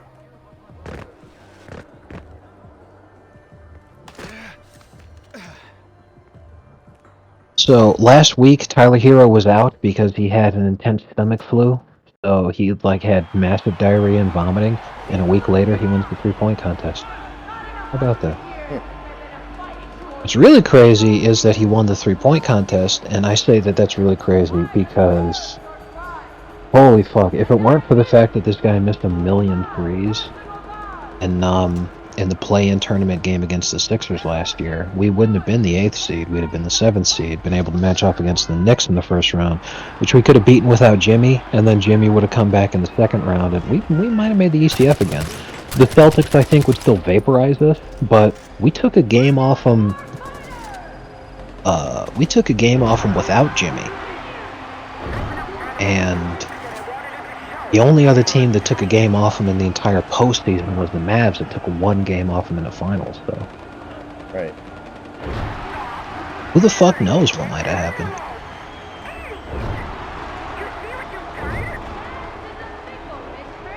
Because we'd obviously get vaporized by the Mavs too, so Luka would still be with the team. He'd have a ring. The Celtics would be ringless. Jimmy would be made fun of even more for 3 finals losses. But still, I think that would be a better reality. Oh yeah. The Lakers having Luka is like coal. I'm sorry. Yes. That's pure coal. Yeah. And I know he's not going to help them win the title this year, but yeah. No, I completely agree. An abundance of coal.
Alright, let's see what to do here. People of Kirat, I've given you winners to cheer for and losers to mock. None so bloody, so desperate as today's gladiators. But there is always more blood to come. Peter, where's my family? I'm sorry, Noor. Well, you didn't think you'd go as late as you did yesterday, but it's already after 1 o'clock. I know. I'm about to get out of here. Megan had them Fair killed enough. years ago. Just figured I'd mention. I don't need your pity. I want my family back. I'm sorry, but you're free now. Free. Free. Free from what? All the people I've killed? From everything I've done?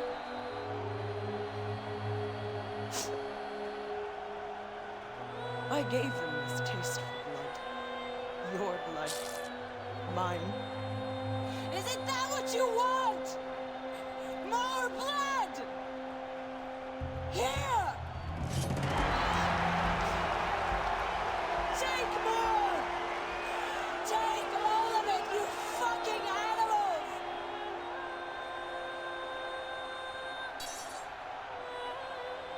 Now I'm free.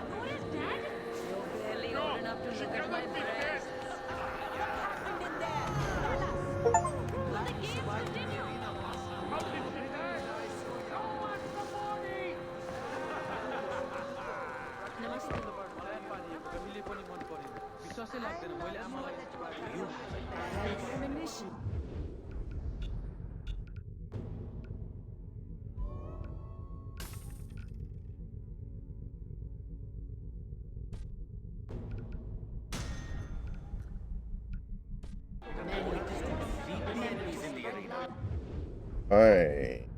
So...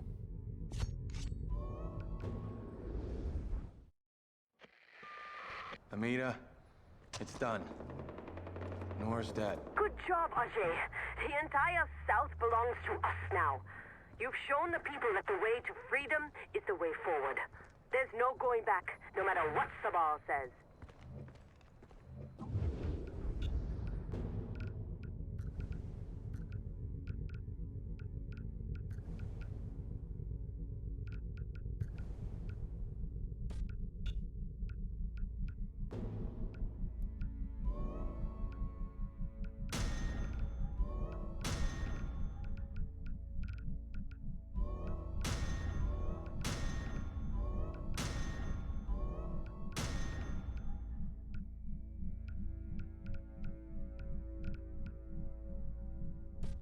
Ajay, I've just received some intel from my scouts.